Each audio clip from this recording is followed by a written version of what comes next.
relying on order from your lordship. Yes, that will be beneficial. You are representing whom? Myself, my lord, Yes. I am for the appellant, Insurance Uh, company. and that IA is there for me. I filed because that was dismissed for default of non-prosecution. I filed IA.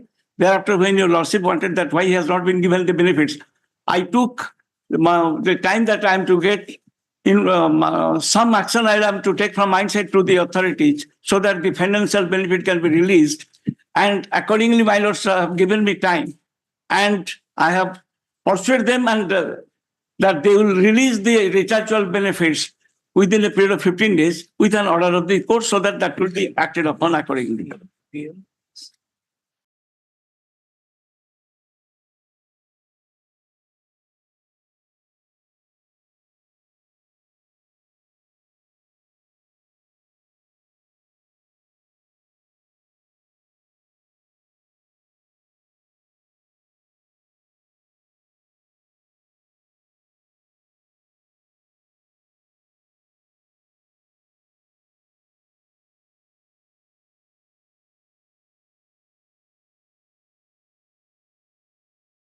Counsel appearing on behalf of the appellant or petitioner I am for the appellant. for the Now petitioner in that. applicant, for the applicant. Appellant stroke appellant submits that the respondent shall be paid. Yes. Yes, ma'am. That the respondent shall be paid all pensionary benefits which he is admittedly entitled to within a period of 15 days. My lord, make it 1 month because that is to be sanctioned from Delhi. Within No, a your period- statement we are recording. You have Yes, said yes, I'm sorry. I could not hear it properly. within a period of 15 days. Subject to final adjudication of the reduction. Reach appeal. Stop. Retirement has List been this. dismissed for default. Hurry, don't disturb, please. I'm making my submission. List this matter on 4 weeks. All right. So this matter will come after 4 weeks. Yes, ma'am. In the meanwhile, you Yes, ma'am. do it. This admission item number 2. On which date the court shall consider passing appropriate orders on the present application. Yes. Item number 2.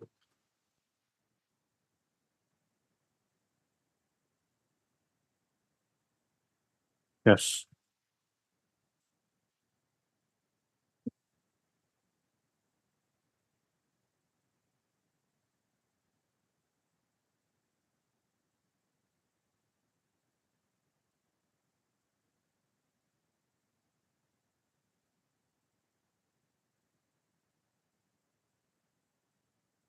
This is coming for the first time. No, my lord, it was earlier listed in 2014 and then 2019 and then.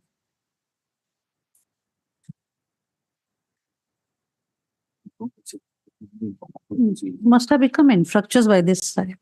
See, he's challenging only demand. He's Only not demand. challenging virus. He's not challenging No, no. virus of cess No, on only demand of the cess. building the contract workers. You can dismiss it for default. Yes. Yeah. There is no representation on behalf of the petitioner of this application.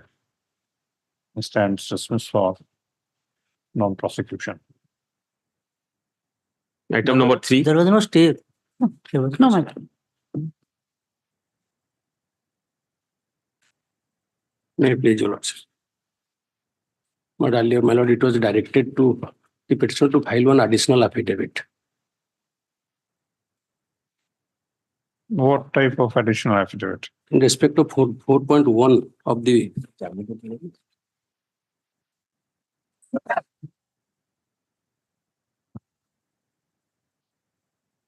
this said as per the rule, the High Court rules, the affidavit should have been filed incorporating the abhorrement of 4.1. What is this matter about? This is melody matter wherein melody it is public interest litigation. Wherein melody in sector 7 there was a playground from the very inception, from the creation of Cuttack Development Authority, that land under Annexure 1 is melody meant for playground. There was no other playground in Cuttack Development Authority, melody in Markatnagar. And that was handed over to municipal corporation.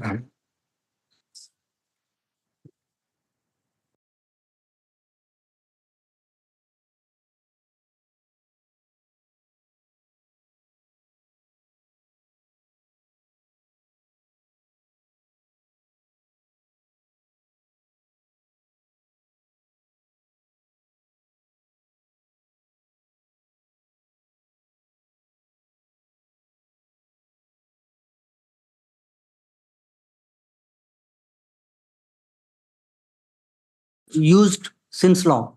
Since Now it is also being used for playground. Huh. But they say that the open playground is now going to be converted into an indoor playground with astroturf for hockey and other facilities. That is their allegation. So in any way, it is being used for It is playground. open ground. Yes. It is an open ground. it was an open ground. So and entire Now it is indoor ground is for not being hockey is utilized. A part of the same is utilized for astroturf hockey and other indoor facilities. And part is left open for playground. No public is allowed to that indoor stadium. No public is allowed to that indoor It has stadium. not yet been constructed. Only for hockey purpose that is constructed. That is going to be constructed. It has not been completed. Now, what is the area of entire playground and how much? Whether you have filed any affidavit? No. So you also have File not. it. Please do not. File it, we will see.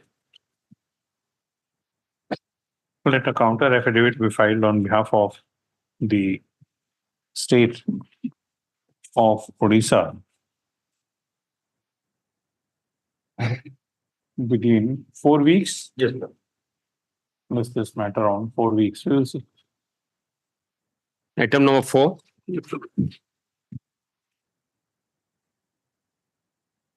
But in this application, my lord, the villagers have submitted an application by the Annexure 1 to the Chief Minister through the collector regarding the corruption which has been undertaken by the government authorities. That is to be disposed of by the collector. This is the only sole prayer. The Annexure 1 is in Odia. I have also prepared in English. We will translated. not pass any order for disposal of representation. Yes, You will- make yourself. They might take instruction, my lord, because now Where is the there is question of instruction? Who My- has indulged in corruption? the local officers, those Then who are go undertaken. before Lokayuk. No, Your Lordship, Go before Lokayuk, why before the collector? File a complaint case. but we have already lodged the complaint, and also there is here before Your Lordship, Complaint the before whom? secretary, the secretary and joint secretary is before Lordships. They have submitted the representation, several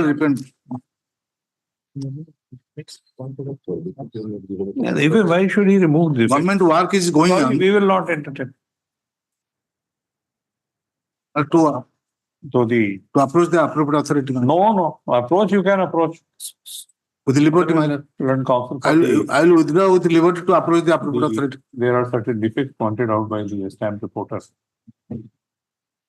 However, learned counsel appearing on behalf of the petitioner seeks permission to withdraw this writ application with a liberty to approach appropriate forum for ventilating his grievances, which have been raised in the present writ application in the nature of PIL. First of this application stands disposed of as withdrawn with the liberty as sought. Item number 5. My pleasure. The PIL, the petitioner had approached the authorities not to allocate the public money in favor of the OP number 6 and 7, as because the public money has been misutilized and inappropriately they have been given. Are we super government? Are we super government? You want us to govern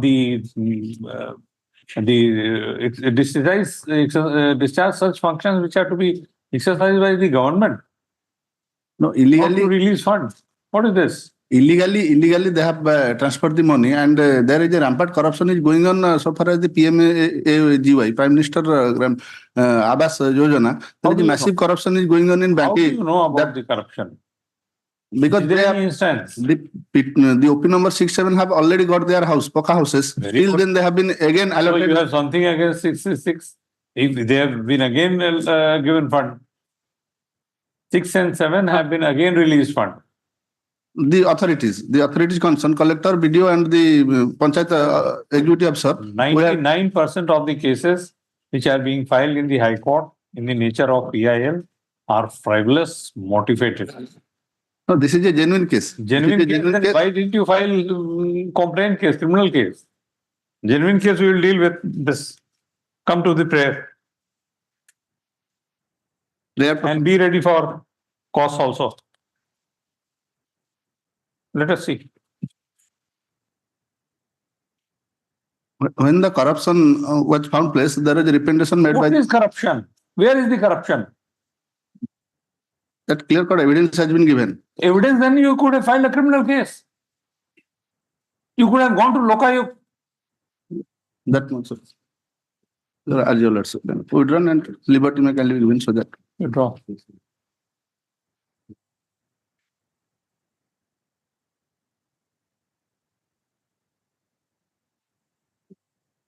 Yes. Item number 6. My liberty may can be given to Yes. approach in that manner. Yes. Using European law, Annexure 2 passed by the London Single Judge of this Honorable Court is 60 running page starting from 60, 58, and the important running page ordering person is 64. That is those as discussed above. So when under the- which provision of law the writ petition was filed? My lord, The writ petition was filed under which provision of law? You had challenged an order passed by the tribunal, yes, election tribunal, before the High Court by filing WPC number 9336 of 2023. under clause 10 letter patent of the article 4 of the Odisha High Court, chapter rule 6, Was that- chapter 3 of the. Was that application filed under 227 before the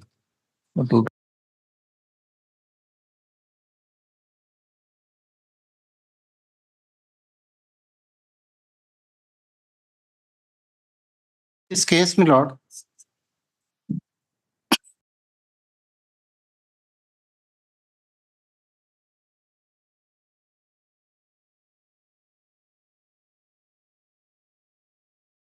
Two 27. hello, You have filed the writ petition under 226 or 227?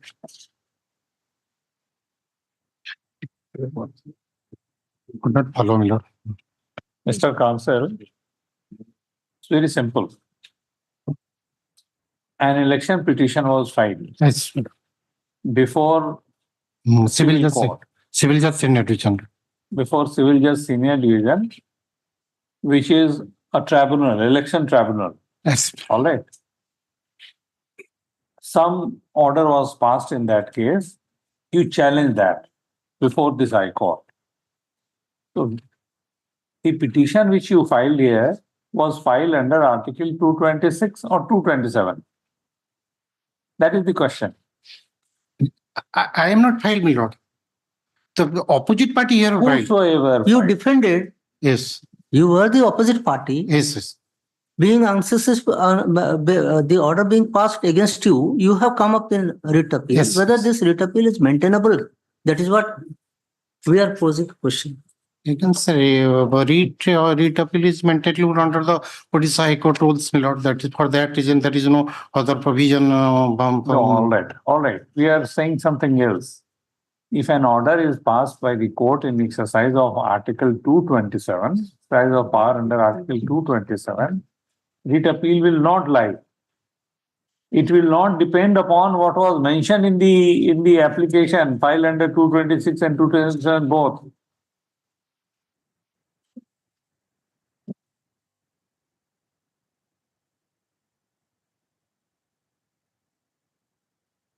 It is only, kindly see an application or section here, the 226 and 227, both much article below.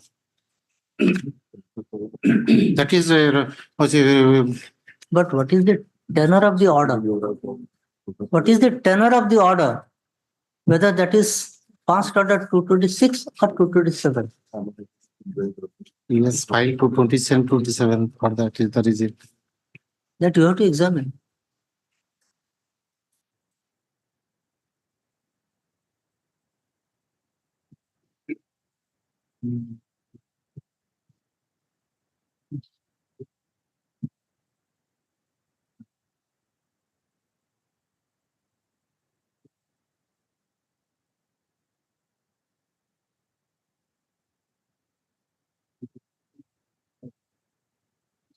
Do you have Constitution of India? Do you have Constitution of India with you? No. It may, but he has filed the writ application under article 226 and 227, both have articles law. But that is the reason I have filed the. Yes, do you have any idea whether this State is not party, private party is there. But there is judgment of this honorable court, if it is 227, cannot. No, that is the Supreme Court's decision also, but the question is whether if an application is filed before the High Court challenging an order of the tribunal, election tribunal, whether that is under 226 or 227. That is 227. That is 227, my lord, against the tribunal. Because that's a tribunal. Certiorari, my lord. True, but he Statutory is filed under the article 226 and about the cases. Is it judicial order or? 226. We'll have to see that order, madam, because copy. Had it been judicial Because, order, it would have been article 227. To certiorari proceeding. Yeah. So if it is tribunal, whether the tenor of that single judge order is couched in. Even if it's a Article- tribunal, it accesses all the powers and jurisdiction of the civil court, takes records evidences for the CPC and notices are being also issued for the provisions No, of the. please see Article 227. It says Yes, it has supervisory Supervisory. jurisdiction over all the tribunals. Supervisor, my lord. And in that capacity, the High Court entertains any application filed before it. That was an order passed under Article 227. Oh, that application could have been Your entertained lordship under Article said, 227 similar only. election matter, I think a judgment has already been delivered by Lord Justice Raman sitting with Honorable Justice Sarangi, a judgment has been I was delivered in the meeting. I was searching today, I could not get it. That's Yes. why that confusion. Yes, no, it has. All right, we'll take up tomorrow. We'll take up this matter tomorrow. Please address us. Day after, my lord, because what happened, my lord, accordingly, as per the order passed by this Rangan judge, they are going to the count the vote, my lord, on 10th. But that is my difficulty. What happened, my lord? Lord and tribunal taking all the evidence. He has dismissed the petition, he has not produced single document in support of the evidence. Not a single one. The first order, original election The question is whether your what appeal happened? is maintainable or not. Only for moments. So when it has when misappeal original miscase disposed on 2022, Mr. after 1 year, Counsel, he filed another petition to re and that has been on taking the second application. Was a single. Mr. Counsel, we will have to examine whether I understand. this appeal is So the- maintainable or not. We'll take up tomorrow. But yes, tomorrow I will preoccupied for the and the 10th is the date fixed for counting. For that is the Today is 8th. yes. Tomorrow you are so preoccupied that you cannot address the court. And on 10th, so our this thing should depend on your engagement. Ask some other counsel to appear. list this matter tomorrow for London Council for the appellant to examine as to whether the application which was filed before this court challenging the decision of the civil judge senior division Bhadra in miscellaneous case number 76 of 2022 was under Article 226 or 227 of the Constitution of India. So this question is to be addressed first to consider maintainability of this intra-court appeal. Item number 7. Tomorrow it is fixed Yes, because of I will outside tomorrow for that. we'll come to your place. Where do you live? I will go to Is this the way? Keonjhar for trial, for that is the reason. You can address online.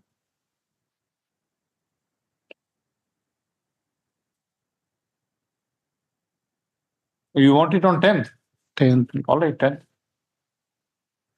11th. 11th.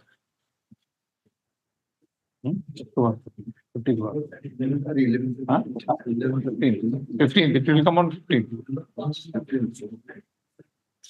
Item 7. 7 may be taken up from authority mirror. I will file the second copy as well as the copy to the capital mirror. Capital has appeared mirror in this case mirror.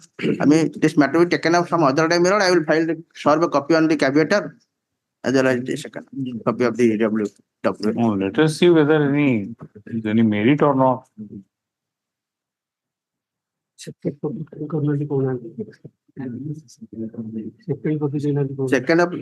of the writ appeal also has not been filed. That is the I have the scanned copy.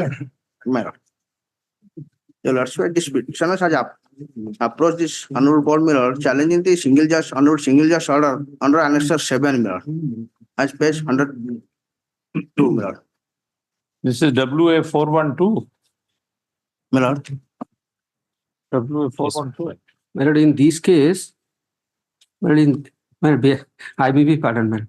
In this case, I had filed caveat petition number 23 of 2024. Unfortunately, that has not been listed along with that. What you are hearing? Mr. Mahathi, could to follow by law? Yes. Well, I'm there. Whether at all there is merit in Yes, writ Your appeal Lordship. we are Your Lordship. examining. My lord, In the meantime, we are Are it discussing threshold? the court's process. What is the purpose of caveat? to be heard. My lord, I'm there. Yeah. I'm there. I will ask. I'm there. Yes. This has challenged the honorable single judge order under Annexure 10 mirror. Page You 102. said Annexure 7. No. Okay. Annexure 10 mirror, Your Lordship. 102, page 102. Mirror. Yes. The sole point is to examine interest mirror whether the petitioner has acquired the vocational training certificate after the +2 certificate in the year 2013. There is a bar to that effect in the 2015. But prior to that, in 2013, I have acquired that qualification. What is the point involved? Point involved whether the vocational certificate obtained after obtaining the +2 What was the certificate. post? Post is Go Mitra post, the petitioner holding the Go Mitra post, that is, they have to be selected for the livestock inspector mirror. Go Mitra. Go Mitra post mirror. They have to be selected for the livestock inspector mirror, having 3 years qualification. 3 years. The petitioners have acquired, that is the minimum qualification is required mirror, +2 as well as vocational training certificate mirror. +2 and vocational? Vocational training. Vocational? Vocational training in That particular. what is that?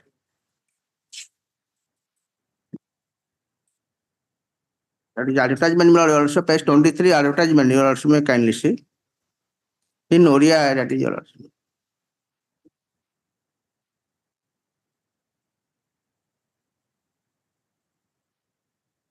Page 23. Annexure 3, my lord.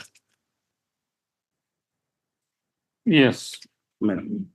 So what was the qualification? That was That will your depend lordship on- may kindly, it is Noria, sorry, my kindly. What was the qualification? Qualification of plus 2, Mr. Khutia, my lord. you are referring to a document. You know very well what is the Odisha High Court rules prescribed. English translation should be. A seasoned advocate and you have been practicing since long. I can read. But what about? My lord. He All did right, not go through. let's just try. No, this. Can you do it? Can you file a this Yes. English translation? Next week. That is the basic document My lord, my lord, that determines the eligibility criteria basing on which your writ appeal lies. Is it not? Yes, my lord. Then Can you take it on Friday or I will supply We'll the. give you 1 week. We'll One. give you 1 week. My lord. Learned counsel for the appellant allows 1 week's time to file English translation of annexure 3 of the writ appeal. My lord. Item number 8. Well, my caveat petition may kindly be listed on the next date. Why caveat 12? it has not been listed. Not been listed. You are there. You have Well, noted down the date. Come. Oh. We have not yet admitted or we have not yet examined what is his point.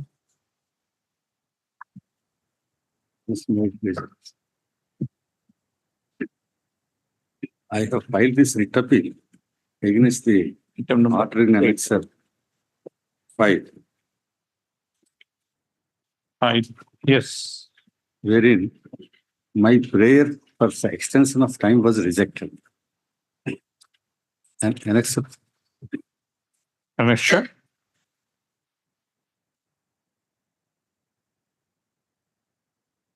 Three. annexure 3.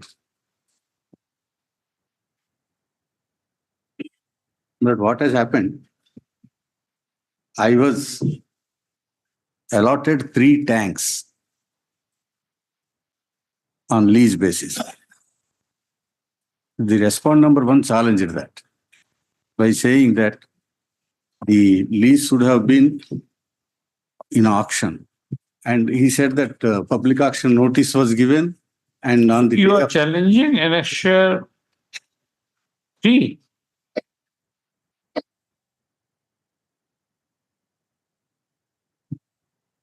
I am challenging annexure 5.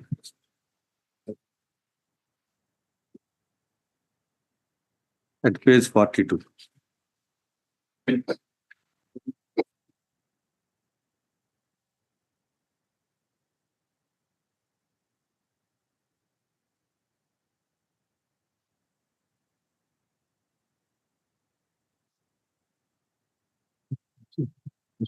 You're challenging order dated 22nd February February. 2024. Yes. But that is not the relief sought for.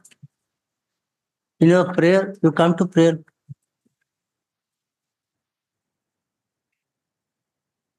You are asking us to examine 7/2/2024. But I have filed a petition to modify the order dated 7/2/24 by extending some more time. That was rejected under annexure 5. No, but the writ petition is still pending. Yes, that was It's an not, interim order. yes, not happily worded, but It's an the interim order. Why no, should it be- interim order where it affects my rights. Where rights are affected, writ appeal lies. There is no Writ appeal will lie only if an interim order has the effect of final disposal of the matter. This is final disposal. What I'm submitting is, so far my right is concerned, this is conclusive. I can't again get into that. Wherever any interim order is passed, affecting the right of a party, definitely an No, every interim order affects the right of a party, but not finally. not necessarily, suppose some adjournment is We given. don't know. No. If some entry stay is passed. Yes, Can you- stay, injunction, all those things. No, if that stay has the effect of passing the final order, it can be treated to be a final order, then Or it may be, the read appeal may be maintained. It's not a final order. I think the law in this question is already settled, my lord, because Yes, let us examine. as early as in 1981. We will examine that. Yes, my lord. Where is that? I can show that, but here my spot, I can show that. It's not urgent. In order only.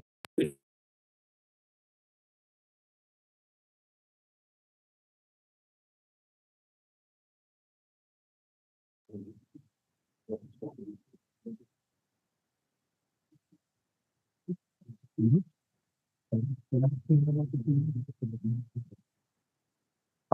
1981 Supreme Court, my lord, Yes. where any order that affects the right of a party, page 1786. I'm sorry, I have got. Yes. Which part of the order? Judgment?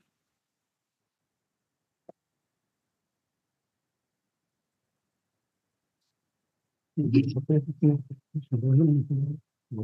paragraph? You don't have a book. I'm getting. Oh. We will take up your matter tomorrow. Tomorrow. Because we intend to decide this. Yes. You should. Lord, I am appearing for the respondent one in the writ petition. A copy may be served on me. Yes, I will serve. I will serve. Let's just matter tomorrow. We examine the maintainability of the present intra-court appeal filed against the interim order dated 22/2/2024. My lord, I am appealing for the surplus. The lordship may direct surplus. Take that. You may not be required to have a copy. We don't know.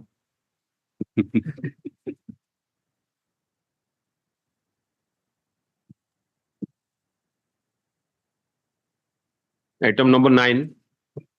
The humble submission is that I am representing from Utkal University. The writ appeal is filed by the appellants with the prayer to set aside the judgment dated 23/2/24 and simultaneously IA was filed with the prayer stay the judgment dated 23/2/24. My humble submission is that by virtue of this impugned judgment on dated 23/2/2004, which is passed by the Honorable Court, the appellants have been suffering prejudice and suffer irreparable loss. Fact is that the respondent joined in the courts, LLM courts, 2010 to 2012, LLM courts under Utkal University. On 2010 to 2011, the first semester and second semester, he joined the class and appeared the exam and cleared the first semester and second semester. Then he joined in the third semester and joined all the regular class. Meanwhile, he joined in the judicial service on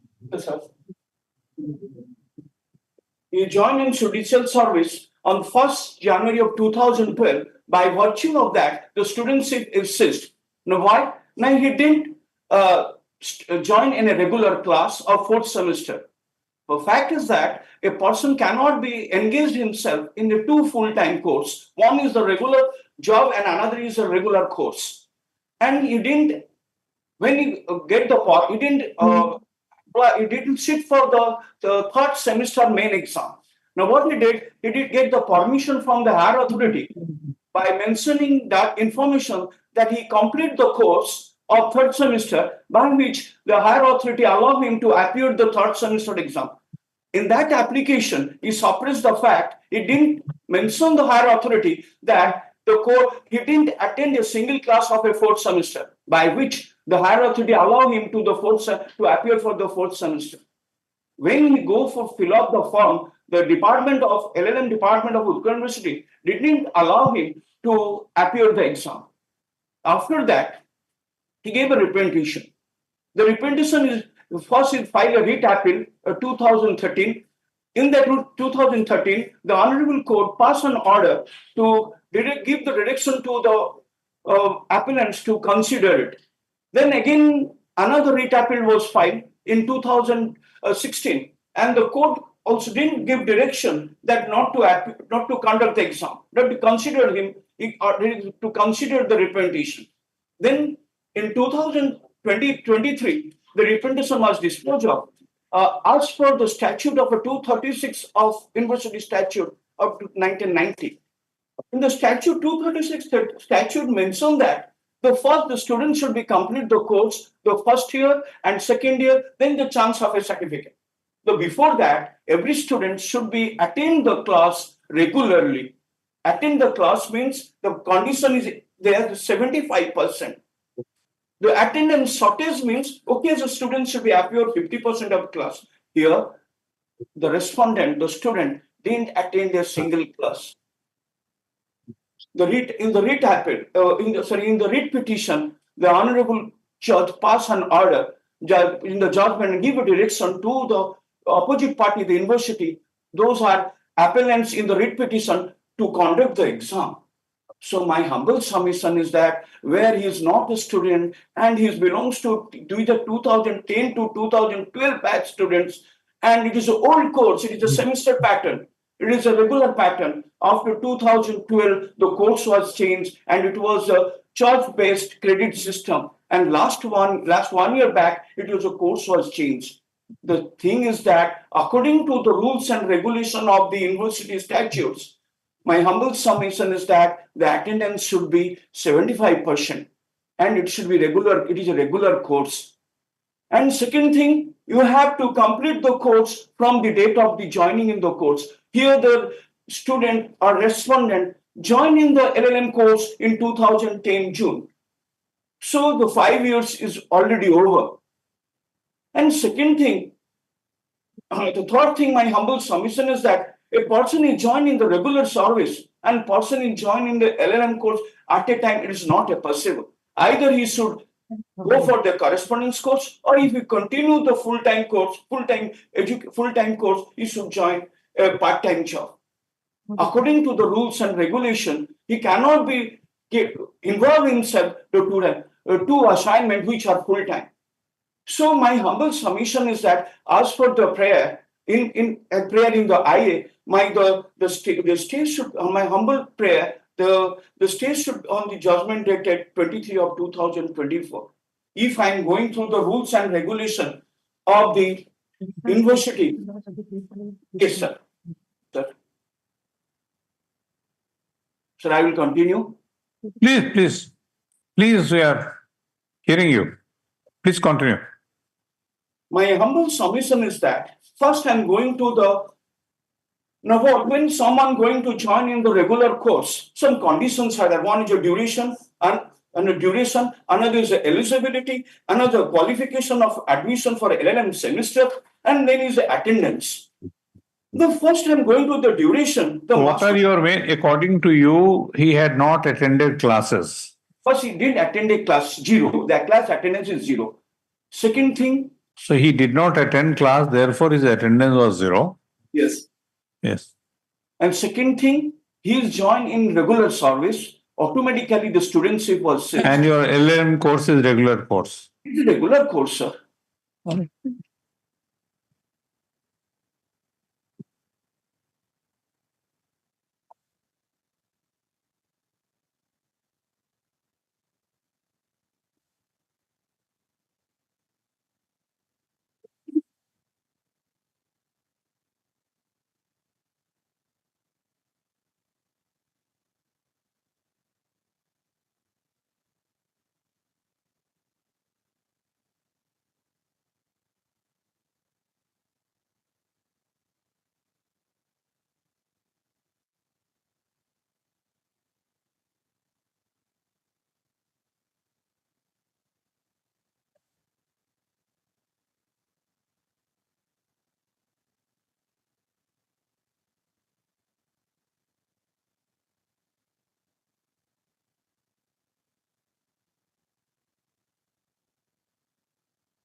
For the opposite party, my lord. File your, My lord, I am filing my power here. yes, but how could you appear in the examination?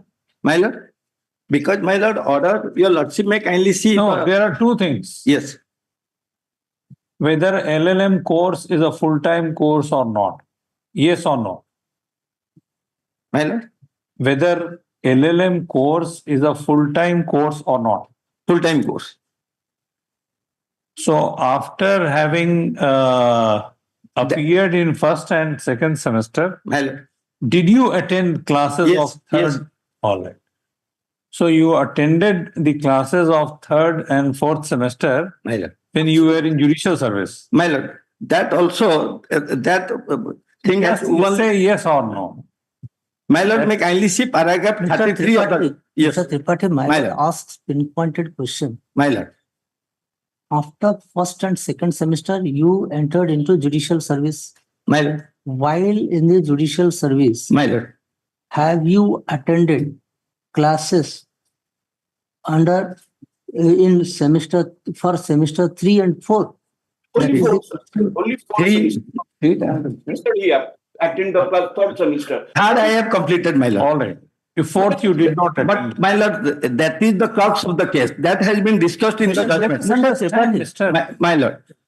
Let us understand. Yes. So fourth semester, you did not attend classes. My All lord. right. You did not attend fourth semester classes. My lord. This is an admitted. My lord. My lord. So whether the university statute require that you must attend classes and you should be a regular student. At the same time, my lord, university statute says that this is the period. They have violated their own statute. 6 months delayed, they have allowed the classes. That is also discussed. That point was raised before the honorable single judge at the time of hearing. That has been discussed in paragraph 33. For that, I am placing paragraph 33. Very difficult. That thing has been Very, very, very difficult. You could have, if attendance was required, if the course was regular, then unless you had attended the classes and were regular student of the university, you could not have appeared. Well, That is very simple thing. You take notice, you respond, you file reply. My lord, in the meanwhile, my lord, examination is going to be started, my lord, because they have notified your We are lordship. not saying we are not. I may be allowed to appear in the examination, my lord. Now, what is happened, my lord, when I am giving the judgment, controller says I am not the authority. Registrar says I am not the authority. Head of the department says I am not the authority. Then to whom I will pray, my lord? Now the examination, they have notified the Mr. I may be participated, subject to outcome of the writ of appeal. Speaking for myself, I am prima facie of the view that you deserve disciplinary action. My humble submission is that We will see later. This is not final, subject to what you submit and how you convince us. My lord. But prima facie, I am of the view, speaking for myself, not for Brother Raman, that this amounts to misconduct. You were in judicial service. My lord. You sought permission from this court to appear in the examination. You had not attended the classes. You were, and despite that, you want that degree. my humble submission is that We will see. We will examine each and every aspect. prayer of IS should be accepted. The third learned counsel for the appellant and learned counsel representing the respondent who has filed his wakalatnama, who has accepted notice and has accepted notice on behalf of the respondent and has filed wakalatnama, which is taken on record. Stop. List this matter on 4 weeks for the respondent to file its response if required. Stop. It is directed that in the meanwhile, though pursuant to this court's order, the respondent may appear in the examination. Pursuant to the order passed by the learned single judge, the respondent may appear in the fourth semester LLM examination, comma, final result shall not be published without leave of this court.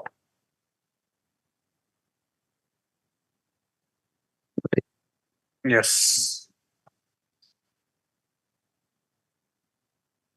Item number 10. And when you were admitted in 2011, Mallet. and appearing in 2023, Mallet. appearing, you will appear in the examination in 2024. Yes. Possible, sir, because it is a new pattern course. We will see.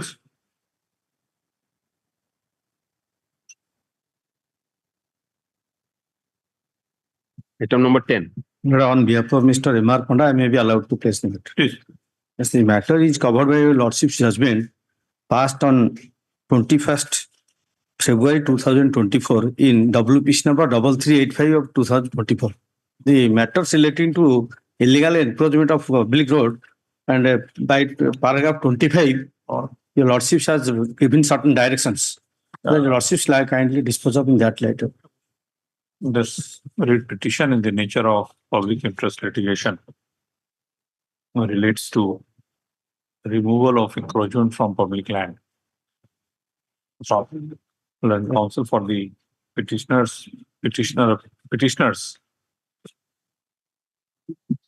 submits that his grievance is squarely covered by this court's decision in case of so and so. WPC number 3385 of This 2025. application stands disposed of in the light of observations made in so and so.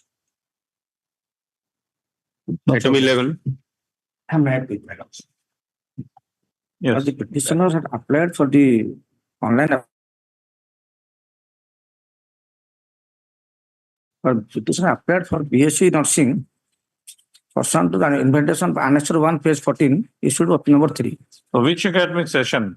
for 2023-24. That is over. My only submission is, madam, for as per government guidelines, they have to complete the inspection under Annex 4 by 21st August 2023-24.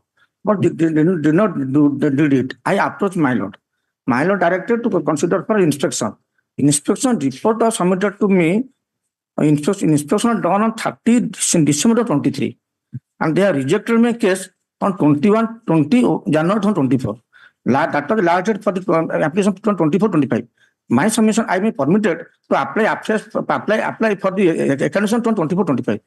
That is my Learned counsel for the petitioner submits that with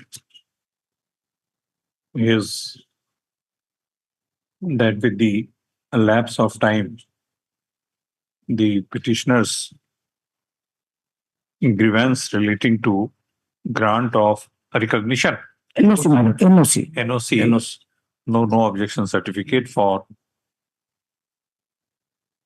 the academic session 2023-24 has become infructuous. So he accordingly seeks permission to withdraw this writ petition with a liberty to approach with a liberty apply to apply for NOC for the next academic session, that is 2024-25. Stop. This application stands disposed of with the aforesaid liberty, with an observation that if any such application is made, it is expected from the authorities that they shall process the same in accordance with expeditiously.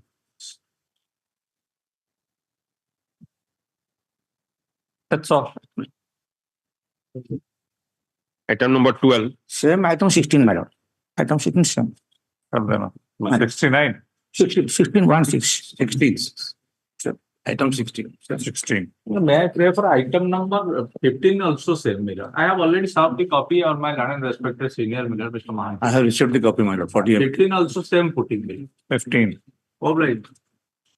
15, 16. Yes. Item 12. Yes, sir. Item 12, 13 and 14, these three matters related to the additional fee under the Motor Vehicle Act. I have given the copy of the order. Your Lordship already directed to list these matters on 25th. Let them come. Yes, ma'am.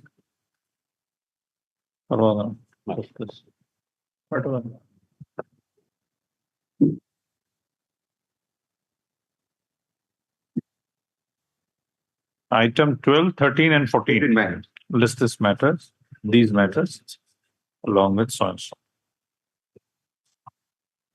Item number 17.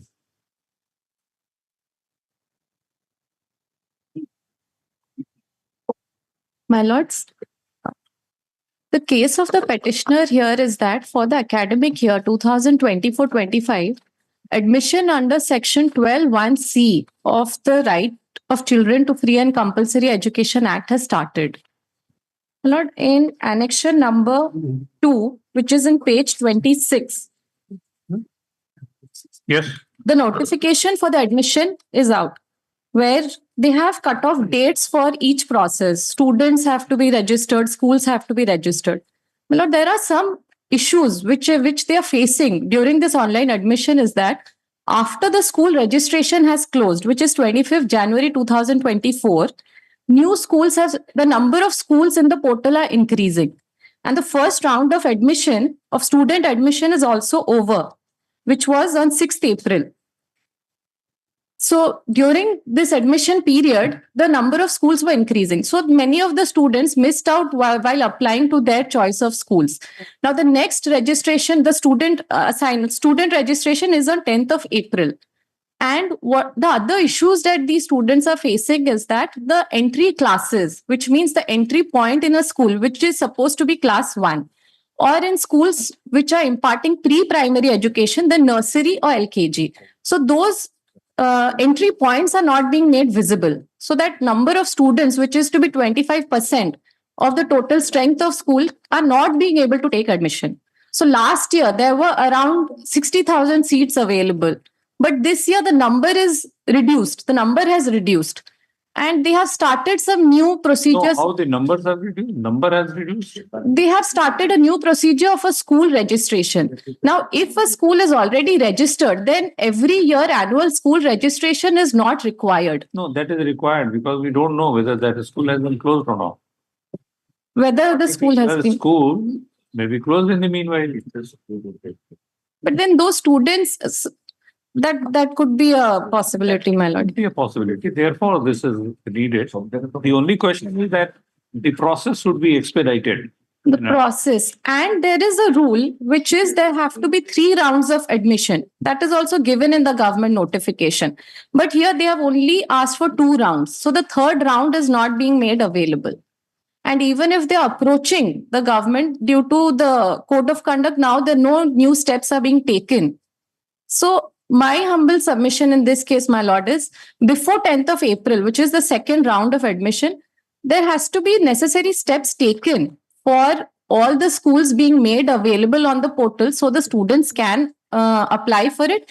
And a 3rd round of admission also be made to be added in this. No, but 10th is the day after tomorrow. My lord. Then a 3rd round of admission may be done for that. It is... Not because day after tomorrow is 10th, we are not inclined, but we want whether there is any way out. Dates may be extended, my lord. The admission dates, and they have to put in necessary steps to check that all the schools are being made available. Now that is not being shown in the portal. In Annexure 2, you want us to add 3rd round of... My lord, the 3rd round of admission. It is there. My lord, in page number 41 of the annexure in page 41, it says in point number 4, admission rounds. It says 3 rounds of admission will be conducted to fill in the maximum number of seats. But actually only 2 rounds of admission have been made available in the notification. Advertised. In the It is advertisement. advertised. Yes, ma'am. So when will be the third round? That is not given. So at least another round may be introduced. After third. Now they have only given 2 rounds. Although the notification, the advertisement says that 3 rounds should have been made, they only have 2 rounds in the notification. The third round is not given. And the number of seats are not being filled up. So who is the officer concerned of the department? Which department is School this? and Mass Education. Department of School and Mass Education. So we can take up the matter tomorrow. This is important matter. We will take it up tomorrow. Ask your secretary to join online.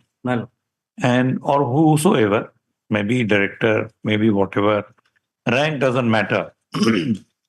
We want a solution. So if something can be done, let us see. So tomorrow, Yes. Rather, we will be guided by what the officer suggests.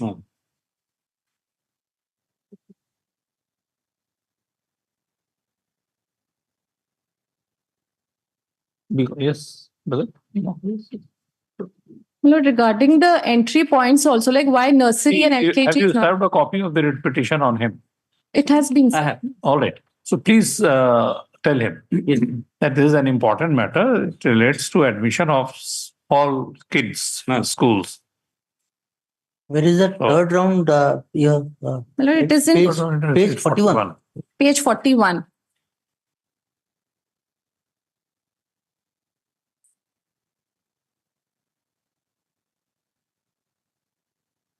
Paragraph 4. Yes. All right. And this election or anything will not come in way.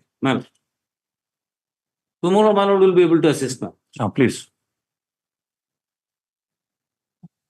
Obliged. Solicitors heard learned counsel for the petitioner and learned AGA for the state. Top list this matter tomorrow when senior responsible officer of the Department of what? Department School of and Mass Education. School and Mass Education shall be required to join the proceedings online. Considering the urgency of the matter.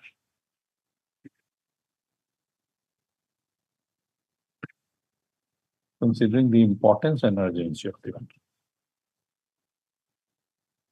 Yes. Item number 18.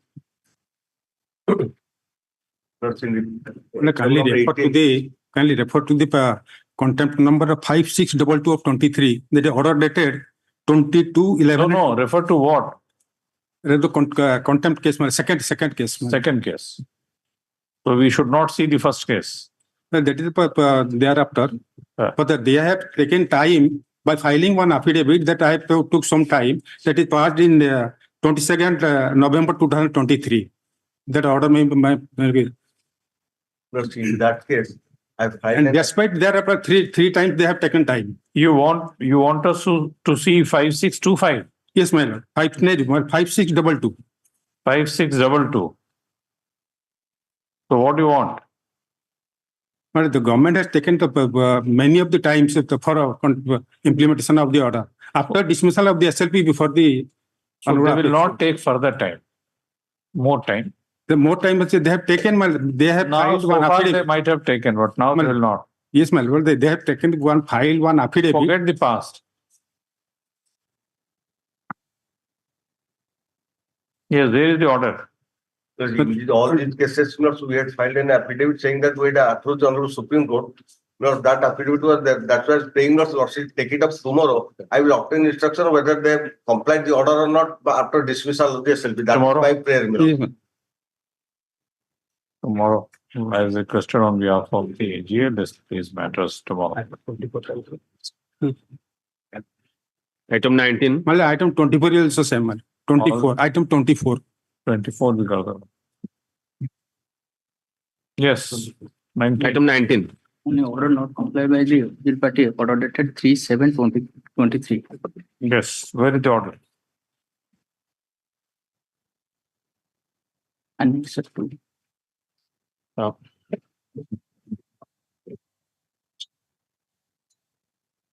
Occasionally take instruction file actually.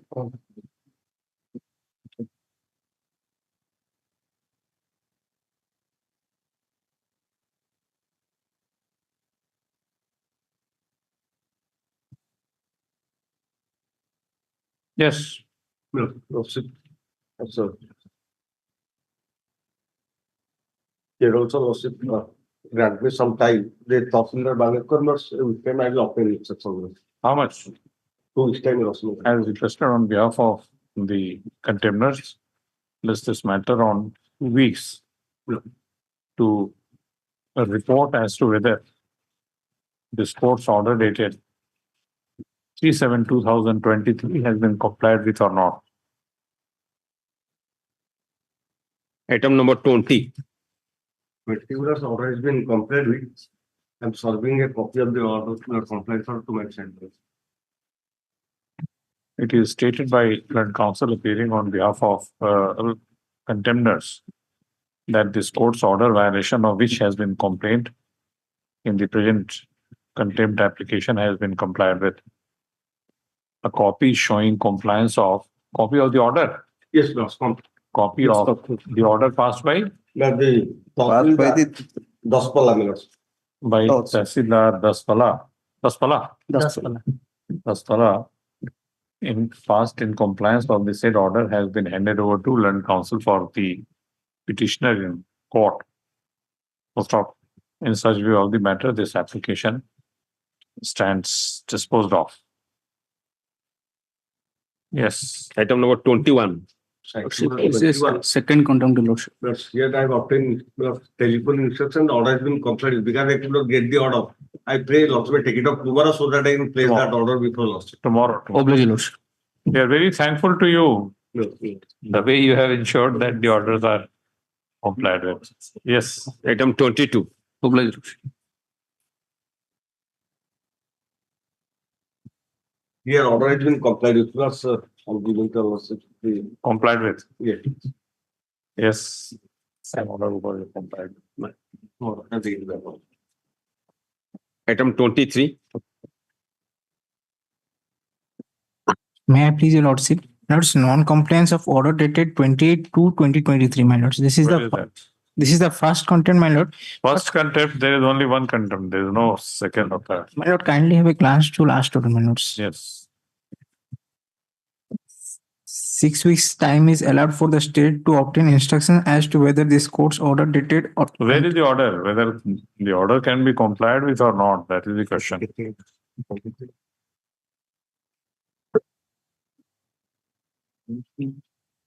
This enhancement 28A. Enhancement 28A. Yes. Leo Kolahandi Milord.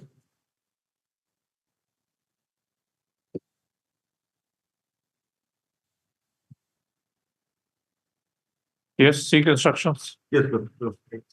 4 weeks time is allowed for the contemners to seek instructions and file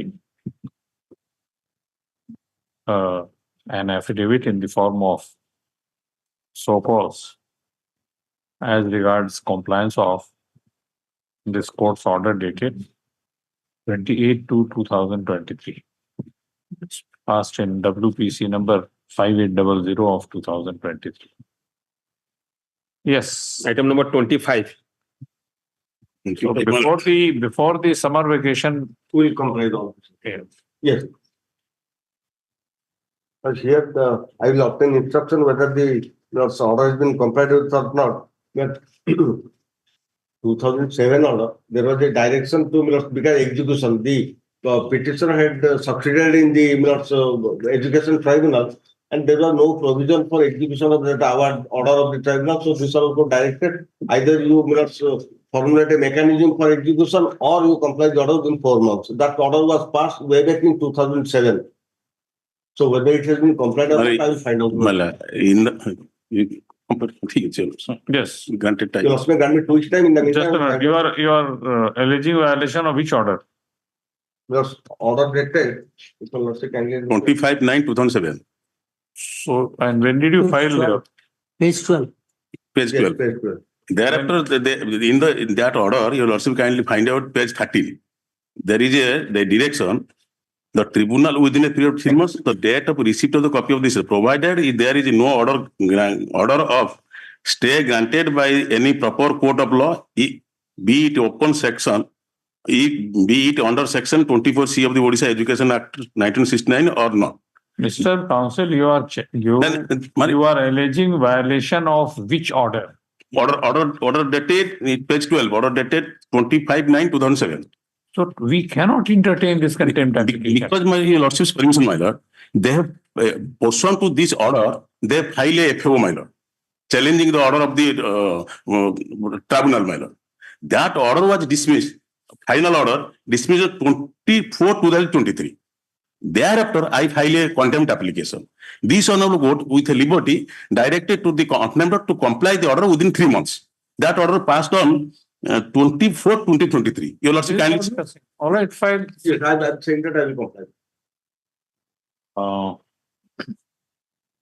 This case on 4 weeks, so as to enable an AGA representing the contenders to inform to report compliance of this court's order dated 25/9/2007. This 7. 25/9/2007. In writ petition number 9189 of 2005. Yeah. Okay. After disposal of FAO 490 of 2006. 16 as well as the contempt. By order dated 24/2023. Right. Yes. For orders item number 26. We filed an IA which is at flag X for modification of the order dated 19th December 2022, wherein in paragraph 1, third line, the word no is to be replaced, substituted with the word now. In both the matters, 26 as well as 27. 2580. 2580.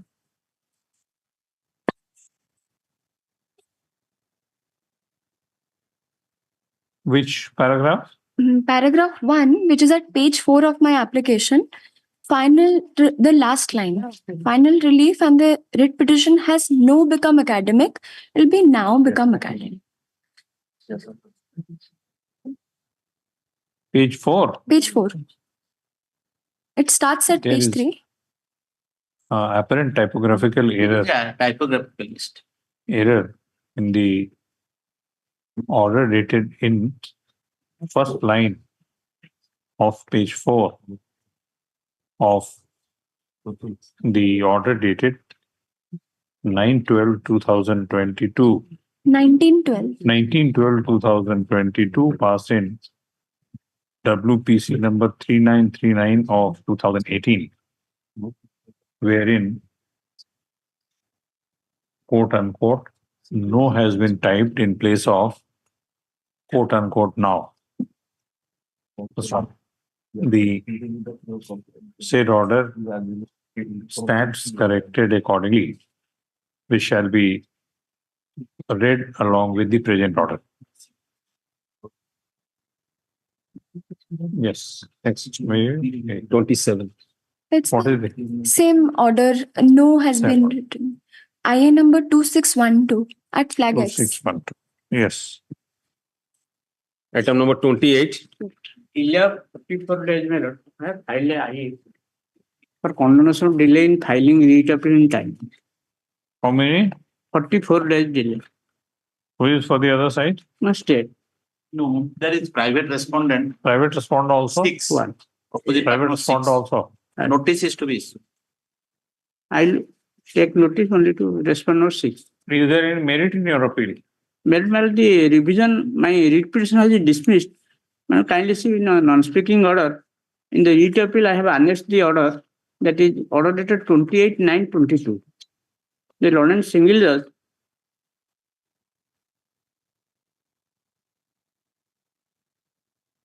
without going to the content stated in the writ petition and the grounds. The writ petition has been dismissed. Lordship may see the first line of the paragraph 2.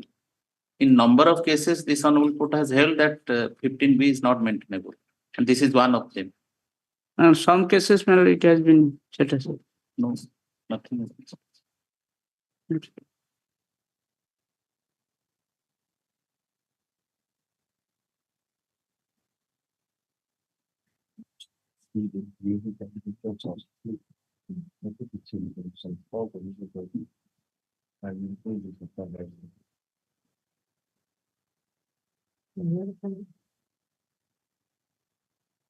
So there is nothing wrong. No?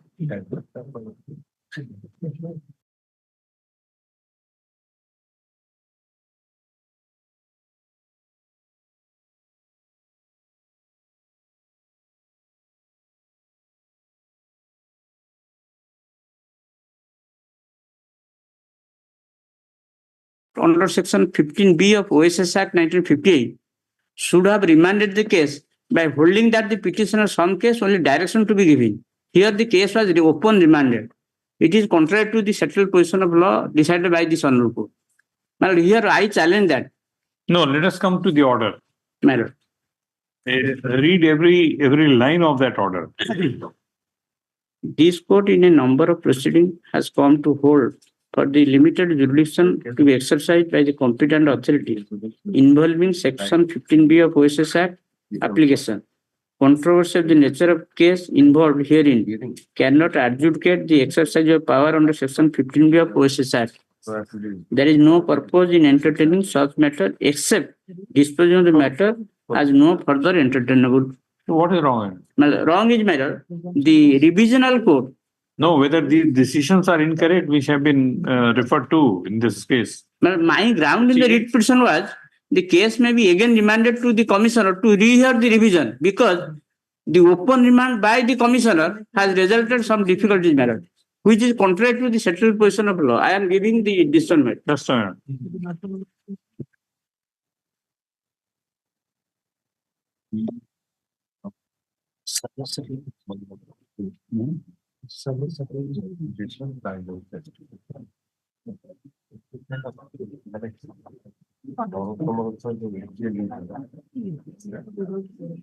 In exercise of power under section 50B of the OSS Act, the commissioner cannot remand the case for re-adjudication exercising power under same section by the Tahsildar. I am giving the case law. The citation I have given. Just a minute.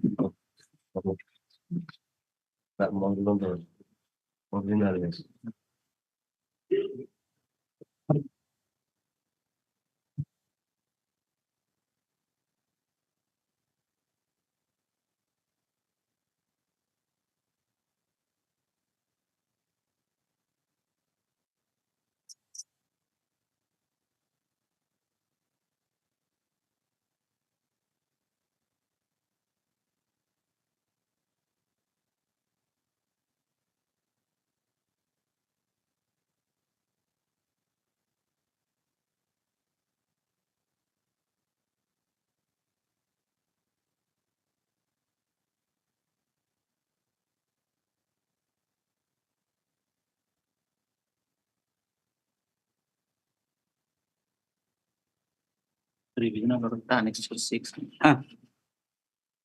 Page 25. 22. 25. You last open.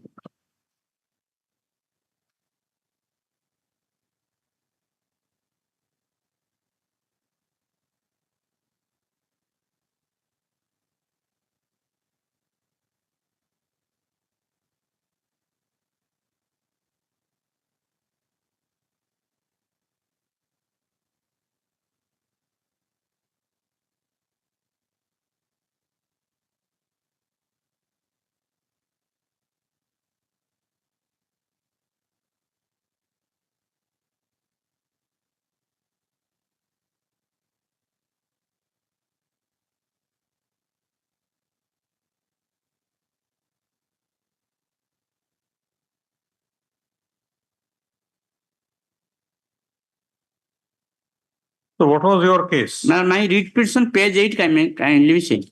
In my read petition, page 8, specific only one ground has been taken by me at page 8 of my read petition, where I have stated that the decision reported in so and so has not been followed by the revisional court, and kindly read petition take to page 25. In a lastly, without discussing the materials available with him, he said that revision petition is admitted and remanded to Tahsildar open remand. Cannot open remand exercised by the revisional court, which is settled position I have given to the authority, my lord. He has to prima facie hold the case of the petition, then only direction will be given that will be carried out. But the revisional power cannot be exercised by the Tahsildar again, which is only to be revised by the exercised by the revisional court only. Page 25. Yes, there appears to be some My lord, substance in a if your submission. lordship will see the impugned order before the honorable single judge, that is the order of the commissioner. The commissioner has only No, with this 15B, power lies with Board of Revenue. that is the commissioner. There is no dispute that the commissioner who has passed the order impugned before the honorable single judge had no jurisdiction. That is not his ground. He says that he could not have remanded the matter to the This is, yes. So he could have revised, he could have exercised the power. With that exercise. He could have either allow or dismiss. Mr. Mahanti. Yes, ma'am. If you come to Annexure 6. Yes, my lord. Page 25. 22 of the writ petition. Yes, my lord. Writ petition, which is attached to that. It is in the Court of Commissioner Consolidation and Settlement, Yes. Orissa Cuttack revision petition. Yes. And in the first paragraph, it states in revision petition number such and such, filed under section 15B. small b. So, 15 small b, whether it confers jurisdiction on the commissioner. Yes, my lord. So far as that part is concerned, commissioner has been relegated with the power to hear and dispose of 15B applications. Because there. Board of Revenue cannot hear all the entire matters throughout the state. So some commissioner. No, so far as Somoto is concerned, Board of Revenue. Yes. Or entire No, A and B. all the commissioner has the jurisdiction. That is, he has also not alleged that. He is saying that. No, there is no question of his making allegation. The question is of power. Then your lordship, I will file before your lordship the relegation power relegated to hear, and because all the matters are being heard and disposed of by this commissioner. Whether the disposal comprehends remanding the matter to the that part is under challenge. Whether it could have been remanded or it could have been disposed of, either way. That is the challenge of the petition. The judgment of this court, which he relies on. He is asserting that even though he has been delegated, yes, suppose yes, he has been delegated. Yes.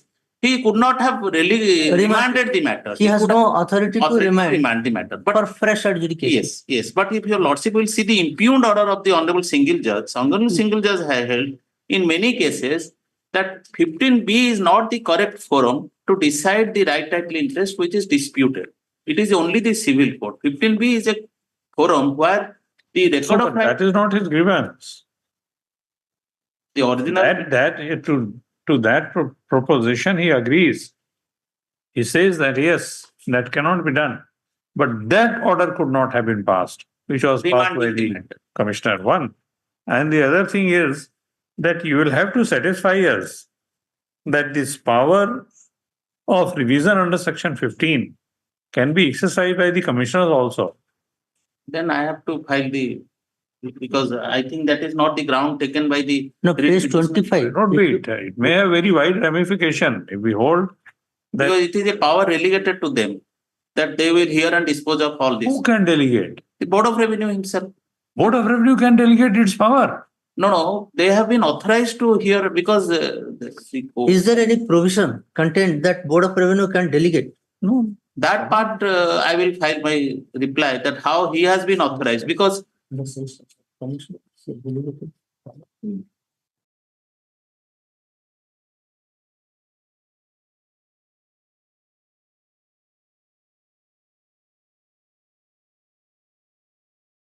is comprehended that Board of Revenue is conferred with power by legislature to delegate. Yes. Is there? No, there is no such, but No such power. but that is the administrative order passed. That I will satisfy. And one thing. Yes, the other I thing is, understand. we are not finding the definition of Board of Revenue in the Act. Whether that has been defined. Member is the head of the Board of Revenue, member Board of Whether this forum has been defined under the Act. It is sole, if your lordship wants to. Or in some other provision. Will please assist us. Yes, we will. Lordship may formulate that question, I will answer that. While assailing the impugned order passed by the learned single judge, learned counsel appearing on behalf of the appellant has submitted with reference to the power of Board of Revenue under section 15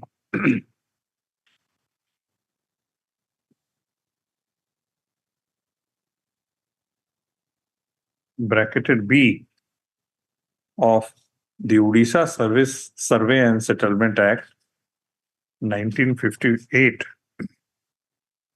that the Board of Revenue exercising divisional jurisdiction is not authorized to remand a dispute back to the Tahsildar for fresh adjudication. Full stop. In support of his submission, he has relied on, I guess, 2000 OLR. Relied on a decision of this court, a single bench decision of this court reported in 2000 volume 2 OLR 349. First stop. He contends that the said aspect has not been taken into account by the learned single judge in the impugned order. So stop. He has impugned order. Next. During the course of hearing of this matter, question has arisen as to whether the power of division vested in the Board of Revenue under section 15 of the Act can be exercised by the divisional commissioners. Commissioner Consolidation and Settlement. By the Commissioner Consolidation and Settlement. Learned so and so accepts notice on behalf of the state and seeks adjournment to address the issues involved in the present appeal. Two of earlier judgments are also followed in this case, saying that the commissioner, while deciding a revision under the Odisha Service Settlement Act, cannot remand the matter to the Tahsildar for final decision. Also, more or less, legal position is settled. Only thing what my lord is saying that whether the commissioner has the jurisdiction that because remand order. If the first point is accepted, then he will succeed. Then the matter has to again remanded to the commissioner for fresh disposal. Yes. That he'll be the. That if your lordship want. No, if commissioner has no jurisdiction, then how can be Yes, that is also. Appeal. But if your lordship will stick on the second point, if second point goes against me, then the first point need not be adjudicated. No, we believe that there must be something under the scheme somewhere. That is something. Because the commissioner must have been conferred the power of. That also he is not challenging. I am also not challenging. Commissioner, yes, that we have seen. Commissioner is also not defined. I think under the consolidation and fragmentation. Yes. Prevention of Fragmentation Act. OCH and PFL Act 1970. Yes. That part is also not, your lordship has rightly pointed out, but so far as the power of this court is concerned, that is not challenged, nor, and in all the cases. So the we want just to, yes, for our I will clarification, but those it is not last that part which my learned friend has placed relying upon those three decisions appears to be genuine. appeal is barred by limitation. There is delay of उसी में ऊपर लेकर higher number. Is there any private party? 44. Is there any private party? Yes, respond number 6. He is the main contest. So higher number करो लिखा हुआ है. ठीक है. Issue notice and counsel for the state, Mr. AGA, accepts notice on behalf of opposite parties number. Response number 1 to 5. 1 to 5. Issue notice to response number 6. 6. Issue notice to respond number 6. Requisites within 1 week. Finally, 4 weeks. 4 weeks. Direction to the opposite parties to declare Harishankar Mahotsav as a state level festival and Harishankar Nrsimhanath is a state level tourist place. And Harishankar, with the temple Harishankar and Nrsimhanath was established near about to 7th century at the period of a dynasty of Soma. Sir, we issue writs when you demonstrate violation of any legal or fundamental, or you demonstrate some duty cast upon the state if the state is not legal. Can you say Annexure 1, page 9? No, we have 3 questions. Where is your legal right or fundamental right which has been violated? Or which is the legal duty cast upon the state if they have not been able to perform? These are 3 circumstances where the court will be required to issue any writ of mandamus. Where is that?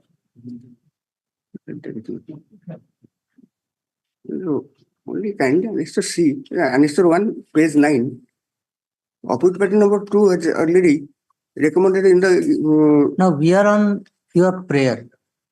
My Lord. As my lord wants to know from you.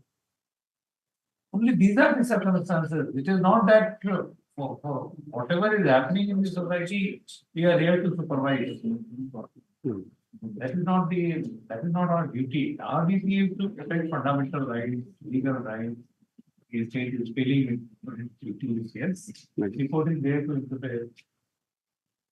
But something should be done, and therefore the court should issue directions. Not there.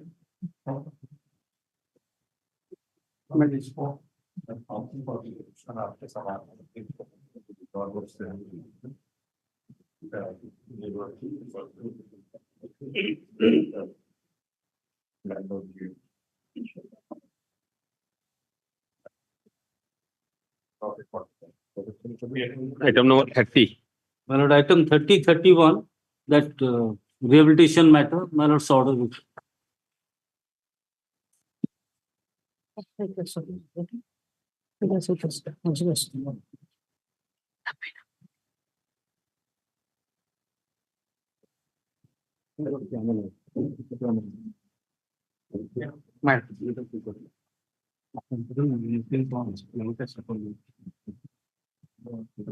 Item 32. 32, this is also a covered judgment. They are already covered. What happened, the respondent was an employee of the Board of Secondary Education, the appellant here. There was, by amendment of the regulations, a pension scheme was introduced. Under the pension scheme, there was one clause saying that notwithstanding the age of superannuation, the pension will be calculated at 58 years only, because to keep it at par with the state government. Because state government employees were retiring at 58 years, these board employees were retiring at 60 years. So, without waiting for to keep a par with this pension scheme, such a regulation was there. The respondent number 1, who was an employee and retired, subsequently claimed that I retired and you have calculated my pension at 58 years only, it should be 60 years. That was agitated by so many employees, and finally a judgment was delivered by my Lord Justice Raman, sitting with Honorable Justice Dr. Sadangi, because this particular case was decided by Honorable Justice Dr. Sadangi, therefore it was excluded from the group judgment. You'll also kindly turn to last but one page, paragraph 7.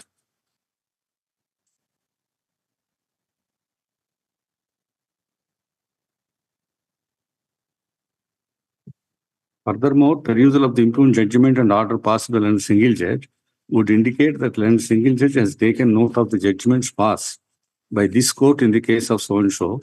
So also the provisions contained in Regulation 21 of the Board of Secondary Education Odisha Amendment Regulations, and also taken note of the judgment dated 7/11/19 passed by the single judge in such and such, confirmed by the division bench and writ appeal, and affirmed by the apex court by order dated 2/3/21, and has come to a conclusion that the respondent employees are entitled to get the benefit in accordance with law. Thereby, the court is not inclined to reopen the issue once again by the able persuasion made by the senior counsel appearing for the Appellant Board of Secondary Education Odisha to unsettle the legal settled position. Rather, this court is of the considered opinion that right has already been accrued in favor of the respondent employees, and that it is a continuing cause of action. Thereby, question of delay and laches will not stand on the way of the respondent.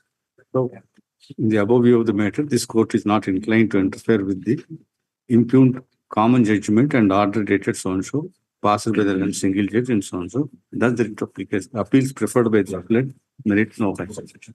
So, this is also one such appeal, along with the batch of appeals, because this could not be disposed of because that was impugned order was by the single judge.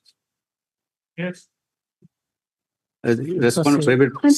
Similar matter was already confirmed in SLP was discussed. Yes. I'm for the respondent. I'm filing my power. I agree. It is just to be disposed of in the light of. Yes.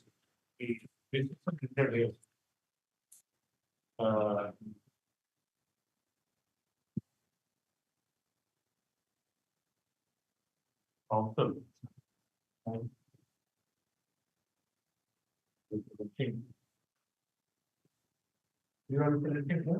The respondent number 1, employee.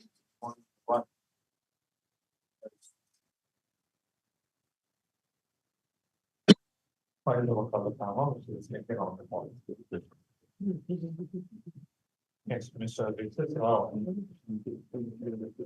Senior counsel appearing on behalf of the appearing on behalf of the appellate has really clearly drawn our court's attention to a division of this court centered on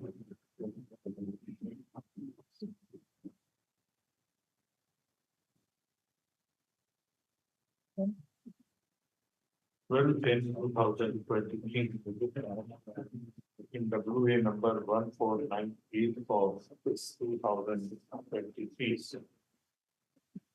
22.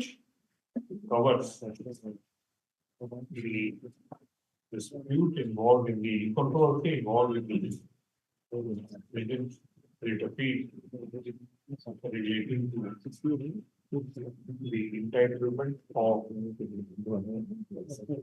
pensionary benefits Differential pension. of the employees of Board of Secondary Education.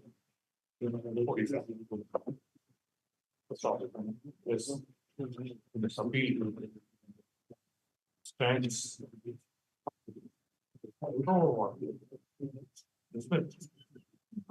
Yes.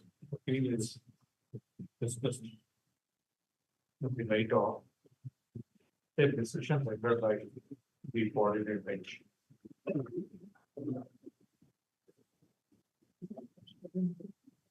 Item number 33.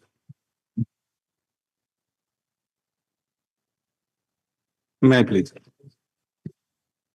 Impugn order is at page 26.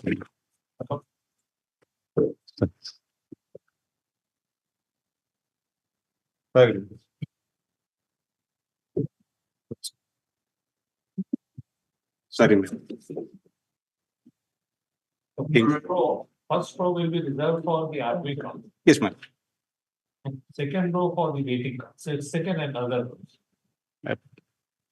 All right.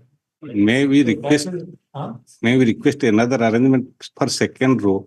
If another table will be there so that we can prepare our files in old court. That's a request, my lord. Right. It will be right. Yes. Yes. My lord, page 26 is the impugn order, my lord.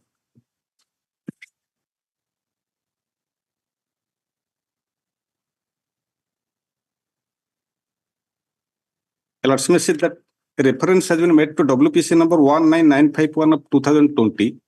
That order is in the next page, page 27. Yes.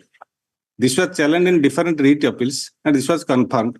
Thereafter, subsequently, it has been challenged before the Honorable Apex Court and this is pending. So, my learned friend has also appeared before the Honorable Apex Court and that matter is also pending. So, Your Lordship.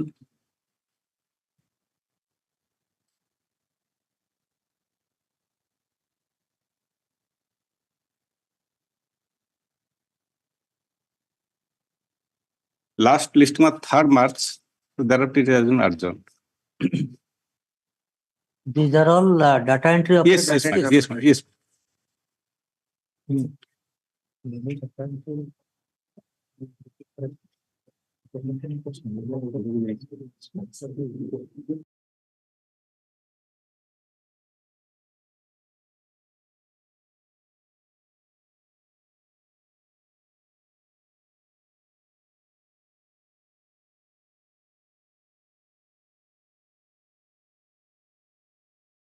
Case, because we approached the Honorable Apex Court in this case, I have withdrawn there with a liberty to file a writ application. For that reason, there is a delay.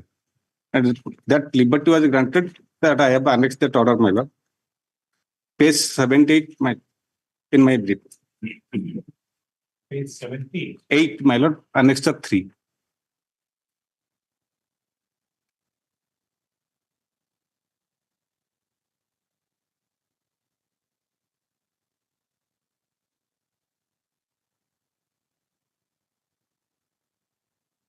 In page 79, liberty is granted.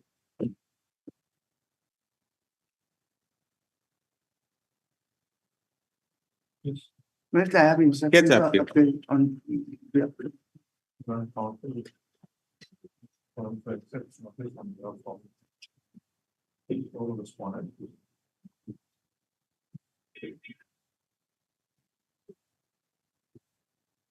Where is your application for donation of relief? My IH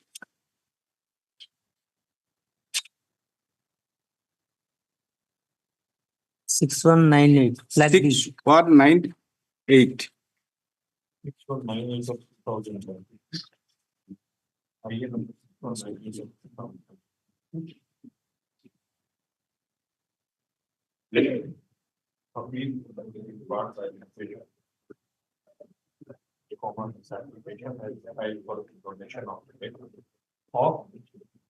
Hello. Its order was on 22/8/2023 and application On filed on 20. Yeah, lots of my issue notice is like I'll file in any objection I'll file. I filed on 11/9/28. Answer 3, have you seen? No, it's a copy of the data, please not. You don't have. No, I don't. This order passed on 22/8/2023. I filed it on 11/9. For the respondent by tomorrow.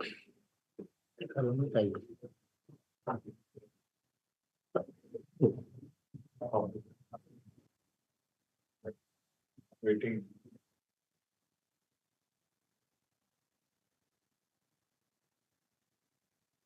this matter on 8 weeks. I filed a contempt petition. Filed a contempt application in that data interpreter case. Honorable Apex Court has granted stay in that contempt petition. Here he has also filed a contempt petition. So that cannot do anything. Main case in main short date. Mal. All right. Mal.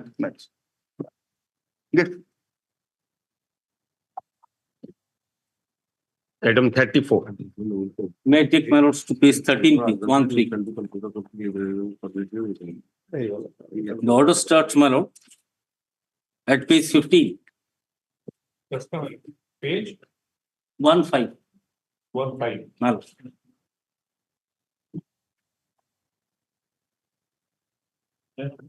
My lord, I am reading only 3 lines from para 4.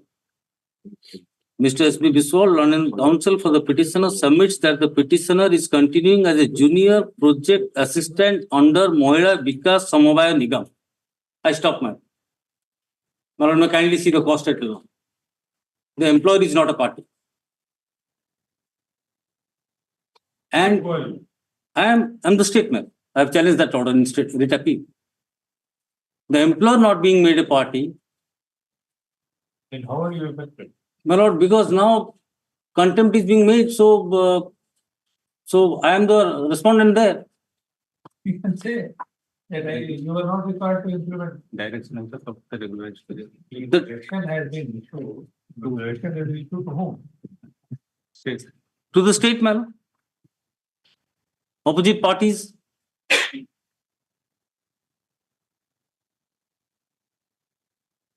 And my lord, my respectful submission. And you are appearing before the Learned Single Judge My lord, on 16/9/2021. my lord, because So you did not object to that. my lord, state council was there, but we never knew that the employee is not party there. No. The employer was not a party. My lord. He was working somewhere else. He was working somewhere else. Ma'am, it's a government society, ma'am. Not under the state, he was employed by some government organization. Society, government society. Society. And the direction is to the government to regulate. Ma'am. It is a possible point. My lord, Who is the proceeding against you for contempt? no, the writ petitioner has filed a contempt.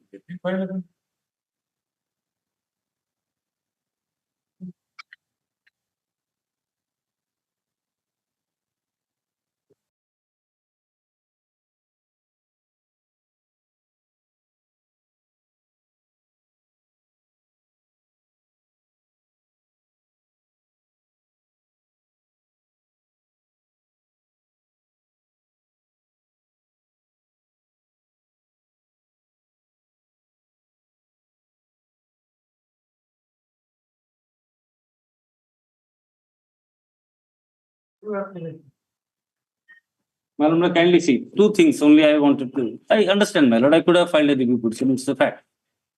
No, you could not have filed a review application.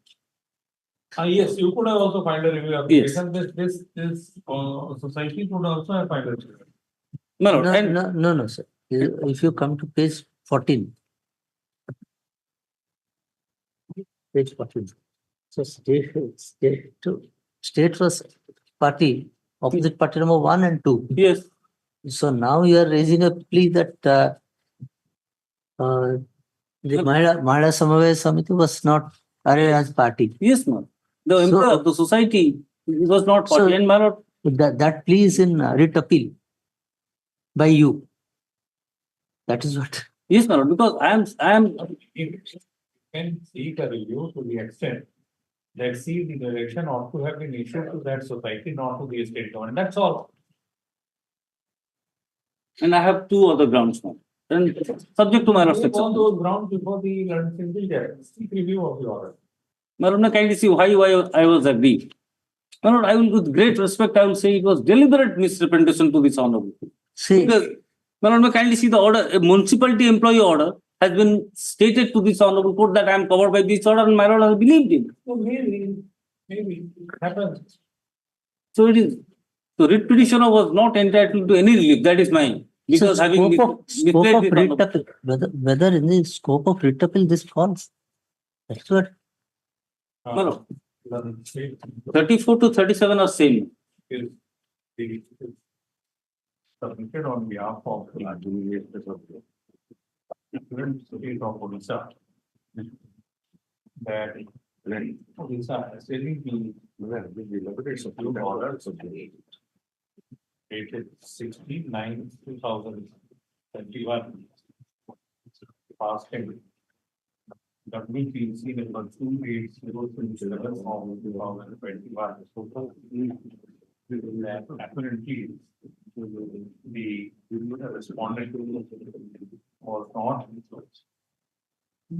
a government servant under the state of Odisha. And was not working under the state government of Odisha in any capacity. Rather, he was serving on Noida because Samavaya contractual basis on contract. Contractual basis or what? My lord, He was serving on contractual basis. contractual basis now. On contractual basis. The Mahila Vikas, some buyer was extra. It is a society, the society is from new submits. That the society or said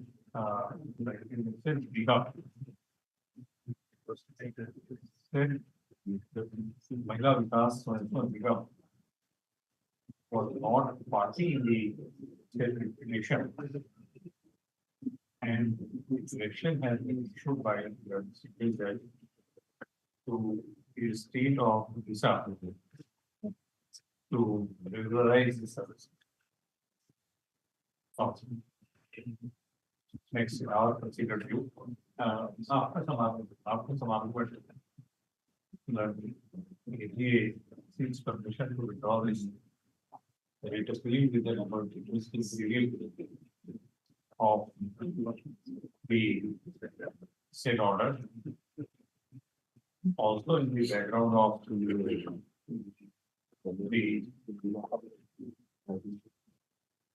fact, important, that the respondent obtained the said order by suppressing material facts. I will say, my lord, misrepresentation. And representation and suppression of material facts. This appeal stands disposed of the liberty as one. Obligation.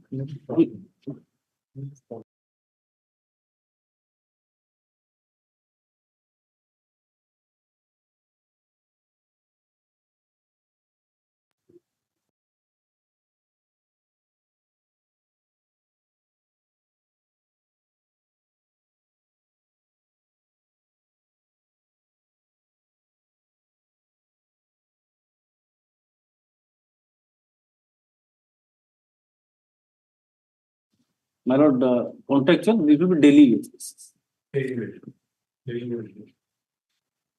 I thought I have again dictated Bihar in place of. No. 37, up to 37, same.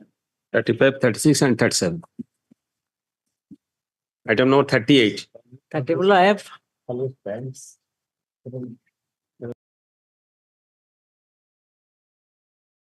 Amendment as come for read application I seek amendment. My application as may be considered for. Amendment. So let us see what is these. Lord's only documents your lordship desire to know about the marks secured by OP number 5 for upon selection is under challenge, and the university regulation and Supreme Court judgment in the light that has been stayed. Very case that the amendment of the university regulation has been stayed by the Supreme Court, and that has been stayed. These are three documents have enclosed and want to incorporate those in the writ application. PIL. Yes, Lords. PIL for what? PIL selection of Vice Chancellor for Utkal University, Lords. Challenging the selection of Vice Chancellor. Yes, Lords. They have not followed the university regulation. Lords, as your Lordships knows, Supreme Court's judgment that Professor Sijit PS versus Rajashree and other two judgments of the Supreme Court, their Lordships have held that the university regulation having not been followed, the selection of a VC has been cancelled. Therefore, in the same light, in our case also, the university regulation has not been followed. The state government issued advantage. What is the nature of writ you are seeking? Lord PIL, Lord seeking. PIL writ. Yes, Lord. Lord's, the petitioner for my lord is an Lord's a practicing advocate and a social worker. He has filed this application. Are you seeking a writ in the nature of writ of quo warranto? Yes, Lord. That would be definitely quo warrantum, Lords. So have you sought such writ? There was no question of PIL then. You could have Because he is not, he is, Lords is a public, therefore he has. Public question. Lords. Lord, that also other matter which the Honorable Supreme Court has taken note of, that also PIL and their Lordships have interfered. It's different matter. Lords. No, only Lords that's challenging the selection of a VC, Lords. One Professor Dr. Sijit PS versus Dr. Rajashree. Other is Kalyani Mathivan versus KV Jairaj.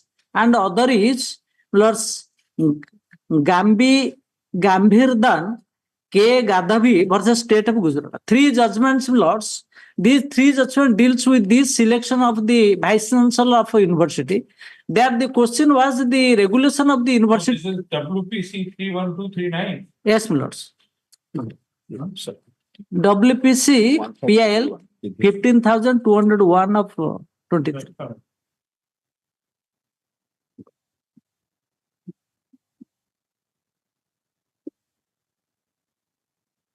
The very regulation amendment was also Lord's challenged before the Honorable Supreme Court, and the Honorable Supreme Court has also.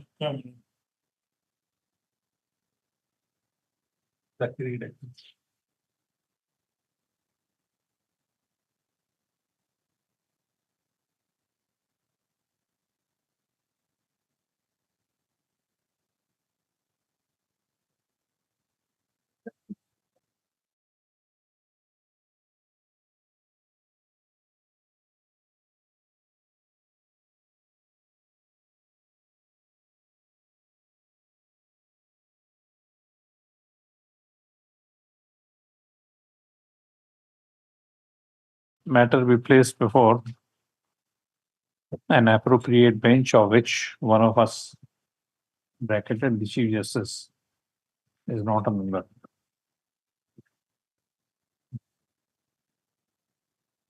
Item number 39. May I pray for next week? Yes. 39. May I please, Lords? Here, my Lord, under a centrally sponsored scheme, Rashtriya Uchchatar Shiksha Abhiyan, this college was at K. Nuagand under district Fulbani, Kandhamal.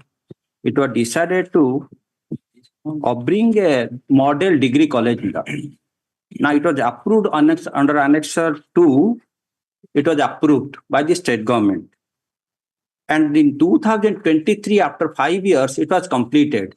Once the building is completed, Lordship may see page 36 is the building. Now, they have behind back of the people, they have converted the building by handing it over to a private agency for sewing training. That is the grievance of the petitioners.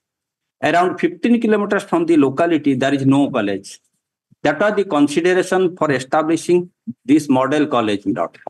It was selected, money was approved, college was built, And thereafter, my lord, it was given to a private agency for giving necessary training for some other purpose, my lord. We don't have any objection if they give if they open such an institution, but not in this college, my lord. Let them open anywhere in the locality. We don't have any objection.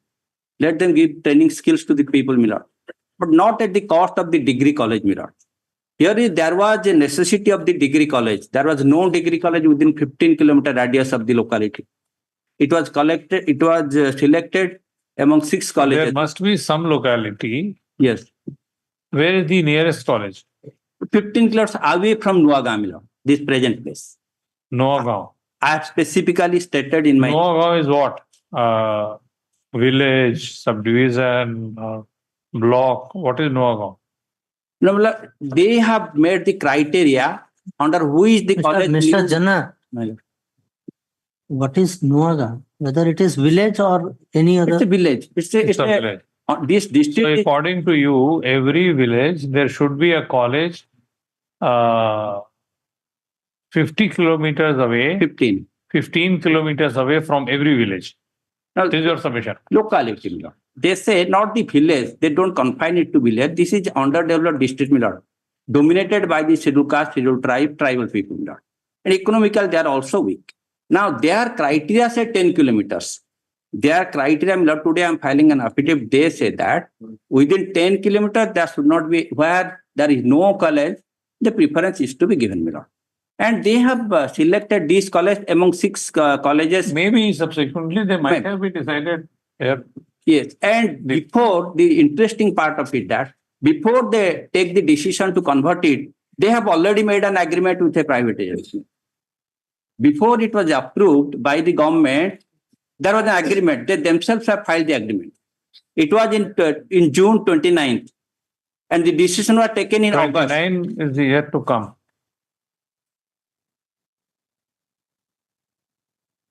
We don't have an option. Let the degree college begins function. My prayer is very simple. Let them allow to function the degree college. It has been completed, handed over it to the decision will have to be taken by them. Yes, what is the policy?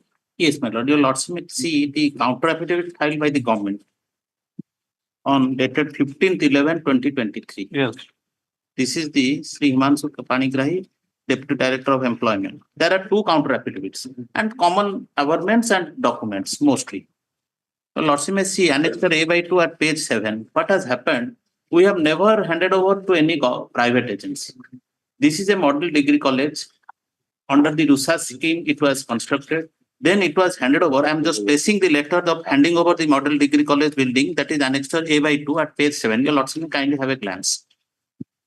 With reference to the above caption letter, subject, I am to say that as per the approval of the Honorable Chief Minister, obtained in Higher Education Department, file number so-and-so, RUSA so-and-so, it has been decided to hand over the 3 model degree, not only this one, college building at Kenuaga, Kasinagar, and Patnagar, constructed under the RUSA 2.0 with approved cost of so-and-so each, along with appertaining land to SD and TE, skill development and training department, permanently for utilization of these buildings for running skill development and vocational courses.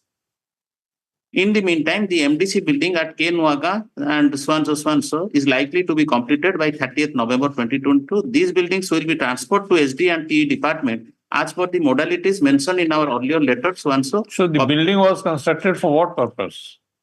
It is for model degree college, MDC under the RUSA scheme, and it was handed over to skill for the same purpose. It is also to develop the skill development of the local people, and it has been handed over to skill and development department for institutional purpose, not for any other purpose. That we have also mentioned in our counter affidavit. Your lordship may see what is the purpose of handing over, and it is under a particular society called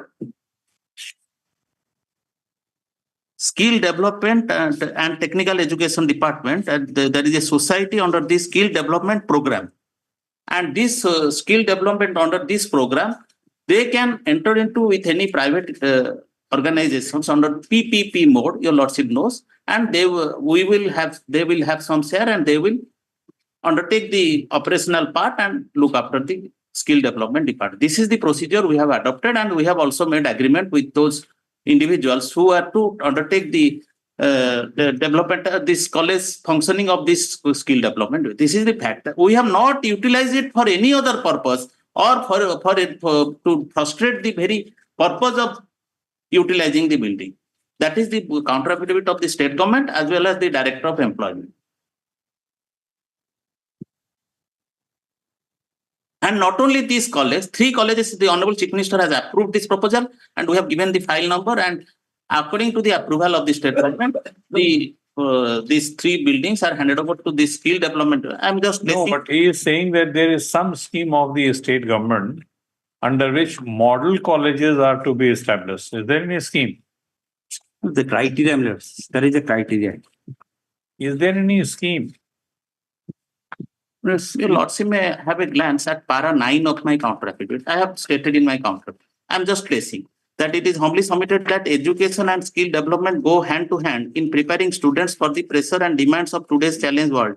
The model degree college will be used for training center for skill. This model degree college, how it will be used pursuant to this agreement that I have mentioned, for skilling of youth, which supports a student's holistic development in many ways. In this way, it helps students to identify their individual strengths and weaknesses and promotes holistic development. The said building will not be used for any other purpose other than education and skilling of youths. As such, the step taken by SD&T department in It the was a present case. model degree college. Yes. Model degree college would mean that if someone pursues a course in that college, he will be getting a degree. Bachelor degree or so bachelor yes. degree someone will be getting here also. Yes, skill development department, that is, your Lordship knows, that is BA, MA, that is a different arts subject. Yes, yes. Here it is a skill development subject. Skill development, which subject there, whether they are getting degree course or not. Yes, that is there. They are to get the degree from after they completed their studies. They will be awarded with the degree and diploma, everything.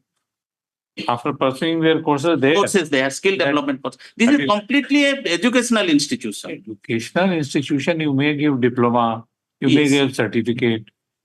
According to you, it was a model degree college. I am sure that diploma courses are there. So far as degree college is, Paragraph 9. I may be. At paragraph 9, you have confined to say the model degree college will be used for training center for skill of youth, which supports a student's holistic development in many ways. So you establish a model degree college, but you decide to have computer training or astronomy, yes, or many.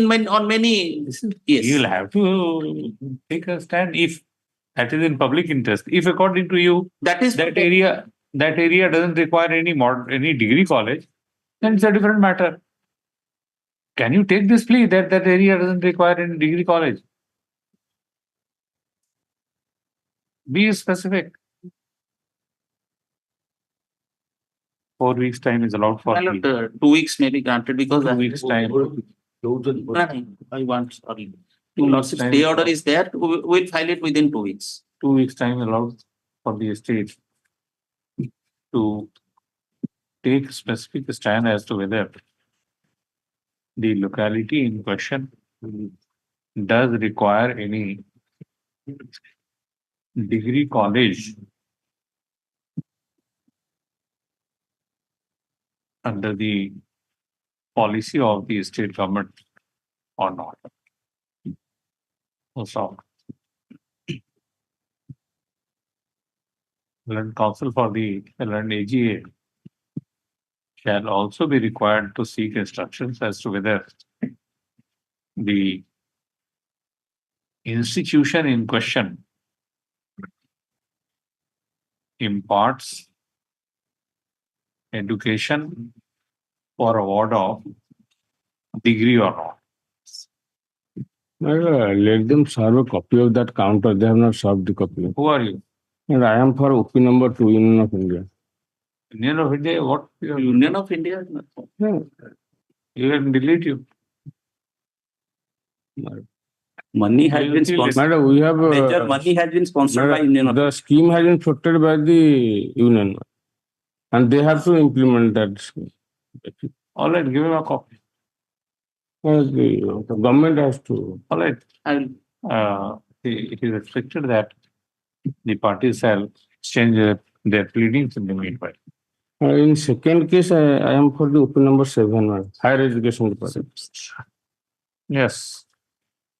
Common counter in both. Item number 40. May it please your lordships. I appear before your lordship on behalf of opposite party number 11, 15 and 23. Just want to recapitulate the facts for my... You are for? I am for the opposite party number 11, 15 and 23. So you will start. My lord, before my friend starts, I am for the petitioner here, my lord. My lord, it is a disposed of case, my lord. Case was disposed of matter. Yes, 27 February 2024. Just recapitulate some fact for my benefit. Those who are evacuated on 30th January, all belongs to scheduled caste community, Pano community by caste, located at the bottom of the caste hierarchy, itself in scheduled caste community. On 1st December 2023, a notice has been issued by the opposite party number 3. On 30th January, they have been evacuated. They all are landless, homesteadless, daily wage laborers, earning less than 5,000 rupees. And they are eligible to get settled, the scheduled land, as per OPEL Act. No, but who are you? What for this matter has come? My lord, there is a atrocity is conducted by the government itself towards the... So this is disposal of matter. This is disposal of matter, but this is no longer an encroachment matter. This is a matter where... Disposal of matter, what order do you want us to pass? My lord, there is some severe atrocity act has been done in this matter. File a fresh application. I'm filing this IA matter. IA will not do. IA in disposal of matter we cannot entertain. IA we just sometimes we entertain for correction of orders or something. So IA we cannot. Where is your IA? Selectively target a particular community, my lord. Mr. They have issue notice to every caste and community, but they only demolish the house belongs to Pano community people. Is there any? You are pressing flag A. You are pressing flag A, IA number 3938 of 2024. Yes, my lord. It is violating Article 14. Where is the public ground located in Cuttack, where anyone can make speeches or political speeches or something? Is there any ground? Is there any ground in Cuttack? It is not. No, just we want to. I don't have any idea. I am new to this place. Is there any? This is Abadi Jogyo. This is Abadi Jogyo land, my lord. Abadi Jogyo. It means it can be utilized for residential purpose. Is there any ground in Cuttack where you can make this public speeches also? है क्या? कोई है?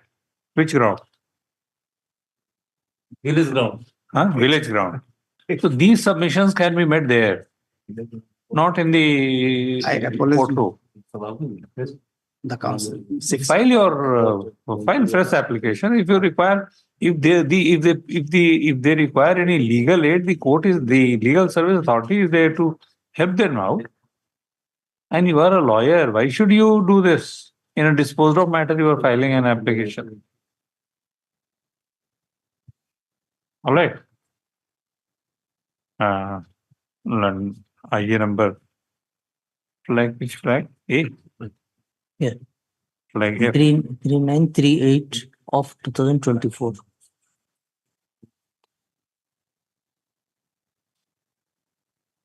Flag F, I could not get.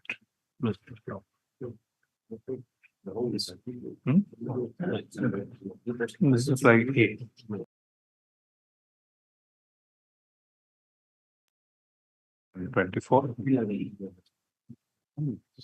This application has been filed seeking recall of the modification of the order dated 27/2/2024 passed in WPC number 33087 of 2023. Full stop. After having heard and counsel appearing on behalf of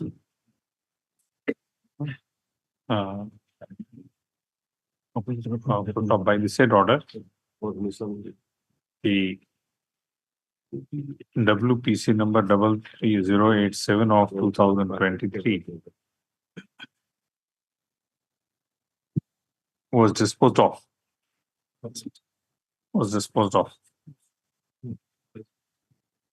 On what ground you are seeking recall? They only demolished the house belonged to a particular community.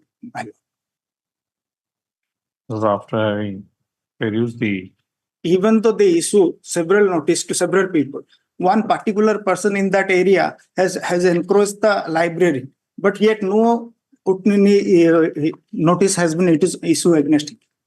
Neither any action has been taken. But these poor people were just their house were demolished.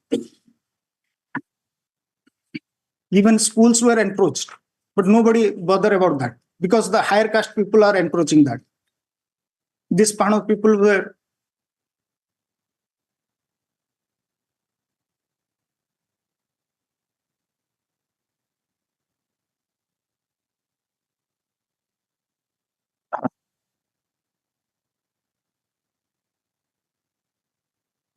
and counsel for the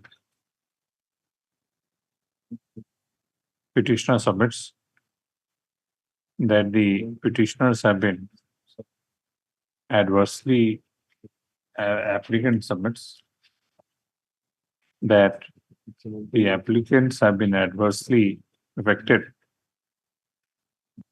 by the action of the opposite parties. Number 3 and 2. In the light of the said order dated 27/2/2024. My lord, prior to 27/2, they were evicted. Prior to 27/2. And she was affected by the said order.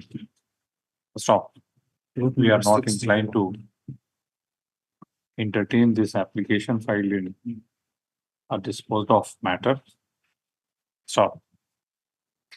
If the applicants have any grievance, they can approach appropriate forum in accordance with law. Thank you. Sir, last item 41. If they are unable, Mr. Counsel, if they cannot contest their case, they can approach legal service authority. Right, they'll help them out. May I please your lordship? That is a writ appeal against the single judge, or the single judge, and there is a only 1 day delay. Delay means condemned, my lord. 42. 41. 41. 41. As a 1 day delay only. All right.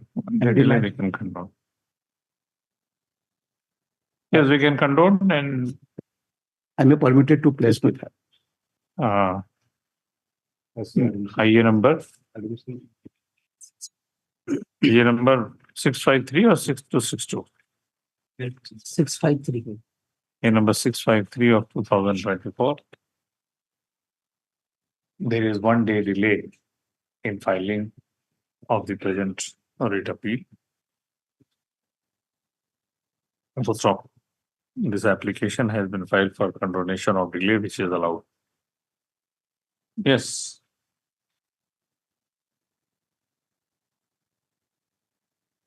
My lord, may I be permitted to place, my lord?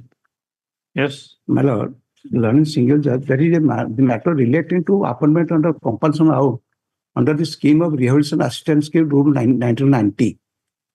My lord, this is the second of litigations, and first of litigation honorable tribunal are directed to dispose of representation and the collector Cuttack was directed to dispose the representation, and the representation was rejected on the ground that only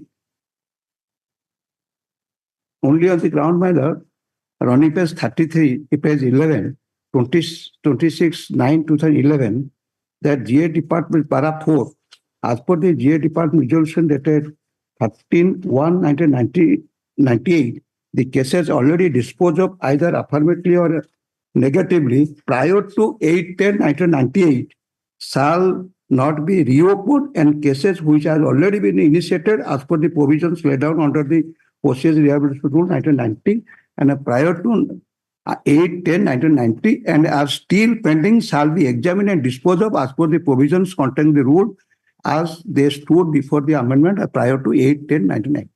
That was challenged before the second writ application. Sir, and the come to second paragraph 566.1.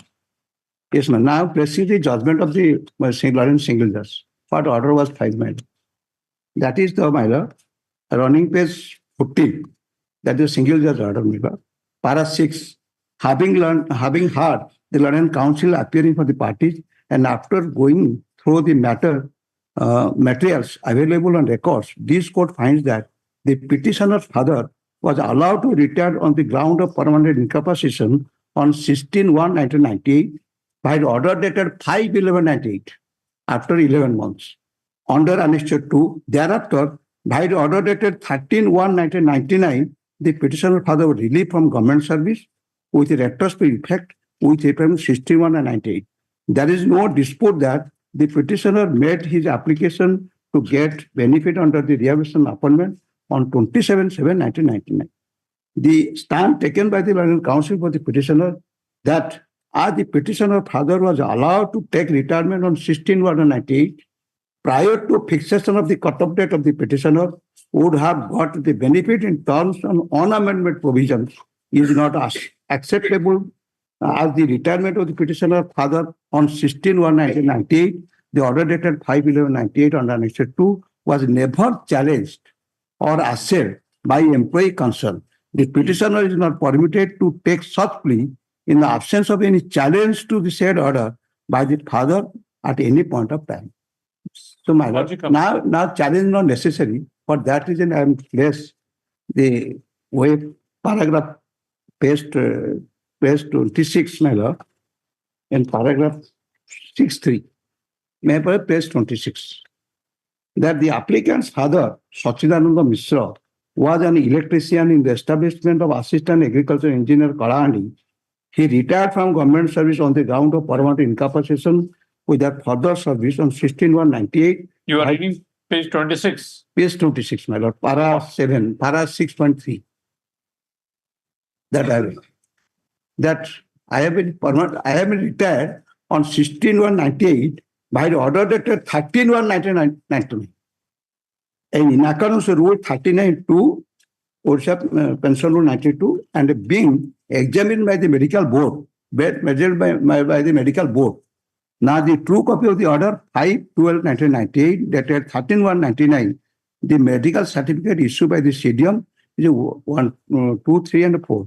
That it is humbly submitted that at the time of submission of the application dated 16/1/98, the voluntary retirement, the father of the applicant has prayed before the authority for appointment of his son under rehabilitation assistance scheme before the Assistant Agriculture Engineer Kalahandi Bhavanpatna. Thereafter, the applicant was submitted an application 31/99. That is wrong, man. That is 18/1/1998. And after the order of acceptance of the voluntary retirement of the father as a prescribed form, enclosing all documents requiring it. My lord, just a glance. Annexure 2, my lord. Annexure 2 is the CDM order. Annexure 2 is the CDM order, page 16. Certified that I have carefully examined Sachidananda Mishra, so and so, at 53 years and so and so, that completely and permanently incapacitation further service, or any kind of department or office in which he belongs to connection, diabetes, and so and so. We are now, my lord, my response submission. 26 years after that. No, my lord. My lord, just after, my lord, this is the report 2/1/98. 2/1/98, that is the report of the CDMO. that is communicated to me 5/1/1998. I have filed an application under the application 16/1/98. After 10 months, cut-off rule came. That cut-off rule I have filed, my lord, on that order, my lord, annexure 17, page 17. My VR application dated 16/1/98 was accepted on 5/12/98. 5/12/98. After 11 months, they have accepted. In between, what comes, my lord? Annexure page 21, annexure 6, lost the ground. That is my case.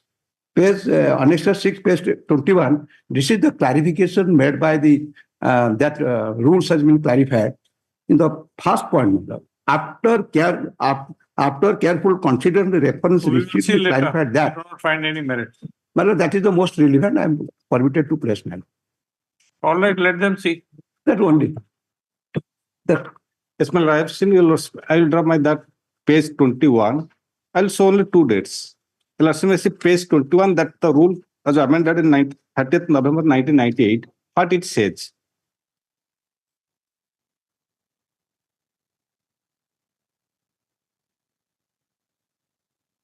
Yes. My lord. The Odisha Civil Service Rehabilitation Assistance Amendment Rule 1998 came into force with effect from 8th October 98. That is the date on which they have been published in the Extraordinary Gazette of the Odisha Gazette, and these amendment rules have no retrospective effect. Therefore, cases already disposed of either affirmatively or negatively prior to 18 October 98 shall not be reopened. Then, my lord, that is a cases which have already been initiated as per the provisions laid down in Odisha Civil 1990 prior to that date is prior to 8th October 1998 and are still pending shall be examined and disposed of as per the provisions contained in so and so. So let's turn to page 26. So cut-off date is 8/10/1998. Page 26, my lord.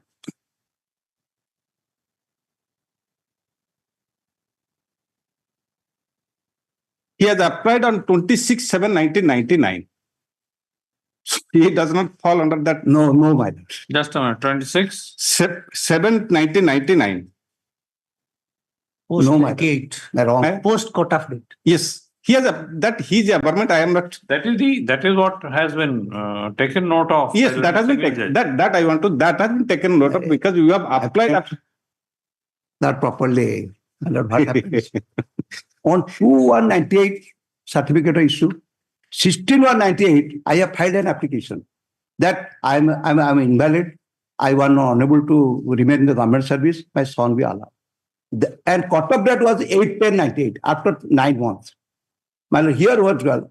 My application was accepted on 5/12/98 after 11 months. On 13/1, I was relieved. 13/1/99, I was relieved.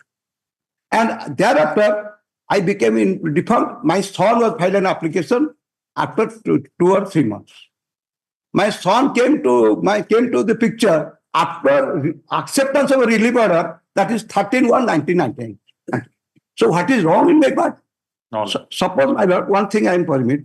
I have filed an application 16/1/98. They have to accept my application, and after 16/1/98, I was not in service. I have lost my service. I remain sitting in my home. And at that time, they have, instead of allowing me my VRS application, they kept it pending for 1 year. 13/1/1999. 1 year they kept. So what is my side wrong? Why shall I challenge? I am a ill person. Only my folded hand, my son may be gifted under the scheme. And my lord, for a reason, my lord, kindly see for a moment, page 17, that is their acceptance. The Sachidananda Mishra electrician, so-and-so hereby allowed to retire the government service, ground of permanent incapacitation with 16/1/98. 16/1/98, the order was on 5/12/98. After 11, they passed order. On 16/1/98, your service, your application has been accepted. But what is the chance be that I will debate to on 8/10/1998 why the cut-off date will be applicable? Now the rule clearly says that the cases which are already initiated, that initiated means my case was initiated on 16/1/1998 And as per the provisions laid down on the Civil Code Act 1990, that is prior to 8/10/90. When was your order passed? Order passed, my lord, When was the order passed? by the civil judge. No, not by the. Order passed by the collector. That is next. That is Permitting you to voluntarily retire? that is 26. Return, my lord. I have annexed, my lord.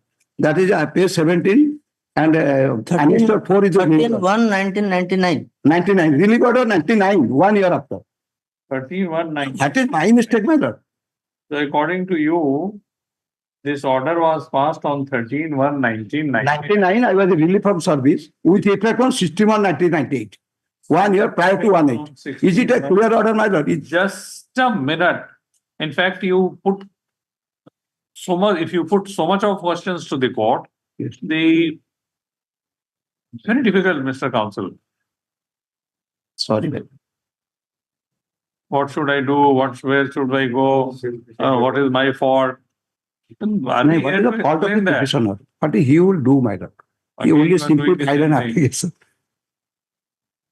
So according to you, your simple case is that you were allowed to voluntarily retire with effect from 16/1/1998 My lord. by an order passed on 13/1/1999. All right. Yes, ma'am. So in no case you could have made an application prior to cutoff date 8/10/1998. 16/1/98. 8/10/1998 is the cutoff date. 8/10/98. So 8/10/1998, you could not have filed your application. Filed, my lord. Filed. You could not have filed before 8/10/1998. Did you file your application? No, my lord, may I clarify one thing? On 16/1/98, when I submitted my resignation, I Please have filed an distinguish, Mr. Counsel, please distinguish between you, the appellant here, and your father who retired. All right. Yes, ma'am. So he had made an application earlier in January 1998 98. for voluntary retirement. Retirement? And the order was passed in January 1999. 99. All right. Fine. Then you, his son, made an application for appointment. No. Application thereafter. Who filed application? Son filed. Previously father filed, thereafter son filed. Son filed. So son filed on 26/7/1999. 99. Yes, madam. He could not have filed the application before 8/10/1998, the cutoff date. He could not have filed Because the order was not passed. This is your submission. My submission after acceptance of my resignation, then cause of action started to file or not file. We are arguing on your behalf, in fact. Because how What you are saying, all right. No, my father Please filed take an application on 16/1/98. Please take your seat. Yes, Mr. How could he have filed this application on 8/10/1998 when the order was passed on 13/1/1999? No, he cannot file, but because I have seen that. But that the stipulation that the rule was amended prior to that. So till 16/10/1998, those who are allowed to retire on voluntary ground, their cases were considered. So that his admitted fact, his application has been allowed with effect from by order 13/1/1999 with effect from 5/1/1998. But one point, my lord, that No, is this your case that the persons who retired after 13/1/1999, they were not entitled for this scheme? Yes. Yes, my lord. They're not entitled? Yes, my lord. All right. But he will have to be treated to have retired with effect, and he has been treated. He to be retired from 5 because it has been accepted with effect from 5/1/98. Then it is quite unreasonable. Yes, ma'am. That has been accepted with effect from 5/1/98. Another aspect, my lord, rehabilitation assistance scheme is not a matter of right, it is after 24 years. There is no question of after 24 years. He has been pursuing his case. 98 matter, he has applied in 99. No, everywhere you have ignored his case. He files his application for voluntary retirement in 16/1/1999. My lord. You take a decision 1 year thereafter on That is admitted. There is no dispute about it. Now you are taking a plea that 88, 10, 1998. You want something to be done which was impossible.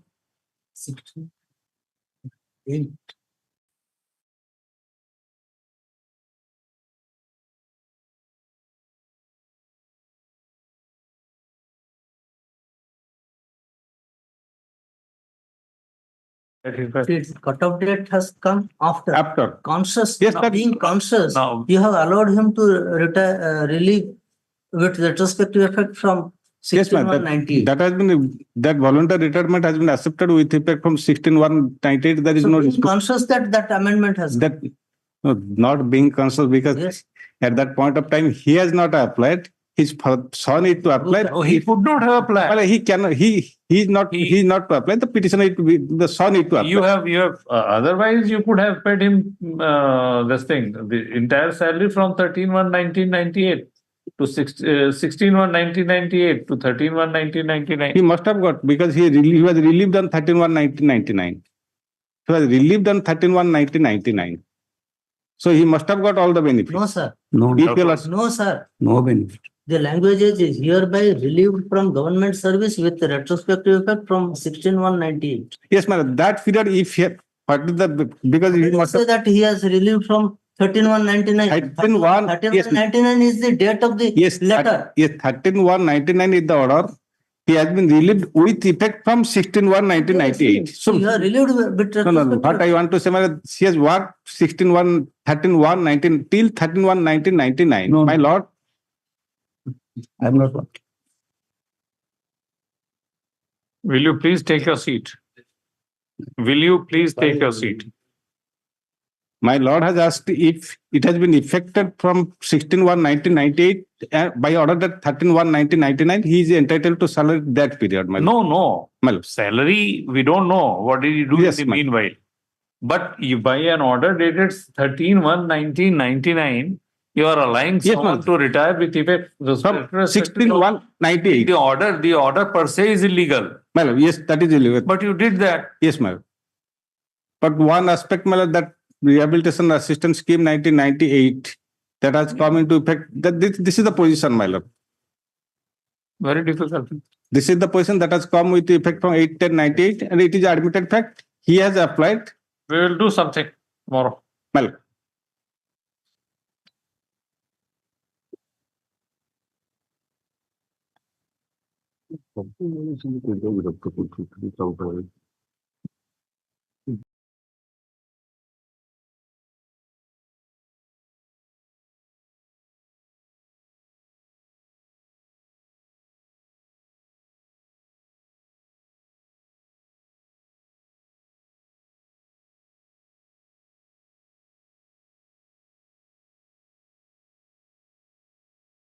Honorable Court, in the second stage on the very same reasoning, again my representation was rejected.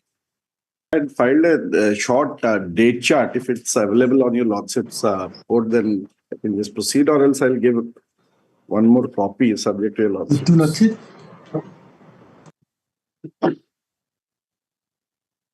My lord, Mr. Senior Patnaik will be assisting this board.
Your Lordship, sir, on that Supreme Court order, since I just saw that, Lord, the matter was in February, it was listed when it was directed that it should be disposed of. On the last occasion also, Your Lordship remembers we discussed on that issue.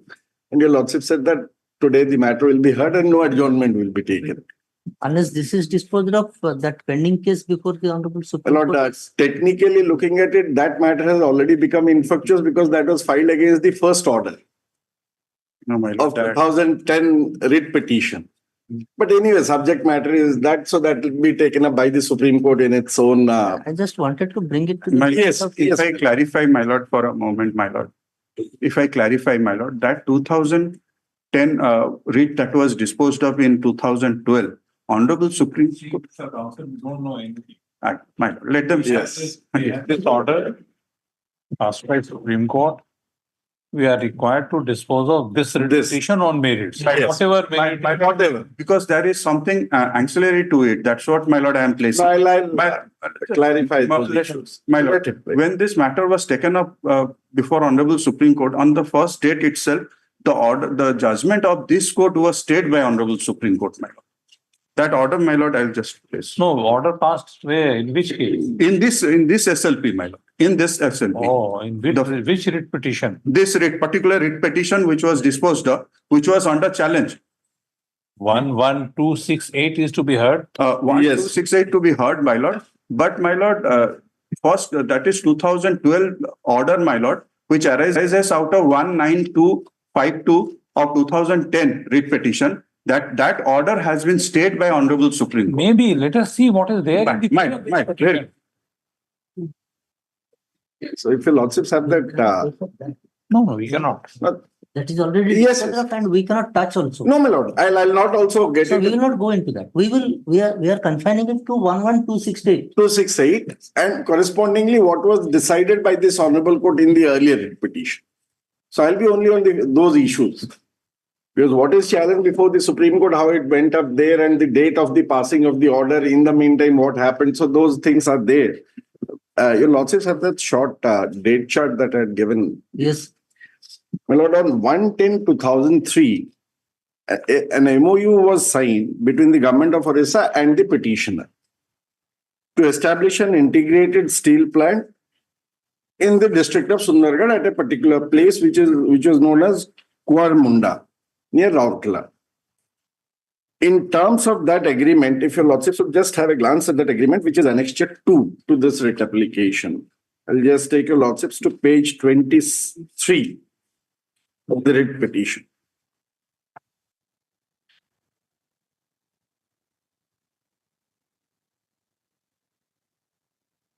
Your lordships got it then? Yes. If your lordships would see, after 4, there's a land. DMMPL, which is the present petitioner, will require approximately 260 acres of land for the purpose of setting up of the steel plant and associated facilities. The government of Orissa agreed to hand over the land free from all encumbrances to DMMPL through IDCO for construction of the plant and allied facilities. DMMPL agrees to pay IDCO revenue and authorities the cost of the land, etc. So what actually happened was they could not acquire this land. So an alternative site was chosen. And in terms of that, in 2 installments, in the first installment, my lords, on 24/6/2004, which is almost after 8 months from the signing of the agreement, 120.12 acres of land were given to me. Then, my lord, on 27/11, which is again after 5 months, another 22 acres of land was allotted. So in total, it was 142.22 acres of land were given. But because of certain issues with the land itself, which I'll come to, my lord, which in my response where I have given, so the plant could not be, the construction could not be started. So in 2005, on 7/12/2005, a so-called notice was issued by IDCO that in terms of the agreement signed or the MOU, we were supposed to start the production or the setting up of the plant process, so which you have not done till date. So you give a so-called, unless we will rescind the MOU or the land allotment. Then your lordships may come to annexure 3, page 27, my reply which was given. It starts from page 27.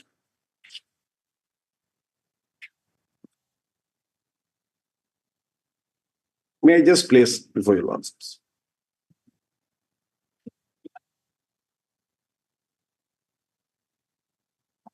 Yes. With reference to the above subject, we would like to submit that we have allotted 142.12 acres of land in 2 phases for our mega steel plant project at so-and-so area. This land was issued as part of 260 acres of land agreed to so-and-so. Then your lordships may come to point 1. As we have planned to install the integrated steel plant in a single phase as per MOU, we require total 260 acres of land to install the complete project, out of which 142.12 acres of land has been allotted to us in 2 phases. Application has already been filed with IDCO for the balance land of 117.88 acres, which is under progress in your office and is awaited for allotment. Then your lordships may come to, because sufficient land was not available with us for all the projects mentioned in the MOU, we were having no option other than installing the project in phases to start at the earliest. When we approached the State Pollution Control Board for getting the NOC to establish the project in part, we came to know that our plot is adjacent to NH23. And therefore, as per rules of Pollution Control Board, we cannot utilize the land falling within area up to 500 meters from the NH for any industrial purpose.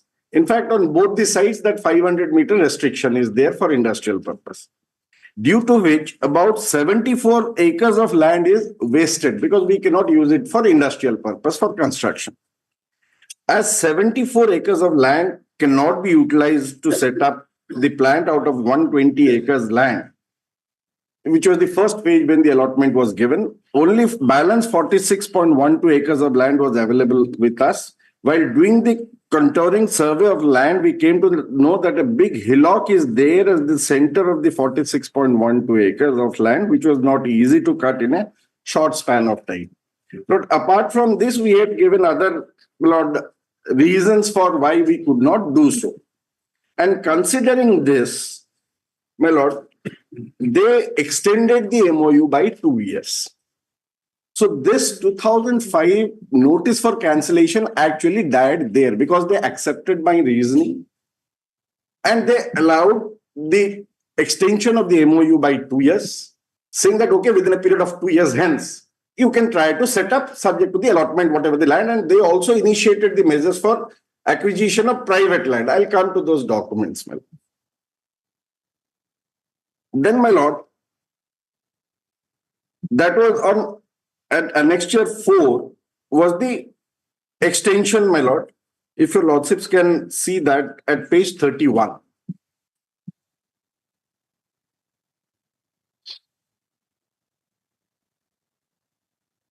May I place, my lords? Yes. Only para 4, because other things, my lord, are there. But para 4 will be initially. In the meantime, Government and Steel and Mines Department have extended the period of MOU for 2 years more, up to 39/2007.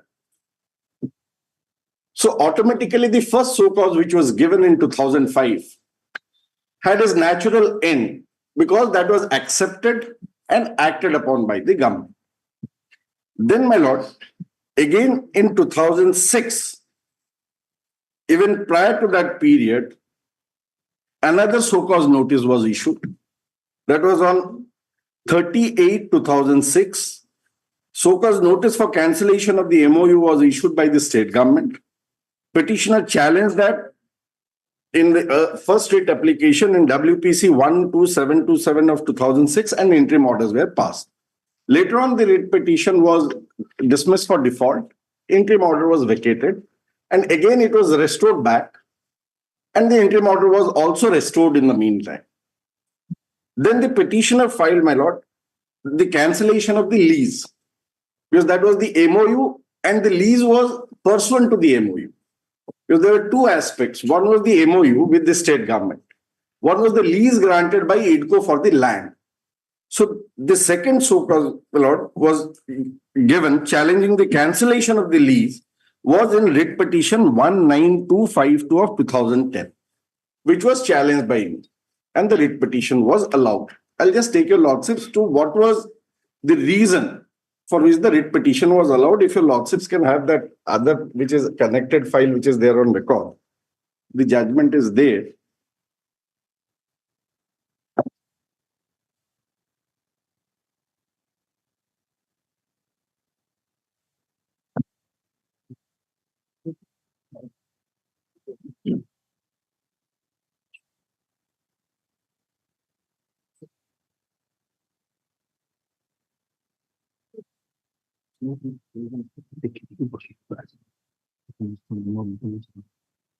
Lordships got that.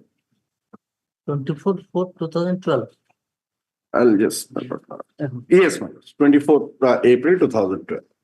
If your lordships would come to internal page 20. Please. I'm sorry. Yes.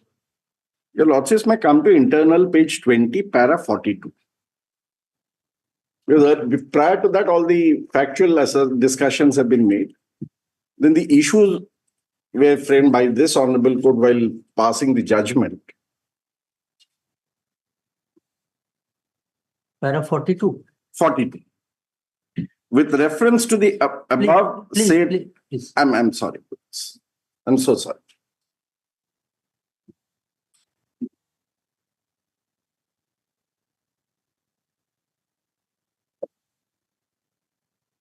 Yes. Please. With reference to the above rival legal contentions, the following points would arise for consideration by this court. Whether the impugned cancellation order dated 30th December is passed by the competent authority of the IDCO constituted under section 4.2 of the Orissa Industrial Infrastructure Development Act 1980, which is the IDCO Act. Whether the cancellation of allotment of the plot area, acre 140.022, that should be 142, my lords, and there's a typographical error, in favor of the petitioner on the basis of the so-called notice dated 7/12/2005, which, my lord, I explained that it has had its natural end. So that was the so-called basis on which this lease was cancelled.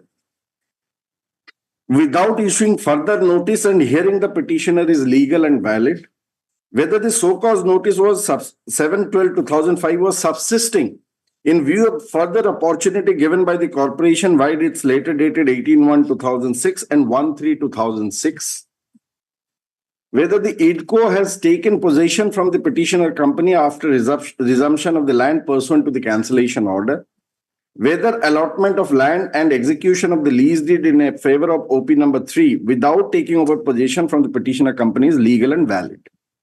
Then, my lord, I'll just take your lordships.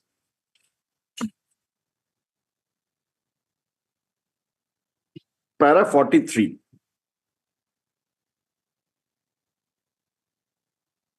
My lord, sub-para, it is an undisputed fact that the MOU dated 1/10/2003 was entered with OP number 1 by the petitioner company for setting up of integrated steel and ferroalloys project. The state government, in terms of the said MOU, was required to provide land for setting up of the said project, as well as coal block and iron ore mines, which is now out of question, my lord, after the Supreme Court judgments, required to be acquired by it. In this regard, clause 4, which I had pointed out before your lordships.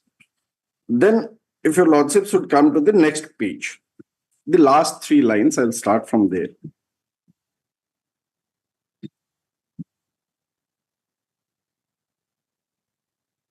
Well, in fact, one line prior, 4-5 lines, it starts with that later is followed by another later dated 1/3, about 7-8 lines from the below, from the bottom, my lords. Paragraph page? That is page 22, part of para 44.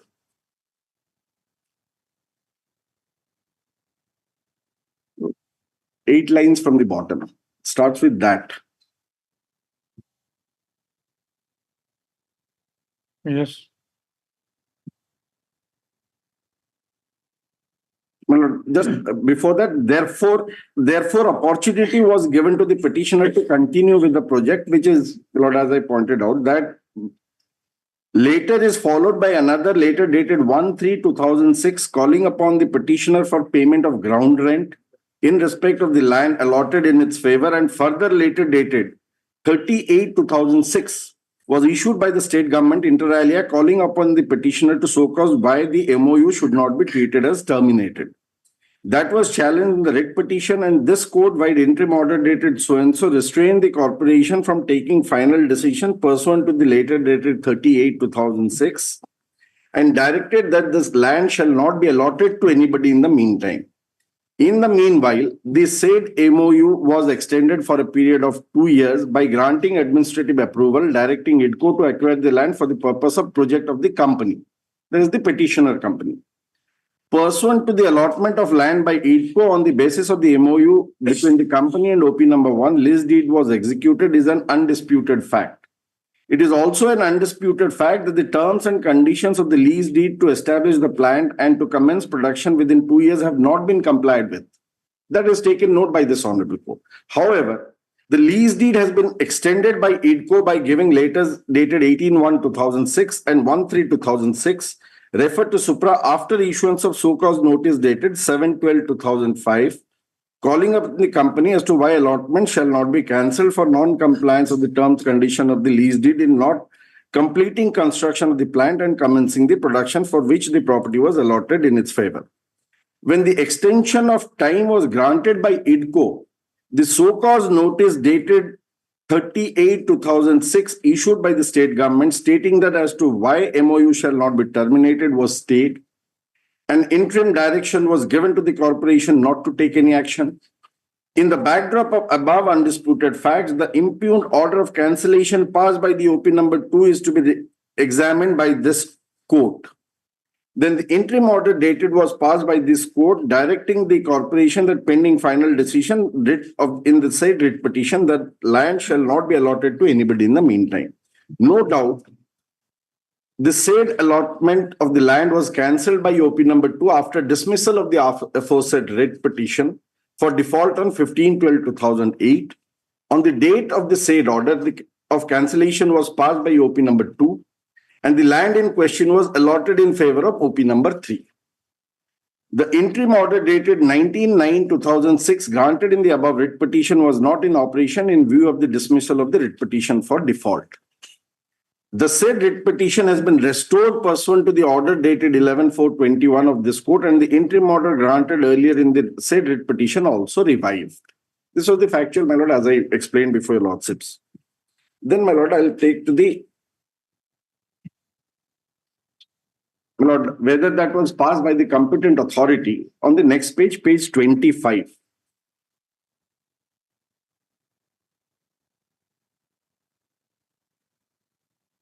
That is the interim page, my lord, internal page 25 of the judgment.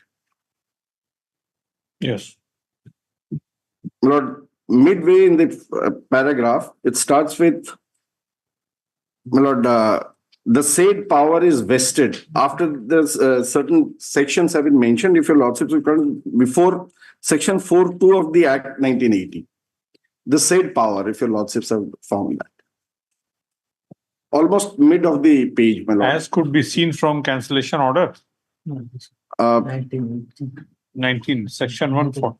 19 acts of cancellation. That was sentence. Because just after that, the said power. The said power is vested.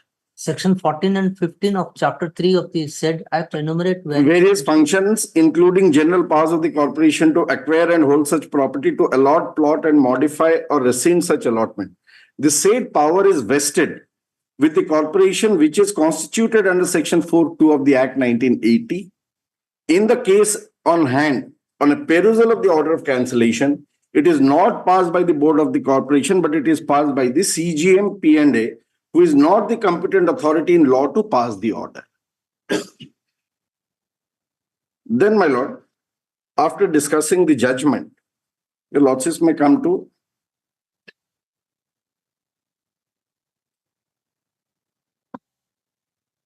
para 48. not go into the recitation which has been done of the earlier judgment of Tata Cellulose. Yes, I'll just. Yes. In view of the aforesaid decision, the cancellation order cancelling the allotment of land in favor of the company has not been passed by the corporation. On this ground, also the cancellation order is liable to be quashed. Accordingly, point number 1 is answered in favor of the company.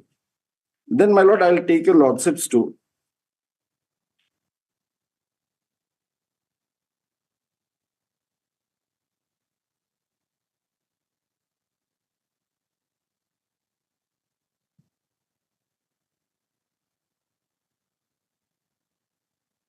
but then the narration of the factual assertions are there. Then your lordships might come to para 50,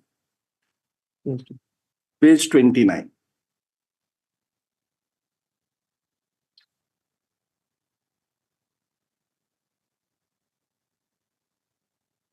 Yes. Accordingly, the contentious points number 2 and 3 are also answered in favor of the petitioner company. For the foregoing reasons, we are of the view that the impugned order of cancellation of allotment of land is liable to be quashed by issuing a writ of certiorari as paid for by the petitioner. And if your lordships should see that what were the grounds 2 and 3, whether the cancellation was legal and valid, that was dated 7/12/2005, the notice which was issued. Then whether the notice was subsisting after the opportunity was given. So these two issues were also answered in favor of the petition. Then, my lord, the next contention, which was there, the 4 and 5 are also answered in favor of the petitioner for the following reasons. It is an undisputed fact that the allotted land was in possession of the petitioner company. My lord, I will not go through the entire, my lord, the recitation of the factual assertions. If your lordship should just come to the last portion of that page, the state government. Yes. Page? My lord, page 30. 30. Last 5 lines, my lord. Yes, Section 9 of the said act, which is the Gram Panchayat Act.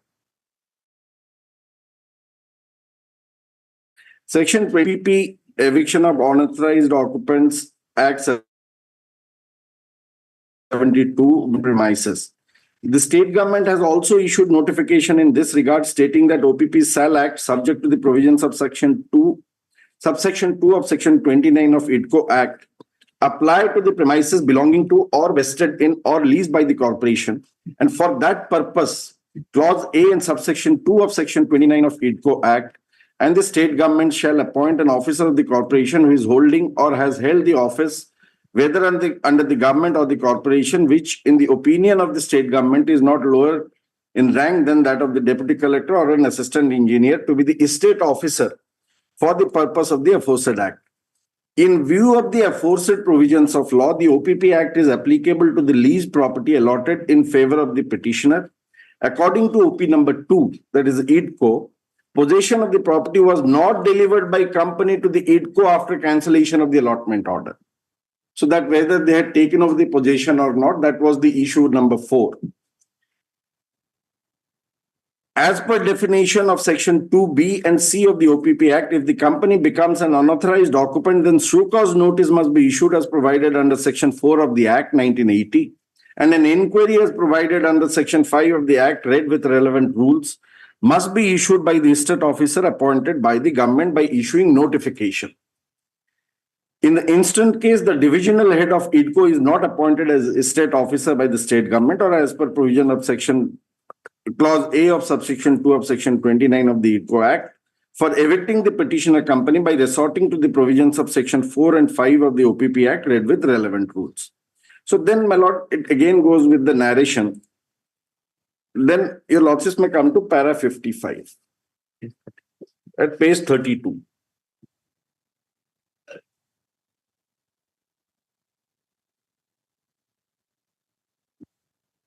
Lord, just prior to that, the last line of the previous paragraph. Lord, the observation of the Honorable Apex Court. The said observation with all force is applicable to the fact situation of the present case.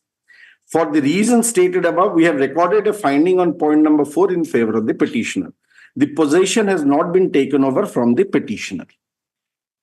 It is alleged to be a paper possession which is not taking over actual physical possession of the allotted land and from the company. Therefore, we have answered point number 5 that allotment of land made in favor of OP number 3 is without obtaining actual physical possession from the company as required in law, and also for reasons assigned to in point number 4, the land was not available for allotment as well as execution of the lease deed in favor of OP number 3. And therefore, the alleged allotment is bad in law. No doubt the petitioner has not sought for quashing of allotment and execution of lease deed in favor of OP number 3. What is sought for is the quashing of cancellation of allotment of land and lease deed executed in favor of the petitioner company. Since we have answered point numbers 1 to 3 in favor of the petitioner, the cancellation is bad in law for the reasons stated supra, that possession of the land in question has not been taken from the company. Therefore, question of execution of lease deed in favor of OP number 3 is not legal and valid. The fact that later dated 10/2/2010 was issued in favor of OP number 3, allotting the land of the OP number 3, entered into an MOU to set up a steel plant within 2 years, and the alleged possession of the land was given by the OP number 2 in favor of OP number 3 by executing lease deed dated so and so are also factually and legally not correct. So that is the finding of this Honorable Court, which is subject matter before the Honorable Apex Court. Then your Lordships may come to para 56. Having answered all the aforesaid contentious points in favor of the petitioner company, what order is required to be passed is to be considered by this court, keeping in view the facts and circumstances of the case. It is an undisputed fact that all contentious points have been answered in favor of the petitioner company. It is also an undisputed fact that the purpose for which the land was allotted in favor of the petitioner company has not been put to use within the period stipulated both in the allotment letter and the lease deed executed in favor of the petitioner company. It is also an undisputed fact that so-called notice dated so-and-so issued by the corporation represented by the CGM P&A to the petitioner company, to which reply was submitted and further period was extended by the state government as well as the corporation for complying with the terms and conditions contained in the allotment order and lease deed. The fact remains that the allotment of land is of the year 2004 and in 2 phases. Since we have already held that the cancellation of allotment of land in favor of the petitioner and the lease deeds are as bad in law, allotment of the said land in favor of OP3 for the reasons recorded on the contentious points 4 and 5 is also bad in law. Therefore, we are required to grant the relief in favor of the petitioner company and quash the allotment of land and the lease executed in favor of the OP number 3. However, we make it very clear that it is open for the OP number 2 to take such other action that may be warranted in the facts and circumstances of the case, unless the petitioner gives a positive undertaking to the corporation that within a specified period, the land which has been allotted in its favor will be put to use by constructing and commencing production for the purpose for which the public property is allotted in its favor. If such an undertaking is not given and the terms and conditions of allotment of land and that of the lease deed are not complied with by the petitioner, within the reasonable time to be extended by the corporation, the land can be resumed by following the procedure as provided under the Act. So accordingly, the direction was issued. Then, my Lord, we gave a representation as directed by your Lordships, which is, my Lord, in the present writ petition, is at, my Lord, Annexure 5, page 33.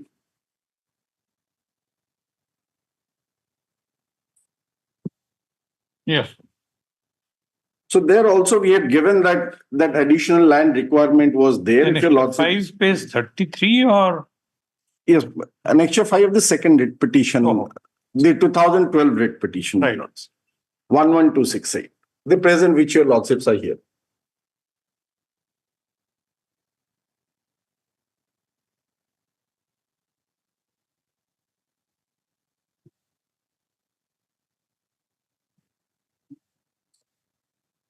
Oh, there is some problem in this.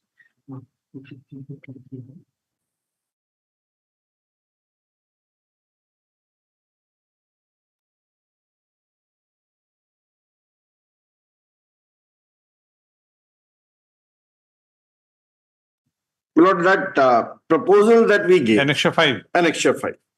There we had mentioned, my lord, if your lordship should come to the second page.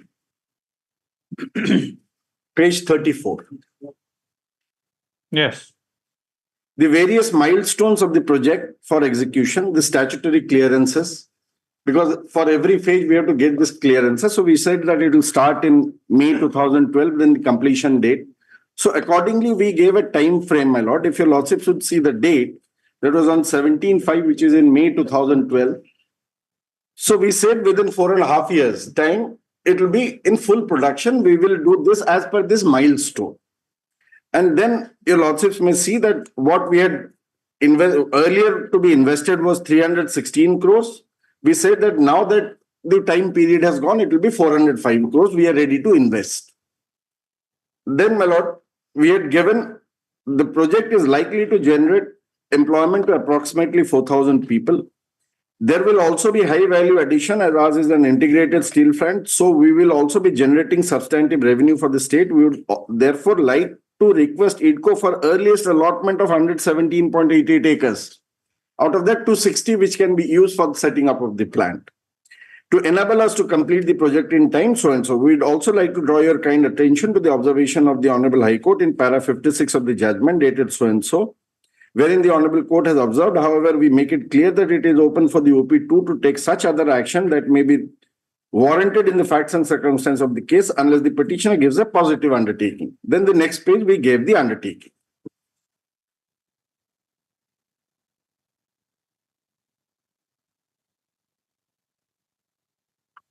That we will be completing as per the milestone.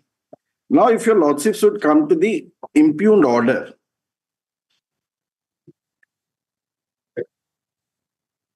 Lord, which starts from page 16. Starts from page 15, but the effective portion starts from page 16. Annexure 1.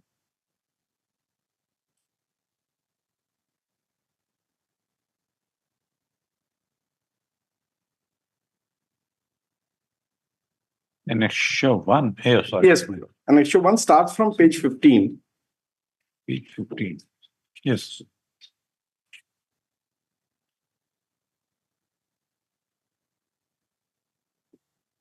Yes. So lordship should come to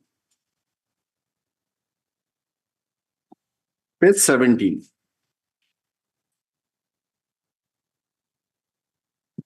Lord, I'll just, after reading this, I'll just take your lordships back to the earlier writ petition, which order was challenged there also. It was the identical order. Absolutely no difference in the language also or the purport of the letter. So lordships would come to para 4, page 17. Yes.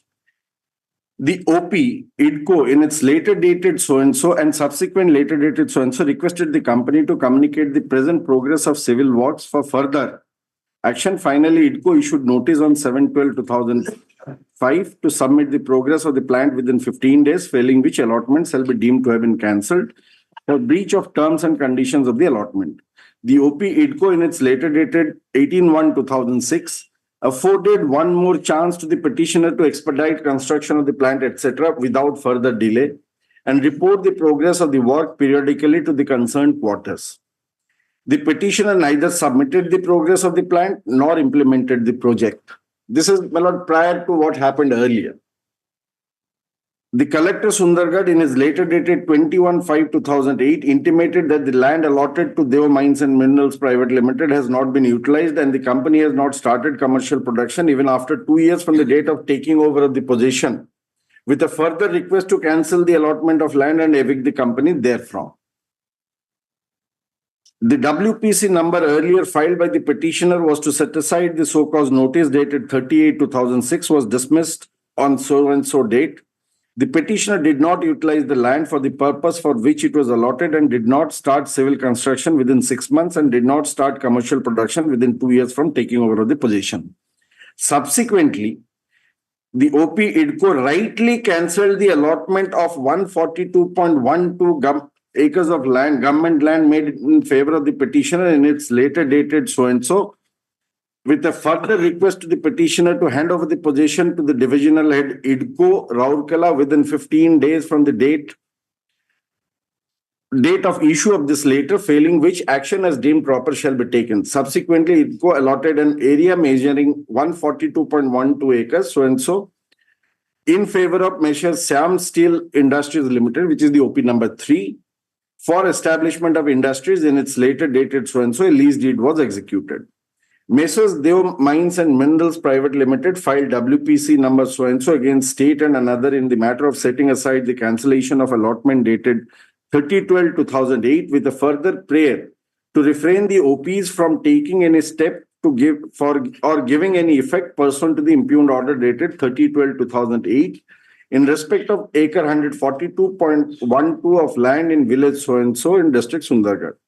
The Honorable High Court in their judgment dated so and so, while setting aside the cancellation of allotment, directed that it is open for the petitioner company to give positive undertaking to the corporation that the terms and conditions of allotment of land and lease deed will be meticulously implemented within a reasonable period of time that may be considered reasonably by the corporation to its satisfaction. If there is valid explanation by the petitioner seeking for extension of time, which shall be conveyed by your representation to be filed within 2 weeks from the date of receipt of this order, the same shall be considered and appropriate order shall be passed thereon within 4 weeks. Then your lordships may come to the next page, my lord. If your lordships, para 7.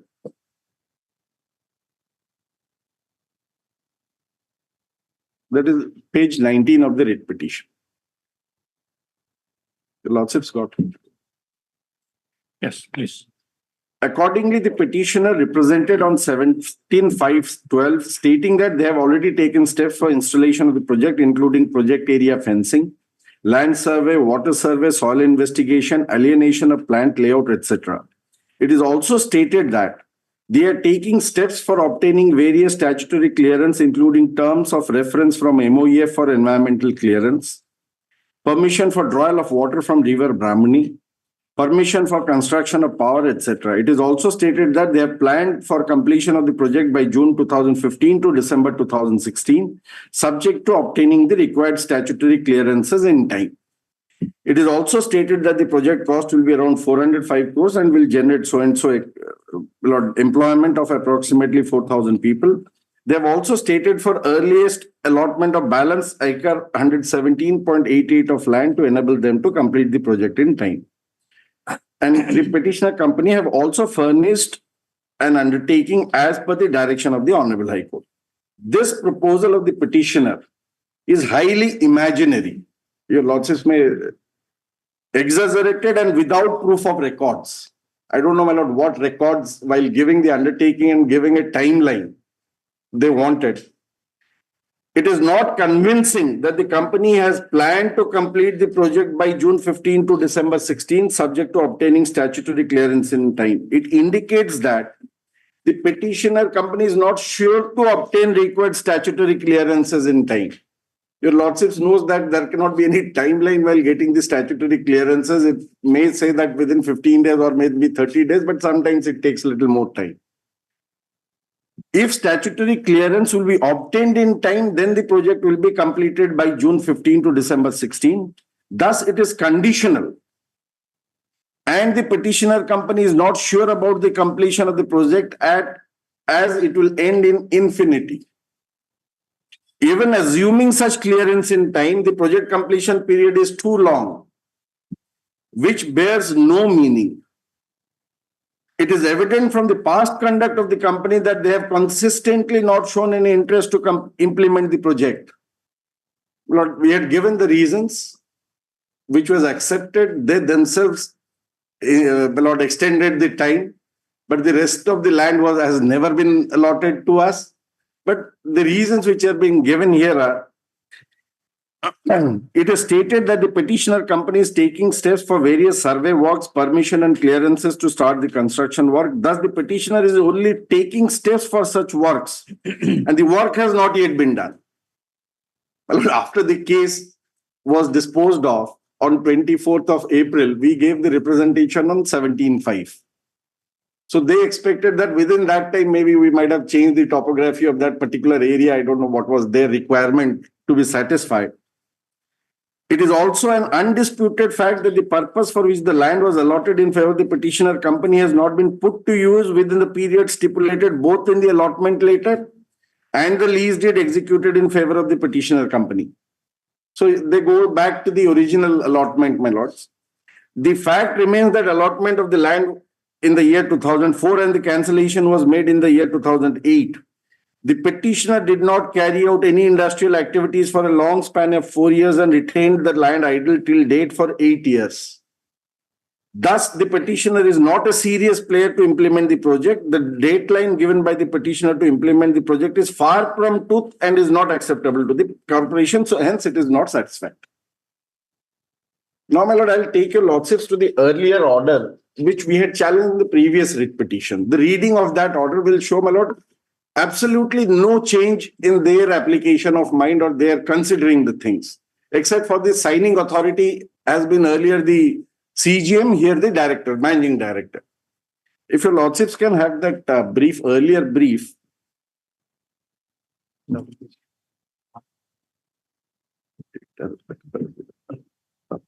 Yes.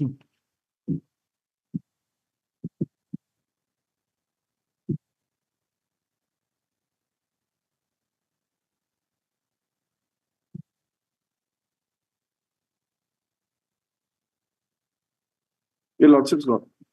Lord, your lordships may come to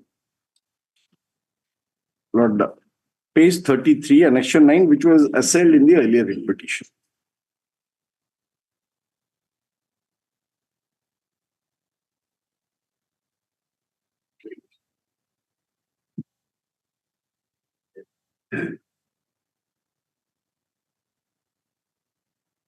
Lordships.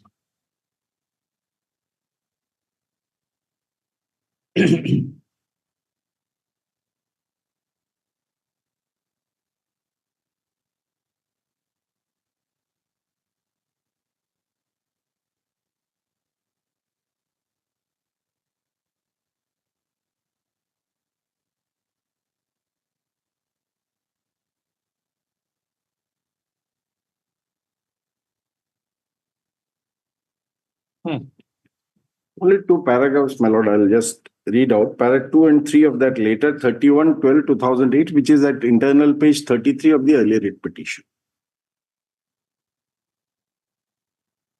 That was annexion 9, my lords. Yes. You were requested in this office later dated so-and-so and subsequent later dated so-and-so to intimate progress of work with photographs in respect of your project.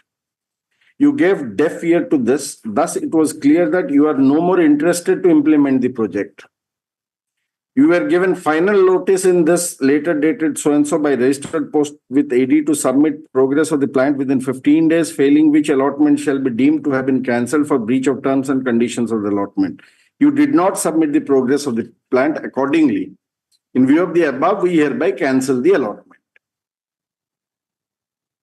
So, Lord, if your lordships remember, as I placed before your lordships, that when we gave the show cause reply, they did not say that your show cause reply is wrong.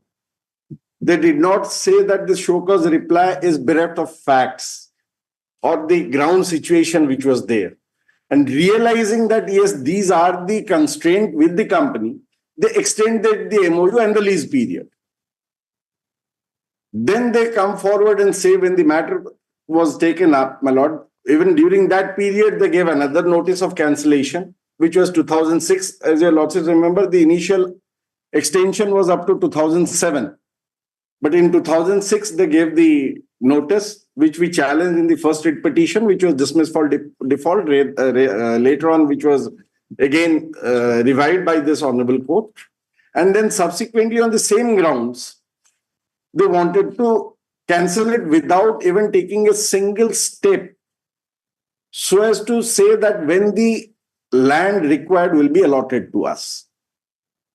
And when they don't provide me the means to carry out a particular project, and they expect me that, and as I pointed out, my lord, the NH passes through or the passes adjacent to the plot, and out of the 42 acres what was given, almost 74 acres were useless.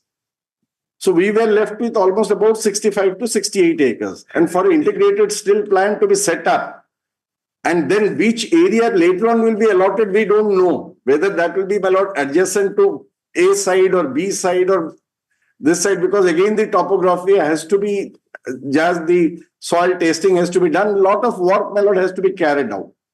So in that premises, it is impossible for a project to start its work to construct a steel plant without knowing where I'll get the land.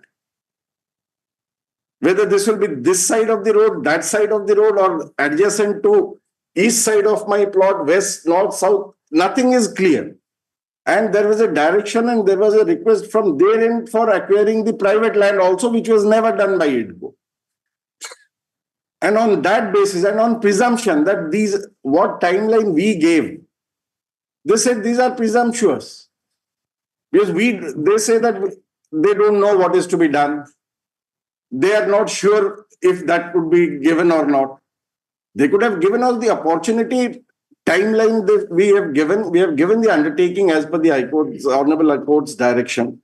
If we have failed, then they should have given us a notice saying that, okay, you had given the timeline and this is the reasonable period within which you should have got it. You have not done it.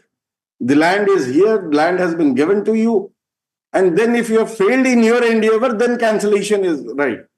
But merely on presumptions and stating that what we said or what timeline we gave and what the project idea we gave, they said that it cannot be done. Or I am not serious in doing it.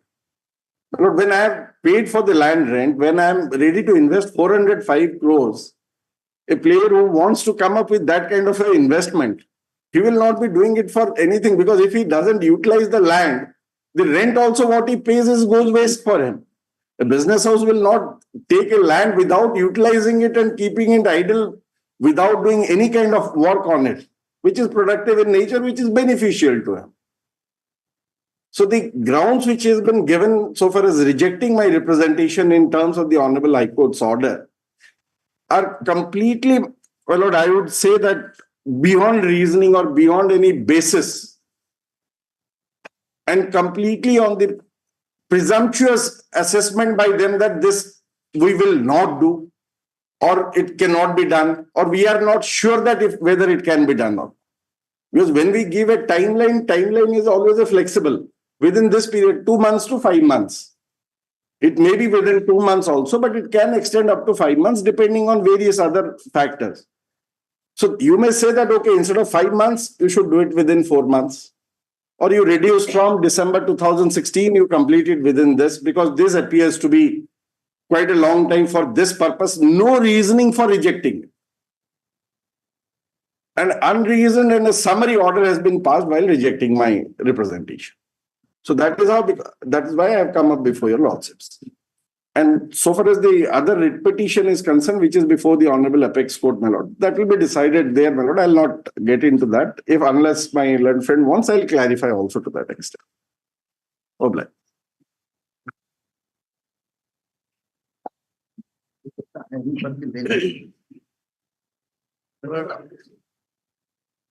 I am appearing for the erstwhile opposite party number 3, in whose favor the lease was granted after his cancellation, my lord. Before taking your lordship to so many details, my lord, I am wondering about one aspect of the case. My lord, the entire writ application, present writ application springs from the result of the earlier judgment, my lord. It is all consequential to the earlier judgment. The said judgment has been challenged before the Apex Court. Apex Court has already granted a stay over that order.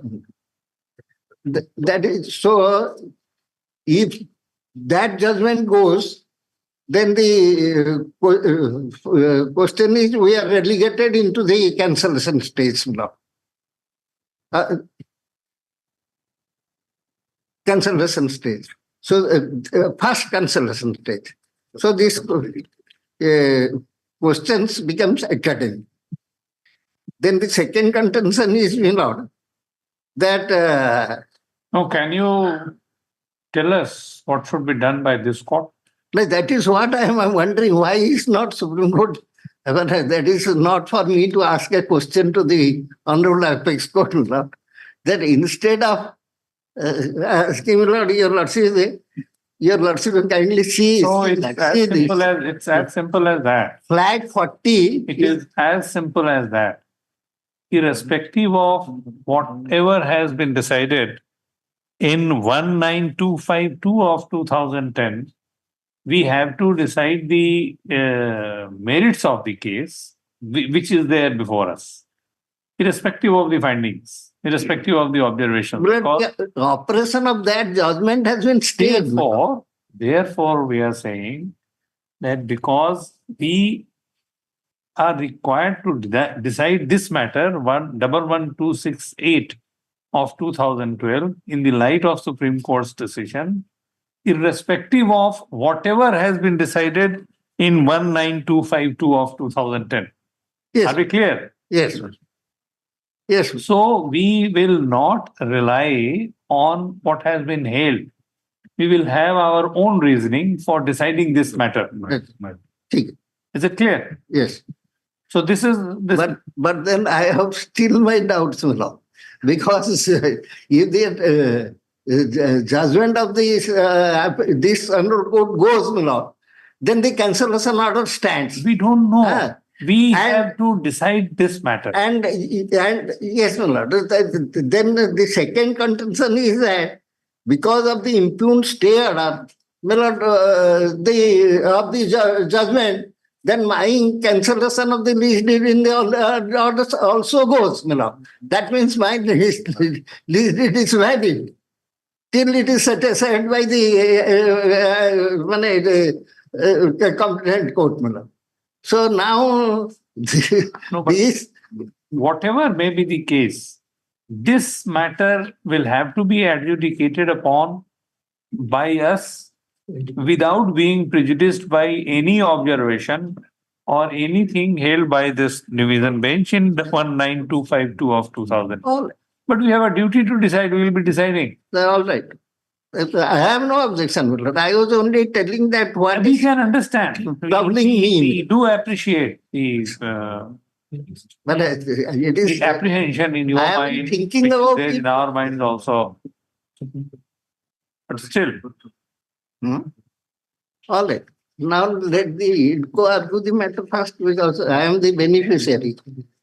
Then we will say about my prejudice in the matter. I will be confining myself to my prejudice in the matter. My lord.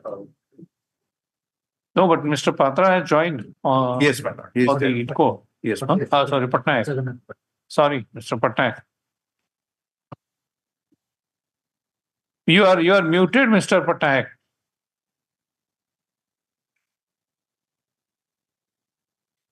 You are muted, Mr. Patnaik. We can't hear you. Please ask someone to. Please call him. Yes, ma'am. Now we can hear you. Yes, please. My lord, I am appearing along with Mr. Abhijit Patnaik, who had already addressed your lordship about the Supreme Court order. Yes. My lord, pursuant to your lordship's earlier judgment, my lord, the representation was made. Now the representation has been rejected. So therefore, now the Honorable Apex Court has directed for considering in this writ petition whether the rejection was right or wrong. So now we are in a practically in a fixed manner. Since the judgment has been already stayed, but this representation is the offshoot of the judgment, then what is to be considered, my lord? So therefore, my lord, I will let my lord and associate to represent before your lordship about the merits of the case, my lord. But one thing I am to say, that your lordship are directed to exactly file an affidavit about the condition of the land that affidavit is before your lordship. That is pursuant to the order dated 6/2/2023. Your lordship may see my affidavit, which will be placed by my friend, and that your lordship would see that the entire land is vacant. For all these years, the petitioner company did not say anything, did not do anything, my lord. That is the report before your lordship, which your lordships have asked for. Now I will leave it to Mr. Abhijit Patnaik to address your lordship. Kindly allow him to address. No, but what is your advice to the court? My suggestion, my lord, is that let a clarification be made by the Honorable Apex Court whether the offshoot of the earlier judgment will be considered by your lordship. That's my suggestion to your lordship. No, but what is your advice? What the court should do in the light of earlier division bench decision having been stayed by the Supreme Court and the Supreme Court requiring this court to decide this matter? What is my your lord, OP number 3 has gone to the Supreme Court, who is being represented by Mr. Mahanti, Senior Counsel. And let them get a clarification, or the petitioner make a clarification from the Honorable Apex Court. That's my suggestion to your lordship. All right. Respectful if there is no clarification on record and the Supreme Court requires that the High Court should decide it, what is your advice in that background? Because your order is under challenge. Yes, my lord. That's why I am saying that let a clarification be sought from the Honorable Apex Court by the OP number 3. Why not you? We'll also. Yes, we can also.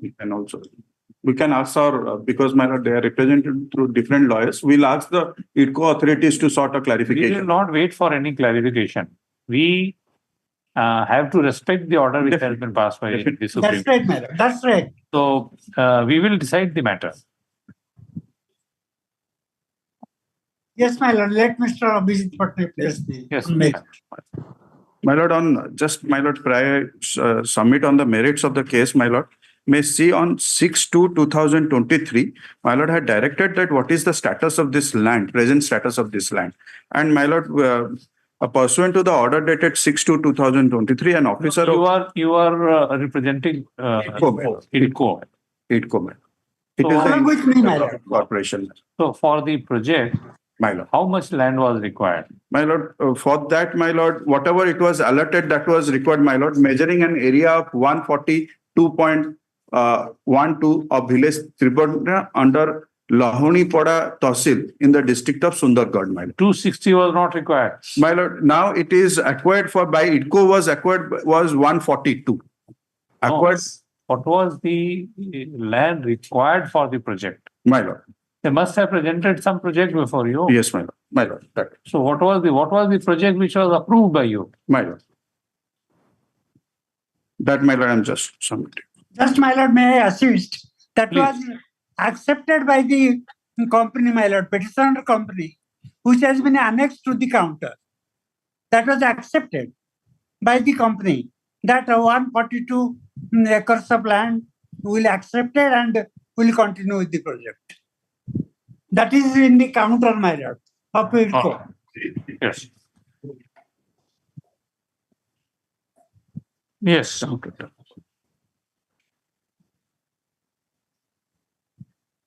My lord, kindly see in the counter, my lord, page 11.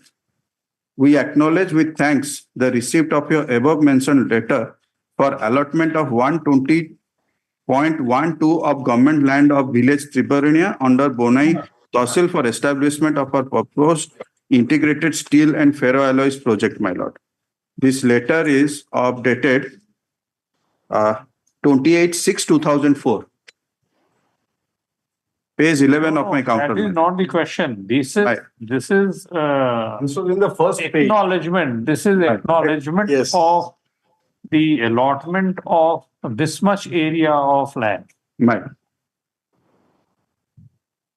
This is, So had you assured my lord, that for this project you will be providing them this area of land? this is the amount of land, my lord, we have assured, we have allotted, and now, my lord, when it was not, any construction was not taken place, my lord. Any construction, he is making a submission Sorry, my lord. that for the project, My lord. the total area of land which was required was 260 acres. My lord. You allotted him 142 or 117 or 142. Yes, my lord. 142 or something acres. 120, my lord, they have. 120 My acres. 120 acres. My lord. So a project which could be completed in 260 acres, how could that be completed in 120 acres? My lord. My lord, I got it. One. And then he is making a submission My lord. that the work could have started only after allotment of the entire area, because only thereafter they could have decided based on topography of the land as to where from the construction is to begin, which construction is to start where, and so many things. It's a composite project. So we would like to know from you, therefore, that whether 120 allotment of 120 acres of land, 142. sanction of grant of sanction to the project. My lord, I may take instruction on that. First of all, my lord, what I am submitting is this 120 acre that was given to them. They have accepted that. Now the question of that it was more land was required or not, whether we had agreed for that part I have to take instruction, my lord. Where is the question of taking instruction? My lord, 2012 matter. No, my lord, it is on record. If your lordships want, I can just show that. Please let him come. It is on record in the earlier writ petition. Please let him.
My lord, it is allotment of on 24 June 2004, my lord.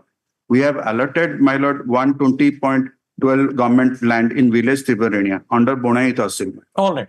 So please be specific, my lord, in your answer to this question. My lord. What was the land required as per the project which was approved by you? That application, my lord. No, where is that approval? That approval we have given, my lord, here. The allotment is here, my lord. At page 29, A/3, the OP number 3 counter, my lord. The allotment is there. There is difference between approval and allotment. Yes, my lord. Yes. So which project was approved? This project, my lord, for this project, the allotment of land was 120. It is our case, my lord. 142. 142. After that, my lord, another 22 acres was given. So sum total, my lord, 142 was given. So have you stated anywhere that for that project 140 acres was required? My lord.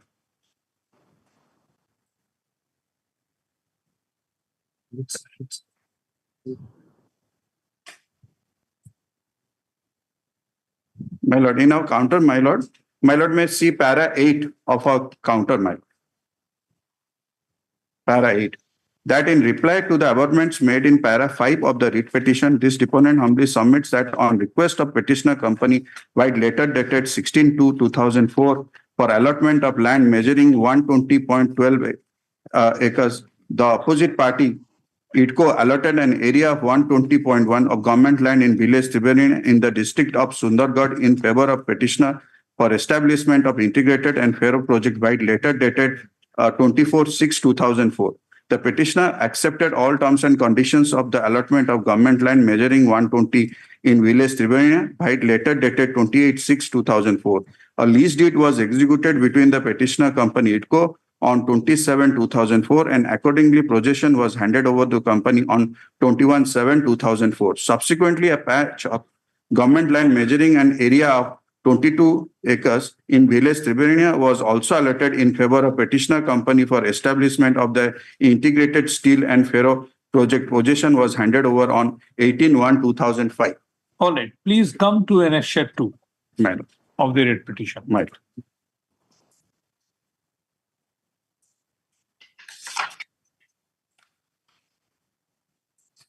Page 22. This is memo of understanding. Yes, madam. Between the government of Odisha and the petitioner.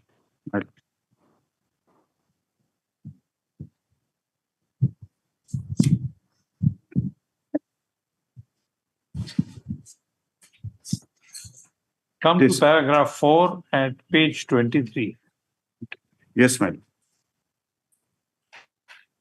My lord, this memorandum of understanding reaffirms the commitment of DMPL to establish an integrated steel plant assistance of the government of Odisha, providing the land, iron ore mines, recommending for coal blocks and other facilities. The land, the DMPL will require approximately 260 acres of land for purpose of setting up a steel plant and associate facilities. Then, my lord, in name of the village, the area required is Umargunda near Raulkela, 260 acres. That is the memorandum between, my lord, between the government and, my lord, DMPL. So, but it was requisite to us, my lord, to provide 140, which we have provided to them. Where is that? That IDCO has provided them. That where is the requisition? Requisition, my lord, is not on record, but this was what we have allotted to them. We have never allotted them 160 or 260, my lord. Their requirement was, MOU was with the government, my lord. So government can clarify on that. Why, my lord, only 142 was allotted or was requisite to us to allot that land to them, my lord. No, you could have allotted 20 acres also. But that is, my lord, but my lord, we have given 140 acres, my lord, where my lord, physical possession was given to them. No, why did you give 140 acres? Lord, may I clarify? By letter dated, but the original memorandum of understanding in respect of the land in question, the land in question was subsequently decided to be given to a medical college for establishment of the medical service. Therefore, the company approached the government to the IDCO, managing director IDCO, that give us in another place 120 acres which is available with you. That that letter is probably not before your lordships. That is why it is. May I read it out? I will find it. Along with an affidavit. We will not allow you to read out any document which is not there on record.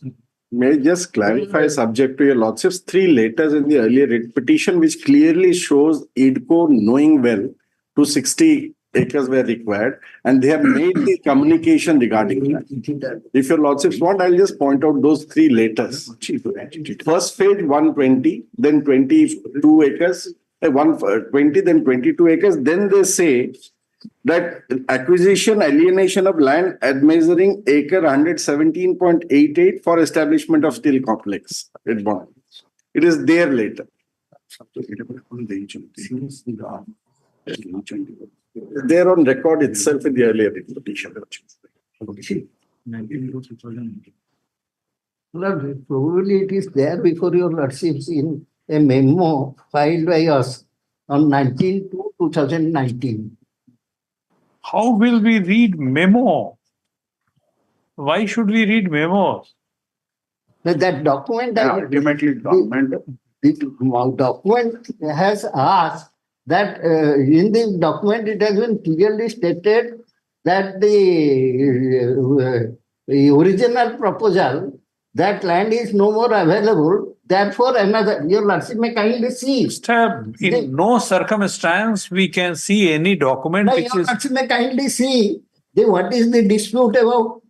Memorandum of understanding says location of a place, location of 268 acres in some other place, and this land is situated in some other village. It is some other village, my lord. It is near Raulkela. There is a catch in between. So what is that catch? That memorandum of understanding was with the government by the petitioner in between them for 260 acres. Subsequently, the petitioner asked IDCO that now that that land is given for medical colleges, after discussion, the proposal of 120 acres is accepted by us.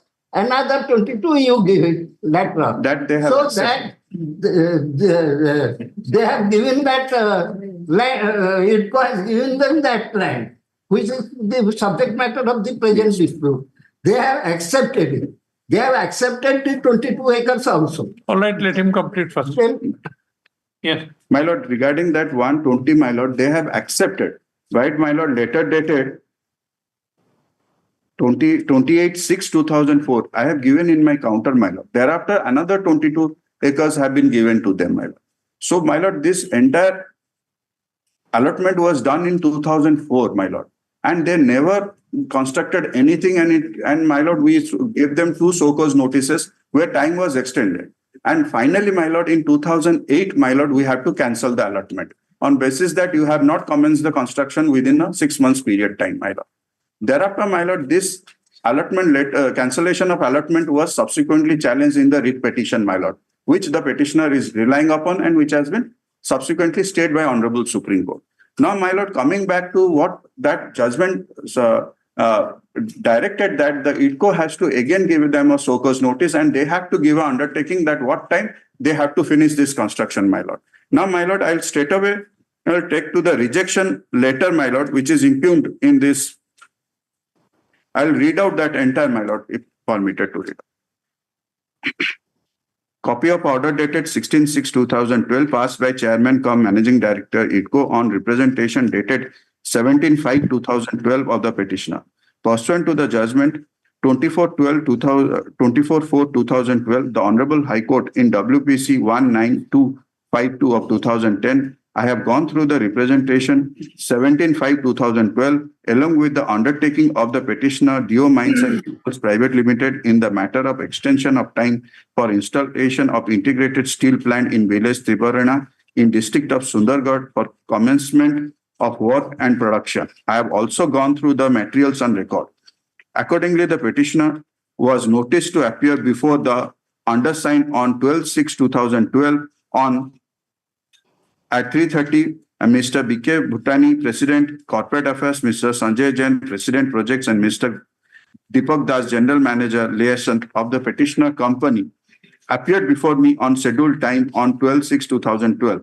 The issues of the petitioner company in their representation dated 17/5/2012 for extension of time to implement the project were discussed threadbare. The representation was considered and ordered passed accordingly. On the request of the petitioner company in the letter dated 16/2/2004, IDCO allotted an area measuring 120.12 of government land in Tribarana in the district of Sundargarh in favor of the petitioner for establishment of integrated steel and ferroalloys in its letter dated 24/6/2004.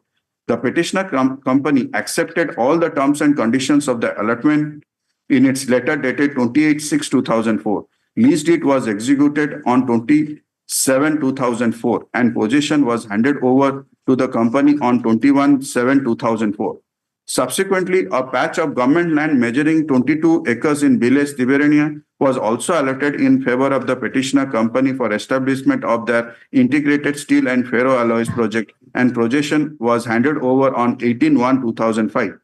The OP IDCO in its letter dated 2/6/2005 and subsequently on 21/6/2005 requested the company to communicate the present progress of civil work for further action. Why are you reading the entire? My lord, I'm reading on their writ application, impugned order, my lord. The impugned order has already been placed. No, my lord, just I'm reading it out to show that why we have rejected the representation, my lord. Because, my lord, because they couldn't commence the work. There was no the projection they gave. This is the stand which is being taken. Yes, my lord. That whatever was asserted in their document has not been considered in the order. No, what is my the lord? only ground which has been taken while passing the order of cancellation is that they could not initiate the work. Not their contention is that they could not have initiated the work. This is the only thing. Yes, my lord. My lord, my submission is that the projection that they submitted before us, that we can complete this work within till 2016, my lord. That was very imaginary, my lord. There was no available records, nothing. And for all these years, my lord, till 2012, my lord may see, there was no progress of any work. Not only construction of anything, my lord, also no statutory clearance was ever made. No applications was ever made, my lord, by them. So they had not made any kind of efforts for any statutory clearance or for any construction whatsoever, my lord. So whatever projections they were putting in, my lord, those were all imaginary and were, my lord, it was not acceptable to us because... No, but they may take a plea that would have been very risky for them. My lord, had because they taken any clearance without you providing them appropriate land, we have given, then how could have they? We have given them the land, my lord, way back in 2005. Physical possession was handed over. Again, you are back to square one. My lord, that is because, my lord, My lord, may I just intervene? Yes. My lord, may I just intervene? Please. I may be allowed, my lord. My lord, in the last writ application, my lord, in the judgment, it is now res judicata. They have never raised, that point has never been raised or answered. So therefore, it is res judicata. They have accepted 142. And your lordship would kindly see page 8 of the writ application, where the directions have been summarized by their lordship. Your lord, that was not placed before your lordship. Your lordship may kindly see page 8. Page 8, my lord. We will see. Read petition. Read petition, page 8, my lord. That was the direction, my lord. How to dispose of the repentation, my lord. Your lordship, that was not placed before your lordship. No, that has been placed. The entire order has been placed. No, my lord. The last portion was not placed. That your lordship kindly see page 8 of the writ application. Page out of the writ application. Yes, my lord. Their writ application.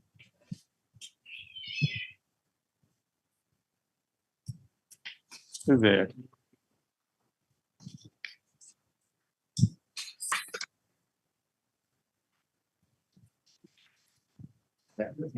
Your lordship kindly see, having answered all the contentious points. No, you are referring to the judgment of the court. Judgment of the court, my lord. Oh, we thought you were saying writ petition. See the writ petition. Yes, my lord, that has been quoted in the writ petition, my lord. That we cannot see. Your lordship kindly see. That judgment we cannot see, because that is subject matter of challenge before the Supreme Court one, and the effect of that order has been stayed.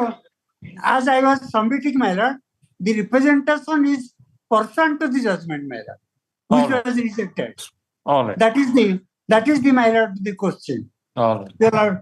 Your lordship kindly see of the judgment, my lord, the last concluding part, my lord. that your Why should we see the judgment? That judgment is there in Supreme Court.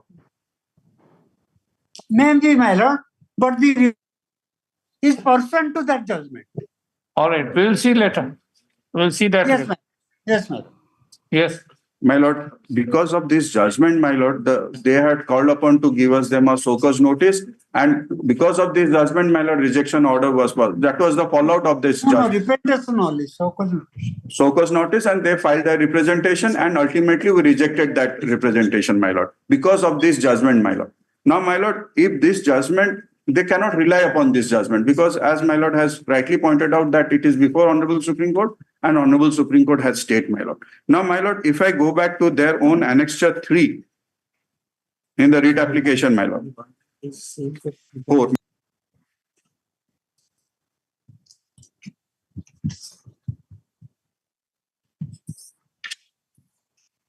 My lord. This is a letter dated 18 January 2006, my lord. This is, my lord, notice for cancellation of allotment area in Tribune under Bonai Tahsil of Sundargarh district, my lord. With reference, this is a letter issued by us, my lord. With reference to the above cited letters on caption subject, I am to intimate you that the allotted government land at Bonai was applied for by IDCO for developing industrial estate. No company was initially. The controversy we have understood. We will see what can be done.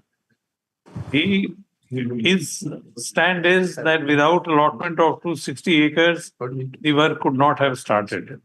According to you, he was not required to be allotted more than 140 acres. Just one thing can I point out, my lord? Sorry, my lord.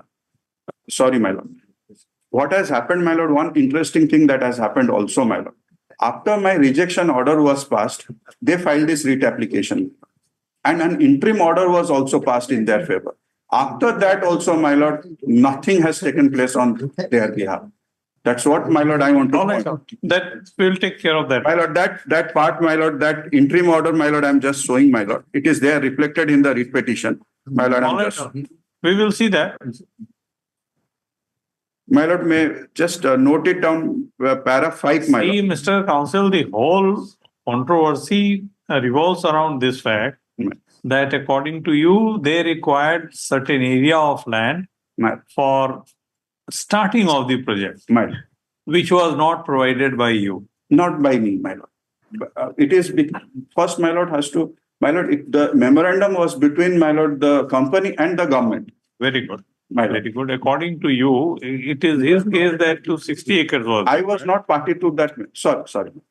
According to you, 260 acres was required for that project. According to you, he was satisfied with 140 acres, and that was the requirement of land.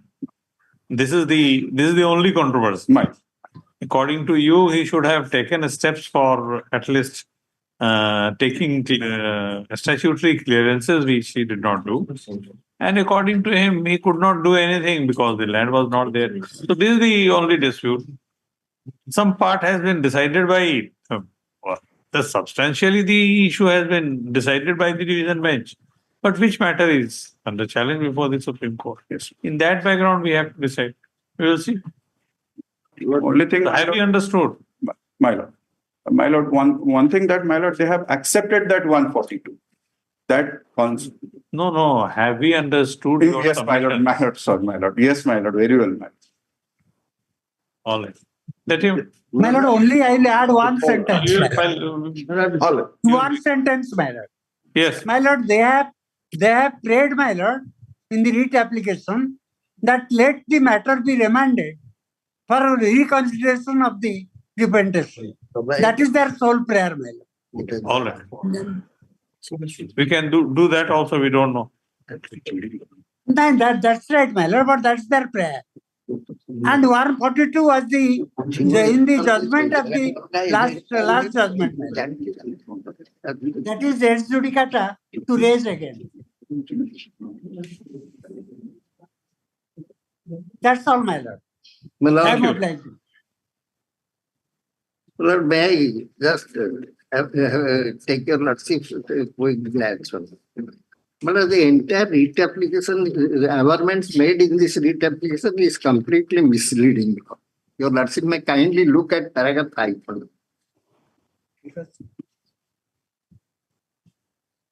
Mute कर दो। That pursuant, as your lordship got it now, paragraph 5. Let us see.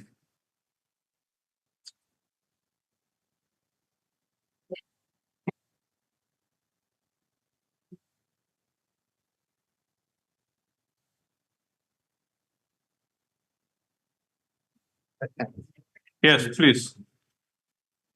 Lord, your lordship will say that pursuant to the said MOU signed between the parties, the petitioner company applied for allotment of land at village Halevana under Banai subdivision in the district of Sundara.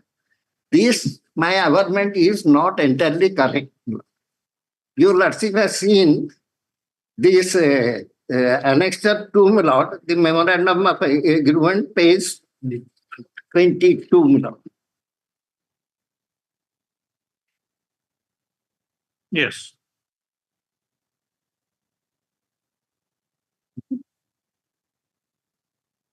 My lord, your lordship will see page 20.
कितने date 16 को चुके 16 to 2004.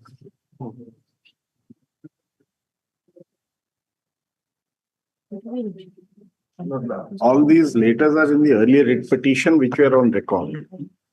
The lordships can just have a glance. I'll also read it out. These were on record in the earlier writ petition. Also the requisition of IDCO for the rest of the land so far as 260 acres are. Where is this? 2004? In the earlier writ petition, my lord. Writ petition copy It's not there. A counter affidavit filed by IDCO in the first writ petition of 2010. Yes, Annexure 1 series. My lord, that is at page 9, annexure 1. It is there. If the lordship should read the entire letter, then it will clarify the It is there. Please see, Mr. Let me then place it. It is annexure 1. Annexure 1 series. Like that, the counter affidavit. earlier writ application is not with us. It may not be with us, but it is there. If it is there, may I place No question of in that. My lord, may I place that letter, my lord? Read it. Just a minute. Just a minute. February 24 ଏଠୁ ଆମକୁ ପଠେଇଲା March 10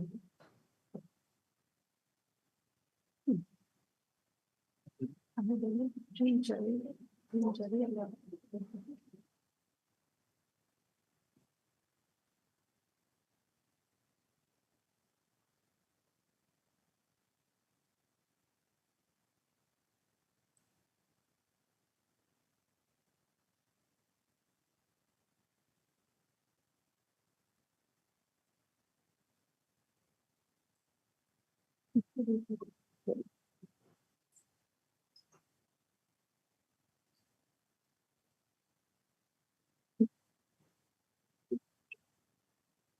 The second paragraph in the letter clarifies it, the requirement.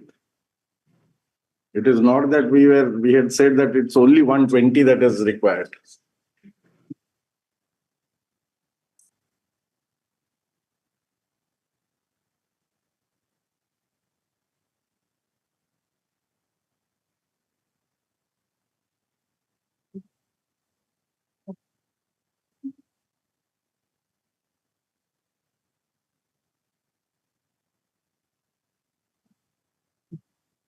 Yes, but you had given an assurance that if this 120 acre of land is given to you, you will start construction. Yes, my lord, after that, my lord, I pointed out when we approached the authorities of the Pollution Control Board, they gave the restriction that you cannot do it in that corridor.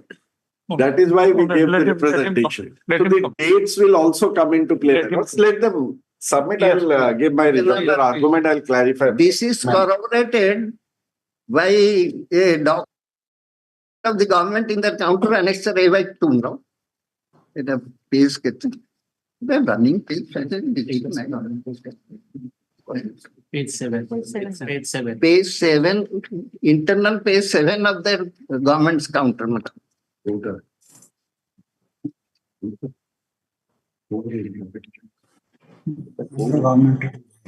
That we have seen. That's 16.2. The 16 to your lordship sees, this is the government approval of changing of the location, my lord. Where is that? That is page 7, internal page 7 of the government counter. On page 7. A/3. A/3. A/2. 2 na?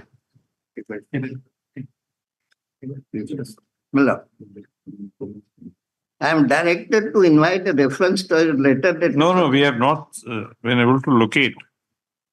Annexure 1 is at page. No, annexure A, Lord, that is government's counter. Annexure 1 will be. The present writ petition. The counter filed on 2nd January 2019. By the state. Steel and Mines Department. OP2. OP2. That counter is there with us. Yes, my lord. And annexure 1. A/2. Yes. Page 7. Internal. 2nd January 2019. OP2, they have not served 2nd any January counter on us. 2019. 2nd Unfortunately, January my lord. 2019, 148. Page number 148. Yes.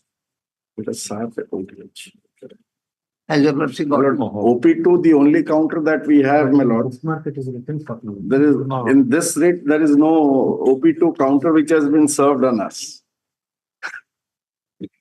It is a letter from Government of Odisha Industries Department addressed to Managing Director, IDCO.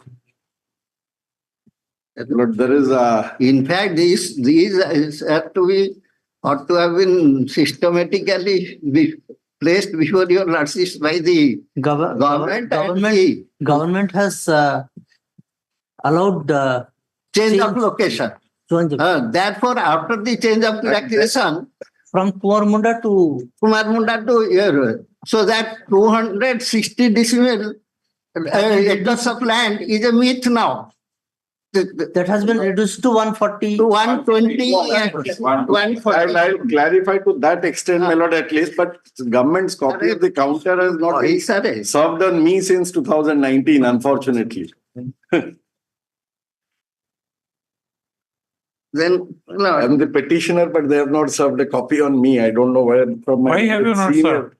Learned senior got it. I don't know, but I am not there. And I was in fact. Certainly, I have not stolen it. No, not mine. I said they might have served on you, but not on us. Serve a copy. Yes, please. Also not on me. It is stated that in this case, the counter affidavit filed on behalf of Steel and Mines Department. The Steel and Mines Department, Government of Odisha. In 2019. On dated 2nd January 2019. On 2nd January 2019, has yet not been served upon learned counsel for the petitioner, nor upon learned counsel representing the court. Though copy of such counter affidavit is available with learned counsel representing Party number 3. So stop. Let it come tomorrow, we will see. It is better if you present according to our brief. We'll do that if So you lordship that can will give be it to better. day after so that Chronologically. All right. or my lord, let a next copy of Monday would be the most convenient, counter subject affidavit what is, my learned senior I said. have no objection, my lord. So that if required also, I'll file a short, my lord, affidavit in reply to that.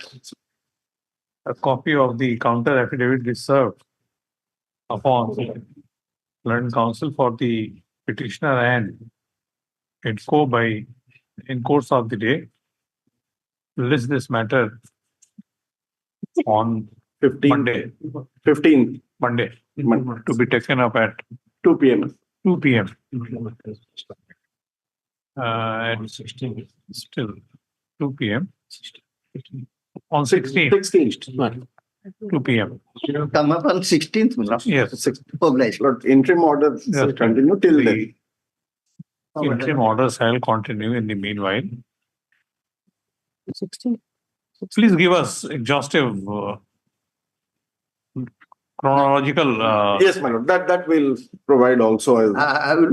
I am duty bound as the petitioner counsel. I'll do that, my lord. So I will try to ask him to prepare chronologically the dates and documents so that we can. You will try to ask him. You command him. Tell him he will have to do. And if he doesn't do, just let us know. Well, I'm sorry to trouble your lordships, Willis. I know 48 is out of turn. 49, Willis, is really only for adjournment because under your lordship's direction, a lot of progress has happened. They only now have to place it before the FSC. They've done the inspection, the reports have come. So I thought I'd just mention out of turn. Please wait for a while. Please wait for a while. Please wait for a while, Mr. Singhvi. Item. Which item is this? No, that has been followed. Which item has been? 42. Can you wait for some time? Just 5 minutes, Mr. Singhvi. Certainly, Willis. I may have to beg leave at 4 o'clock, but I'll wait, Willis. I'll wait. There's enough time. Yeah. Yes. Item 42. Item 42, 43 and 44, my lords, remember that WA 687 of 22, my lords, are on remuneration. Tax matter. Yes. First matter, my lords, are heard, judgment taken, other matters are adjourned. So these three are to be checked to the other matters. Yeah. Got those. 42, 43 and 44. 45, my lords. That is to be Related to court, yes. Item 45. 45, my lord, WA 432 of 22, work. Work charge.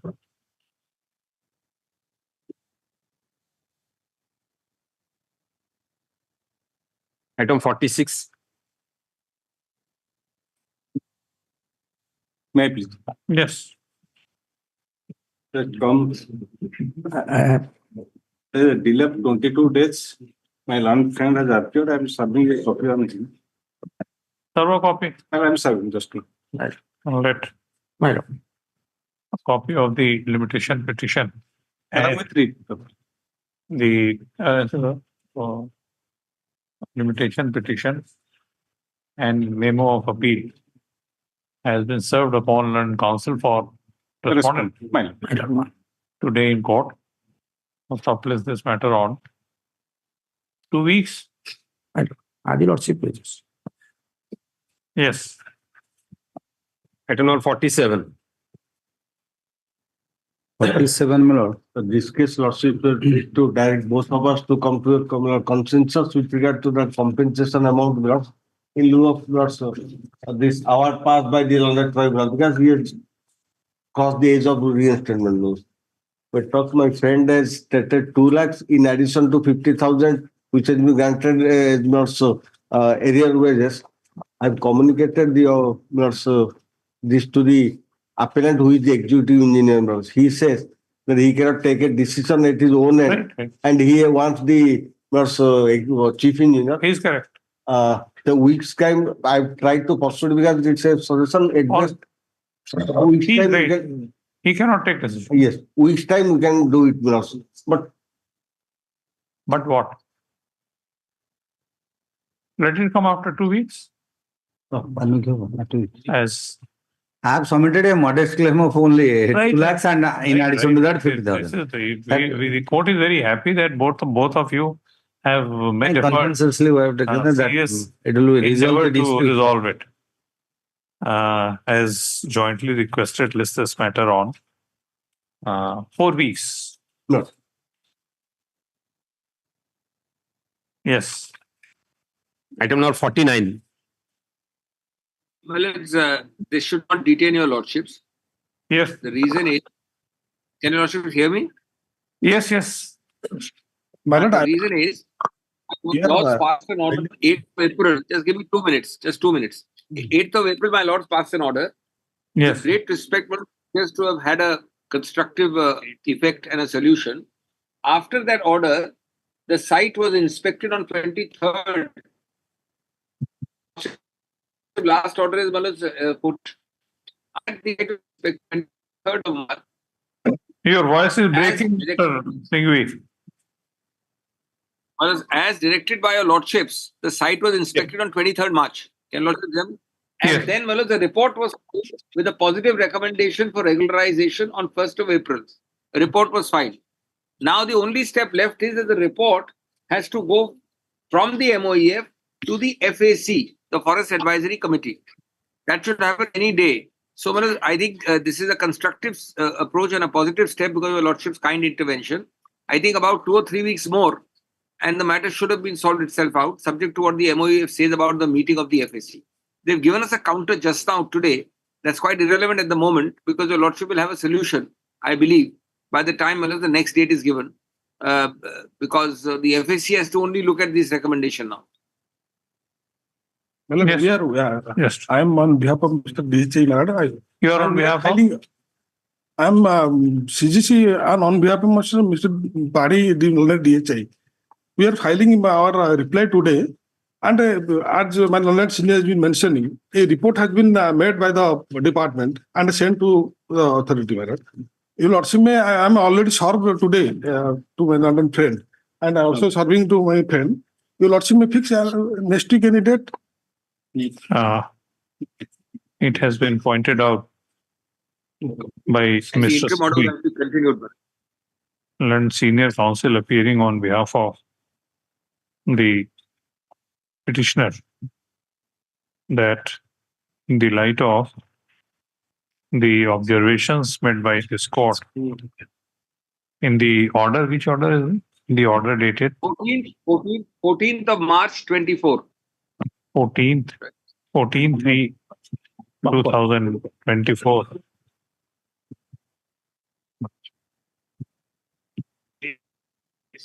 Certain developments have taken place in as much as the site in question has been inspected and a favorable report has been submitted to FAT. What is that? FAC. FAC. By the regional office to the MOEF. To? Yes, Mr. Singhvi. Let me say, from the regional office of MOEF to the MOEF for onward transmission to FAC. From the regional office of a Ministry of Environment of Forest to the Ministry of Forest or onward transmission to the Forest Advisory Committee. Is it correct, Mr. Singhvi? Is it correct now? It has to go from MOEF. Yes, correct. From MOEF, it has to now go to FAC. That we have for clearance. Full stop. A counter affidavit. You are filing or you have filed? I already filed. Counter affidavit has been filed on behalf of the Ministry of Environment and Forest upon serving, which a copy of which has been served on counsel for the petitioner. First off, the said counter affidavit is being taken on record. First off, list this matter on. We are adjourning it for 4 weeks. In the meanwhile, let us see what happens. Senior is appearing for that will be there. Lord Senior is appearing for OP number 12. Party number Mr. 12. Singh is appearing for OP number 12 and my friend is appearing for petitioner. Applicant, I am the Oh, yeah, applicant. sorry. Applicant. OP number 12. OP number 12. I'm sorry. SP number 12. List this case on. So the interim order shall continue in the meanwhile. Extremely grateful, man. Yes. Anything else? Interim order shall continue, Mr. Singh, in the meanwhile. Yes. Could my laws give me some date, fellows, in mid-May? 4 weeks exactly from today. Date was Very well. Very well. Very well. 6th of May. 6th of May. Very well, fellows. I'm obliged. I'm deeply obliged. Deeply obliged. Item number 50. Item number 50, may I please, your lordships? Your lordships, I am praying for an adjournment in this matter. Hi, sir. Your lordships, I'm appealing. Why? Your lordships, in this matter, my learned senior is supposed to argue this matter. So he is in some personal difficulties. When do you want? Your lordships, on 15th of April. As requested on behalf of the petitioner, list this matter on 15th. Or take longer date, 20 seconds. Oblige. Item 51. Oblige, your lordships. For the petitioner. Opposite party corporation matters. Item number 50, my lords. Yes. I am for the opposite party. Let him take adjournment. All right. Just give us. All right, your opinions will be there. Deeply obliged. Item 51. 51, I am for the petitioner, my lord. 51, I am for the respondent for appearing for OSRTC, my lord. And prepare 1 week time to file counter, my lord. 2 weeks time is allowed for the Odisha State Road Transport Corporation. State Road Transport Corporation to file a counter affidavit. This case on 4 weeks. Item 52. Problem. In item 52, 2 weeks time may be granted to file rejoinder, madam. 52, what do you want? 2 weeks time to file rejoinder. Let's see, if I'm appearing on behalf of the department, I should not have any objection, but what happened here, this is a matter of 2019 and I have filed a counter 2019. Here the constitutional validity of the saving clause under GST Act has been challenged, Your Lordship. Your Lordship, stay has been granted, the proceeding has been stopped.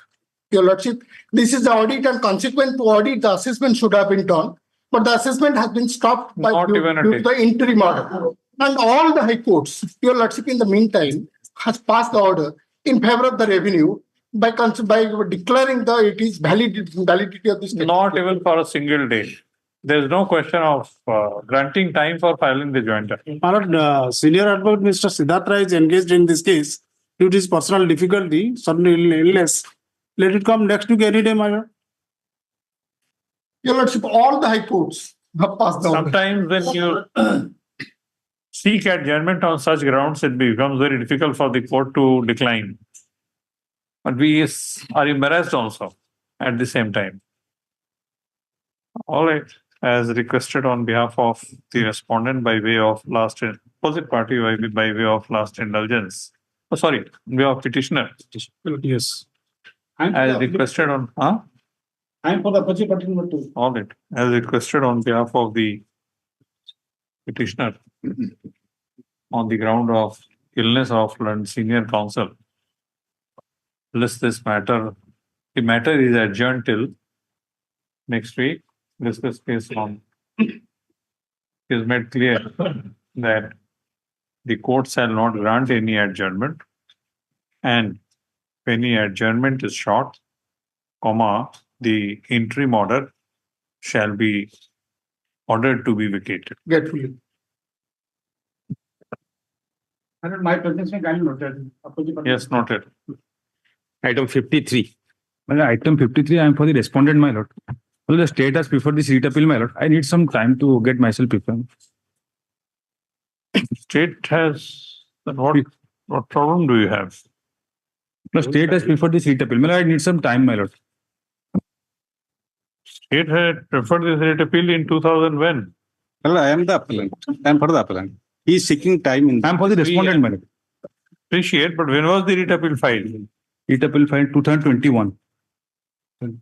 You are seeking time now. Why? My lord, my senior will argue this matter, my lord. Will finally reply to As requested on behalf of the respondent, list this matter on 2 weeks. No interim order? Yes, interim order is there. Interim order is, when interim order is there, how can you seek adjournment? My lord, my senior will argue this matter, but he's All not right. well. The interim order is against him. Yes. All right. Yes. Item 54.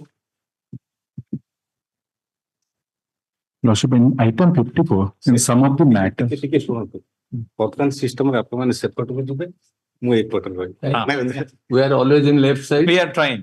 Oh, you are he is appellant. So the appellants and petitioners, they will be on this side, and the respondents, opposite parties, shall be on that side. In the first row, only arguing counsels would be there. In the second row, the counsel waiting for, I think they should sit. So that this row is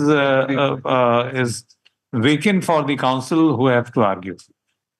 Let us have a system. It's for only petitioner and appellant only on this side, my lord. Yes, this side is only petitioner appellant, and that side, and whoever wants to argue can come here. Previously, it was, my lord, that is for the side of government and this side for the. No, now, in this case, government is the appellant. That's why. No, previously, it was the arrangement. No, sorry, it's the same thing. You will have to We are only praying. We are only praying that will be taken care of. That that is a good suggestion. That is important for two reasons. One, that there may be a situation where the first row is full. All right, and there is someone who has to assist the person who is arguing. He can argue. He can assist from the second row. No, earlier there used to be a table there. Yes, in the old courtroom. In 2013-14. In the old courtroom also we have this. No, here also. Yes, yes. So that can be done. Yes. That. That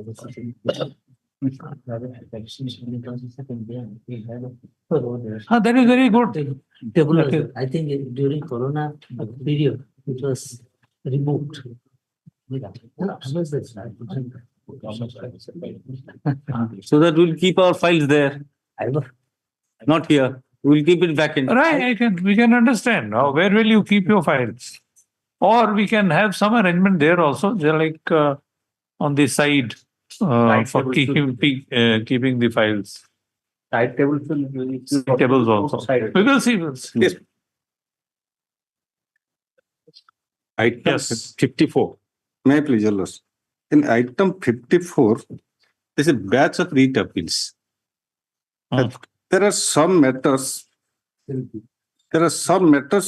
Though are different, but have been tagged with those cases. First, I will submit for segregation of those matters, so that matter can be decided in different. Though all these matters relate to regularization, so some matters are somehow different. May I pray those matters? Some matters directly said you should regularize. Some matters they have asked you to consider. Yes, madam. But the judgments referred to are same. Yes, no. Since some, almost in maximum cases, these matters are disposed of on the very first day, without giving us an opportunity to file a counter. In some cases, they stand on different footing. In those cases, counters have been filed, and those matters are different. So I want to segregate those cases.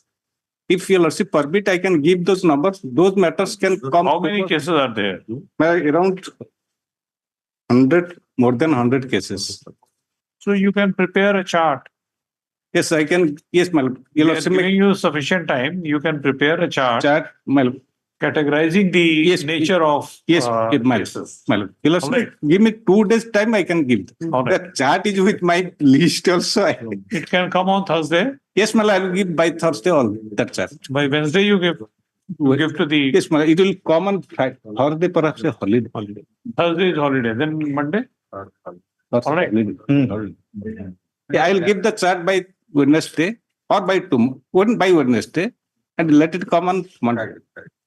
My lord, there are No, some, still come on Monday. my lord, there are some cases where notice on limitation has been issued before that stay has been granted.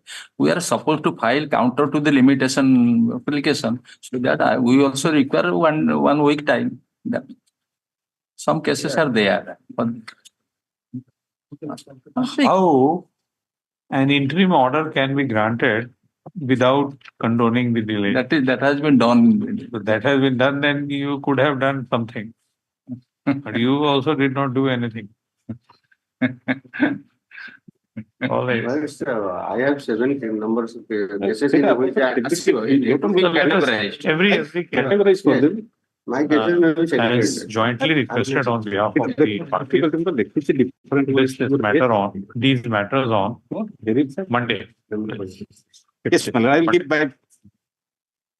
So if you are filing the chart table, then you can also point out the questions involved Yes, man. on the issues. The chart I will give, that I will give that chart for segregation of the cases, but 4 types of cases. If it will be segregated in first chart, second chart, third chart, I will give the different charts. I will give that.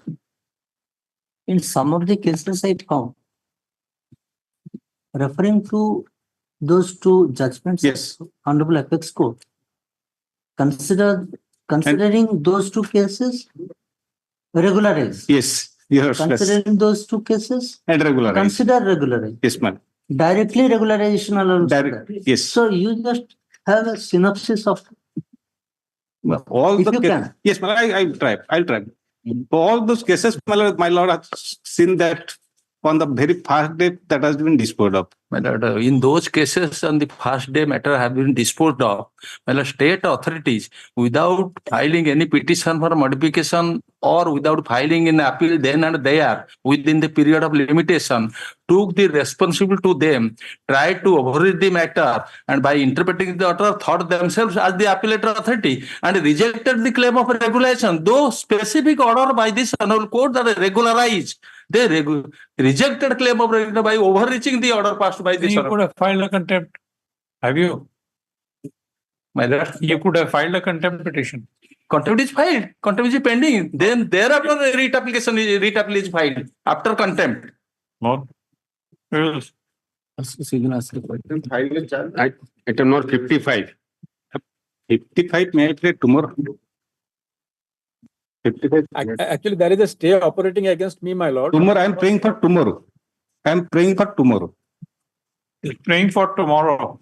Any objection? It's fine, my lord. Tomorrow. If it can come at the top of the list, I'll be grateful, my lord. It will be taken up. If it is not taken up, you just make a mention, we will take up. Obliged, man.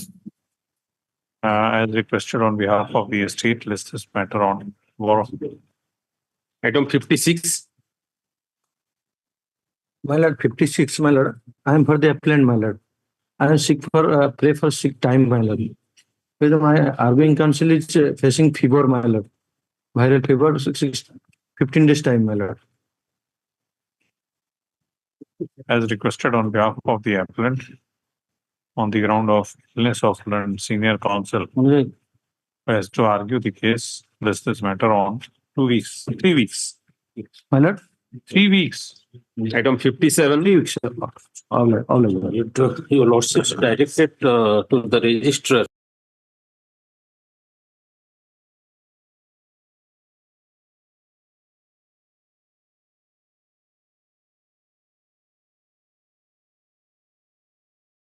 Six, 7, 9, 10.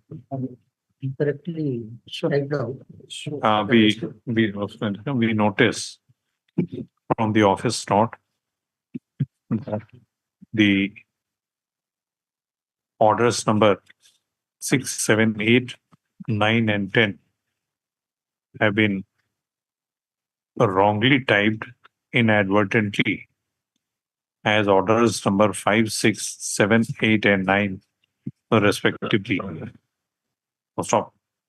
Can they correct? Process has specifically directed that the registrar shall file an affidavit. Registered Cooperative Society Odisha shall file an affidavit as to whether 33B of the Odisha Cooperative Act is existing or not, my lord. Now they have admitted in paragraph 5 that is further humbly submitted in absence of any specific provision in section 33B. The cadre rule issued by order number so and so dated 25/2000 of Registered Cooperative Odisha has not been published in the official gazette, and it has been kept in abeyance, my lord. They say.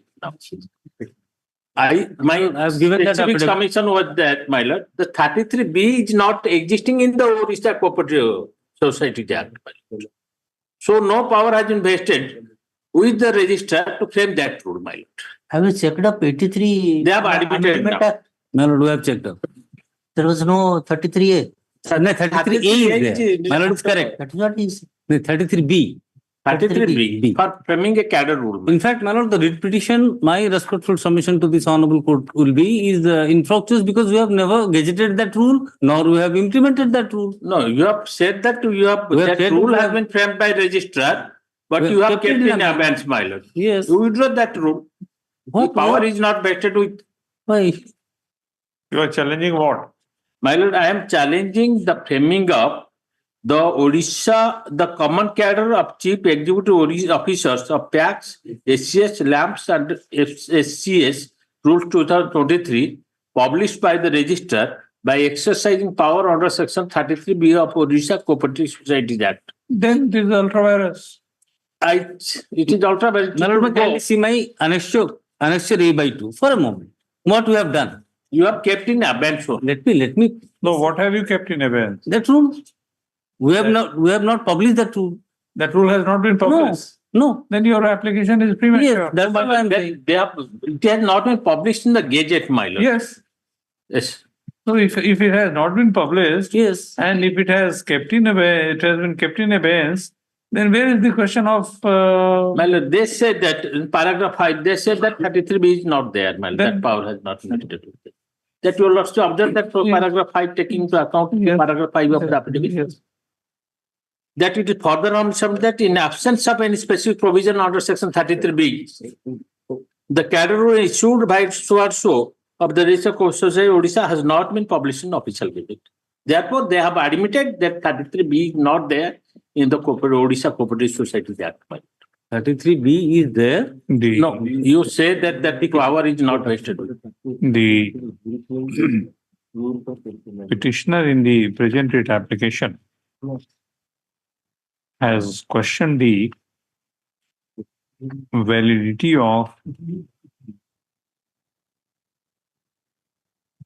what? The common cadre of chief executive officer.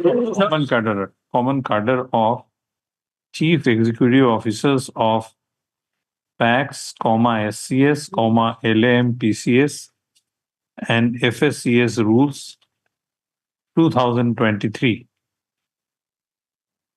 Issued by order number 9583 dated 25/2023. 23. Yes. Stop. 23 in purported exercise of power under section 33 capital B of Odisha Cooperative Societies Act 1962. Odisha Cooperative Societies Act 1962. Stop. During the course of argument and pleadings argument in the wake of pleadings on record, it has emerged that section 33B in the Act has yet not been amendment inserting section 33B in the act has so far not been notified in official gazette. Incorporated in the act itself, my lord. My lord, we say 33B is there. No. We say that this rule has not been gazetted. No, 33B. They say that it is not 33B there. doesn't give the power. Now, what you have filed the affidavit? 33B is not there. There is no specific provision. A minute. How can there be dispute over such facts? And therefore, I filed the gazette that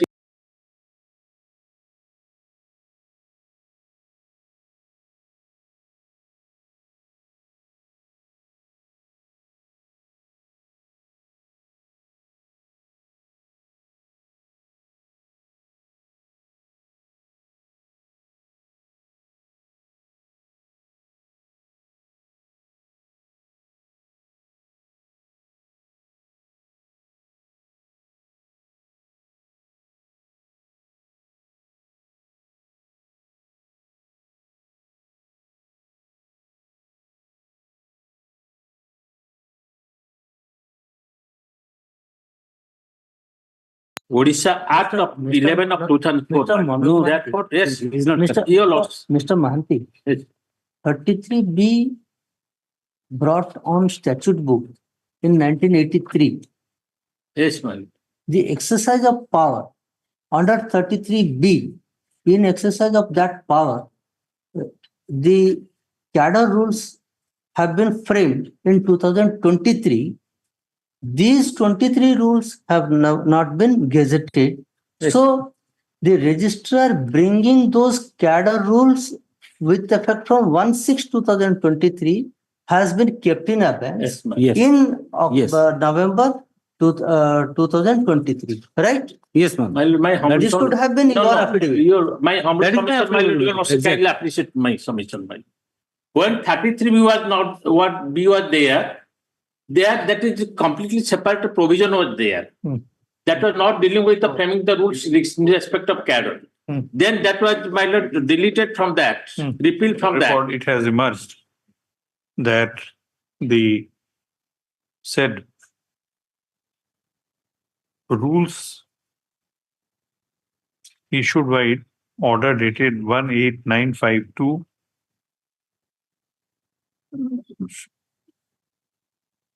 issued by order number 18952 dated 1/11/2023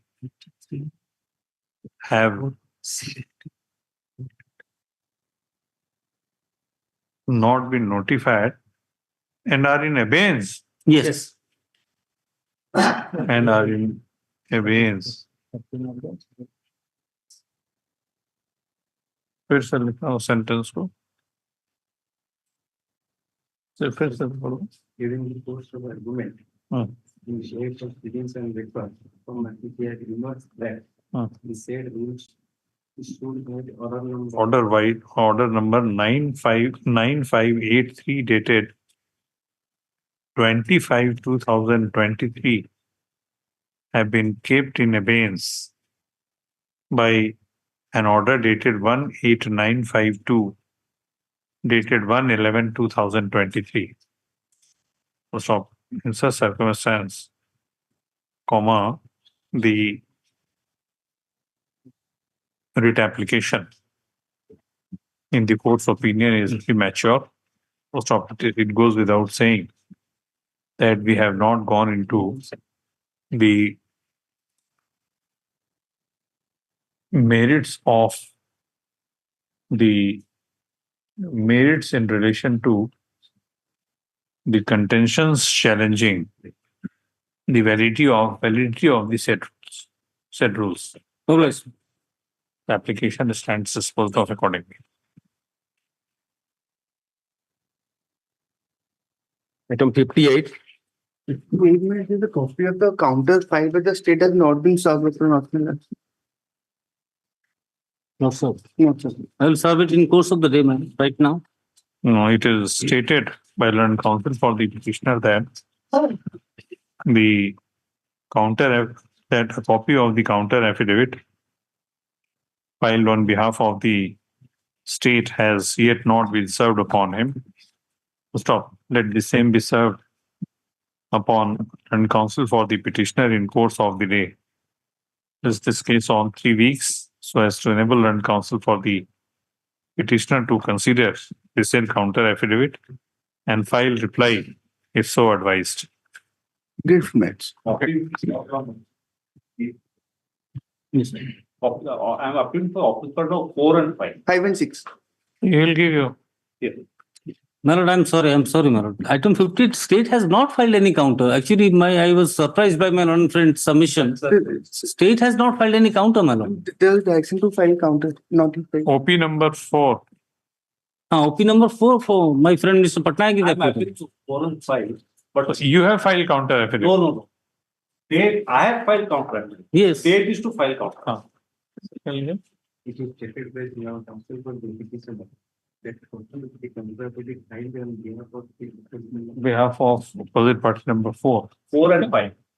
4 and 5. He is required to file affidavit. The state. Yes, Minister. The order is there. Last order. Last order. No, whether they are required or not. Necessary party or not. Yes, Minister. Necessary party. Let counter affidavit be filed on behalf of the state also within 4 weeks. No. Stop. Let this matter on 4 weeks. I'll be adopting his counter, my lord. Opposite part number 4 and 5. Yes. To 59. In item 59, in one matter, we have filed the counter. That will suffice for the other one. Let them file rejoinder. Well.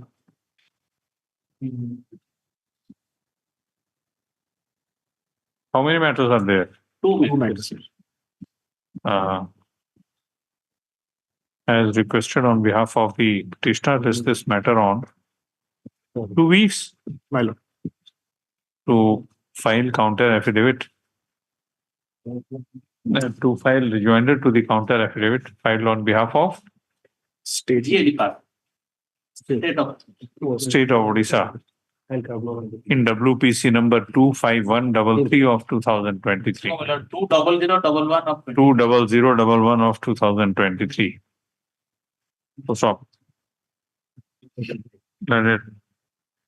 AGA representing the estate has submitted that the said counter affidavit filed in WPC number 20011 of 2023 may be treated to be filed in WPC number 25133 of 2023 also. Yes. Item number 60. May it please your lordship.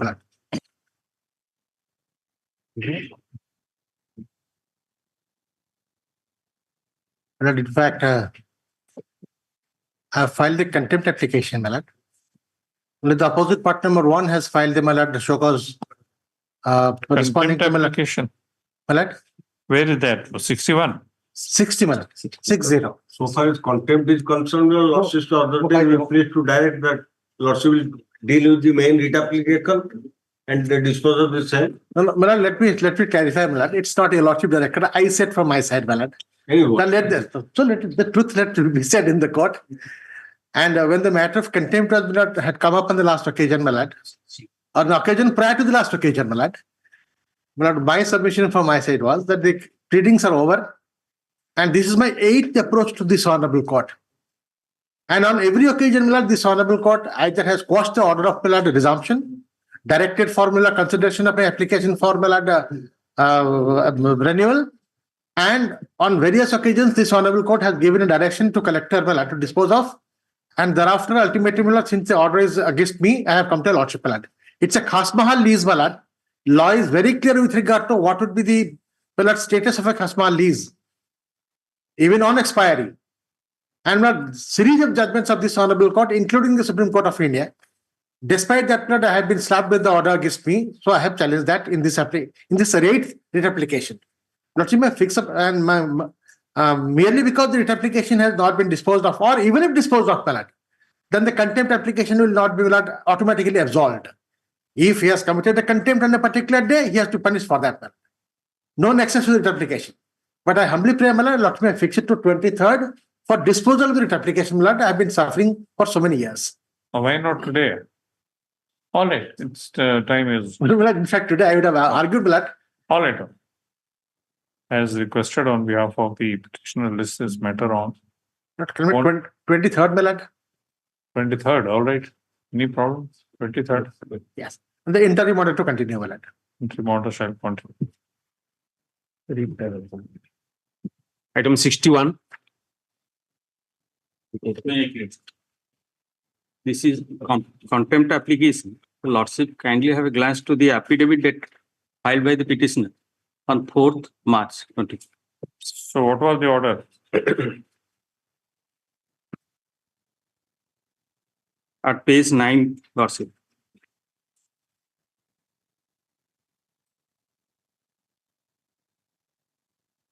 And the order dated 22/3/22 at page 11. Thereafter, we have filed a contempt application for non-compliance of that order.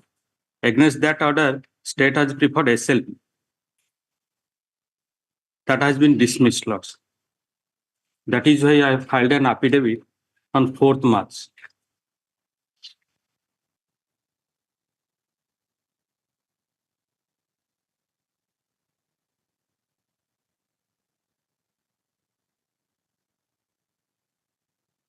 Yes. Yes, by the order dated 16th of August, lordships were pleased to direct me to obtain instruction.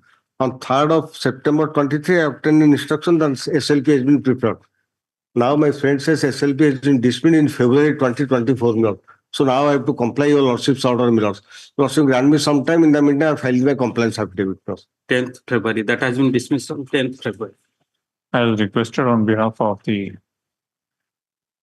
contemners, list this matter on 6 weeks so as to ensure that this court's order, violation of which has been alleged in the present contempt application.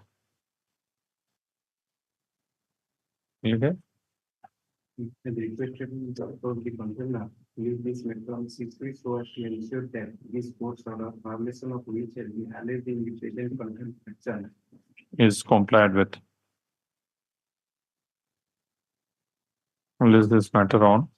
Item 62. Lordship may indicate that order of the SLP I have filed in the public. 62. It is a case of a single pension. We are filing the of a 8 years old lady, my lord. affidavit. Just a minute. We are filing a so already is prepared, which is going to file. Let's keep to next week. In the meanwhile, filing the this is complied with. Order has been complied with. As regards to me, because compliance affidavit we are filing, not SOCAS. SOCAS already given to you. The compliance in the sense, my lord, whether the order is complied with, because in the SOCAS affidavit, I have not received the compliance affidavit as of now. So let them serve upon me. I will go through next week. I will apply your lordship, whether it is complied or not. It is stated by the Deputy Solicitor General for India that the court's order, violation of which is being alleged in the present contempt application, has been complied with. So he intends to file an affidavit in this regard by tomorrow. By tomorrow. By tomorrow. So stop place this matter on 1 week. Yes, ma'am. Item 63. Obliged.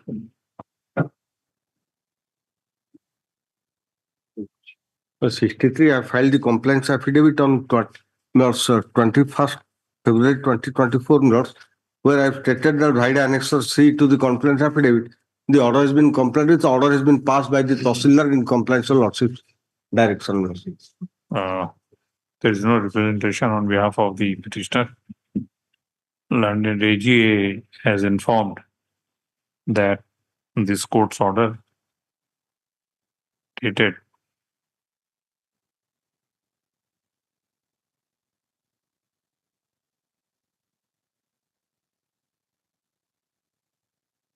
27/7/2023 passed in WPC number 11882 of 2023.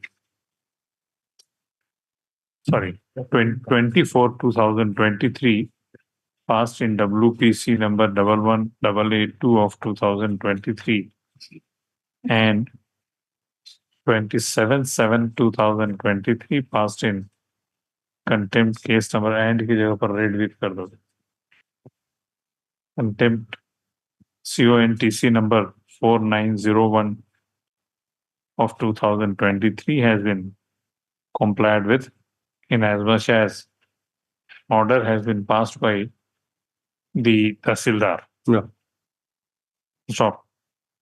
The contempt application stands stopped accordingly, with an observation that if the petitioner feels aggrieved by the said order passed by the Tahsildar, he shall be at liberty to question its legality before appropriate forum in accordance with law. Yes.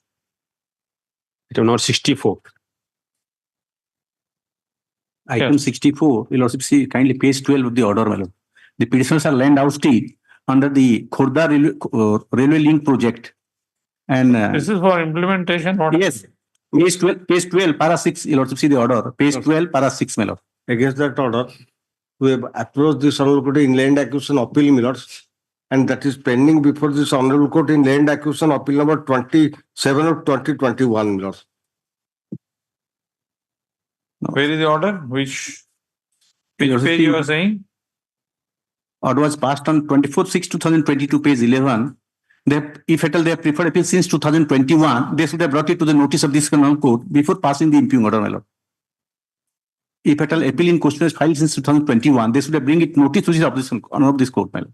What is the order? You'll also see page 12, my lord. You'll also see first the operative portion, page 8, my lord. Page 8, para 4. In view of the above, may I place it, my lord. We dispose the writ petition with the direction to OP number 1 to sanction the amount at an early stage, and thereafter OP number 2. Are you referring to 9101? Yes, 9101. Page 8, operative portion, para 4. OP number 2, the land action officer, Khurda Bolangi Railway LBG project, both shall take expedient steps for dispersal of the compensation amount. In view of the above, paragraph 4 reads, in view of the above, we dispose of the writ petition with a direction to opposite party number 1 to sanction the amount at an early stage. Thereafter, OP number 2, he shall take steps for dispersal of the compensation amount in favor of the petitioner by end of September 2021 if there is no other impediment. Thereafter, you will see the contempt order. There is impediment. Yes. This is what Now we preferred an appeal, and it was disposed on the very day, so it could not be brought to the notice of the Honorable Court. And my friend can appear in this appeal and can get it disposed of. And counsel appearing on behalf of the contemners has spoken. The petition, it is the petitioner's grievance that this court's order dated 29/7/2021 has been flouted by the contemners, paragraph 4 of which reads thus. Stop. It has been stated on behalf of the estate that an appeal has been preferred against what? Against the award passed by the appellate authority. The award passed LA case number 27 before the award passed before the appellate authority, giving rise to land acquisition appeal case number 27 of 2021. LA case number 27 of 2022. 21, which is pending. Before? This Honorable Court, the appellate authority is this Honorable Court. This court. Stop. 9104 already complied, my lord. The second item. Such view of the matter, in our considered opinion, no case of deliberate disobedience of this court's order is made out. This application stands disposed of accordingly. Yes, you are saying what? Next second connected item, 9104. It was already complied with. Amount paid bills. Amount already paid. 9104 complied with. The 9106 next connected item. Here not also not appeal number complied. 26. You have wondered. Here it will be appeal, LA appeal number 26 of 2021. 9106 में पहले वाला order कर first one. Second complied with. Yes. Okay. That's all. But, item 67 and 68, I pray some time to file the affidavit. Affidavit? What affidavit? 1 week. Whether order has been complied with or not. There is no violation. That is my affidavit. That will be my affidavit. There is absolutely no violation. The order is complied with. Who is for the To other? that extent, I will file an affidavit so that. No, you are petitioner. No. Petitioner is. So he agrees, then we are disposing it them off. My lord, I will today just now I saw the. Tomorrow we will take up. Okay. We will take up tomorrow. 67 and 68, so cause is not in file. So that I pray for some time. No, that is not Other required. items are there. That is not required. You just convince him outside the court that the order has been complied with. We will dispose it of. 69 also similar item, my lord, we have filed ours with us on behalf of BMC. On behalf of? BMC. Complied with? Yes, we have, so cause we have filed that he has adopted fraudulent means. He has by utilizing a fraud certificate, he has obtained the order. We will see. So who is for the petitioner? He is for the I am petty petitioner. I am certificate issued in. Do you want to press this application? A very sensitive. 69 you want to press? Today? No, any day. Tomorrow or day after tomorrow or month. Actually, so cost. Item 70, I have filed the so cause, but it has not come to the record. The same thing All right, we will take up other matters.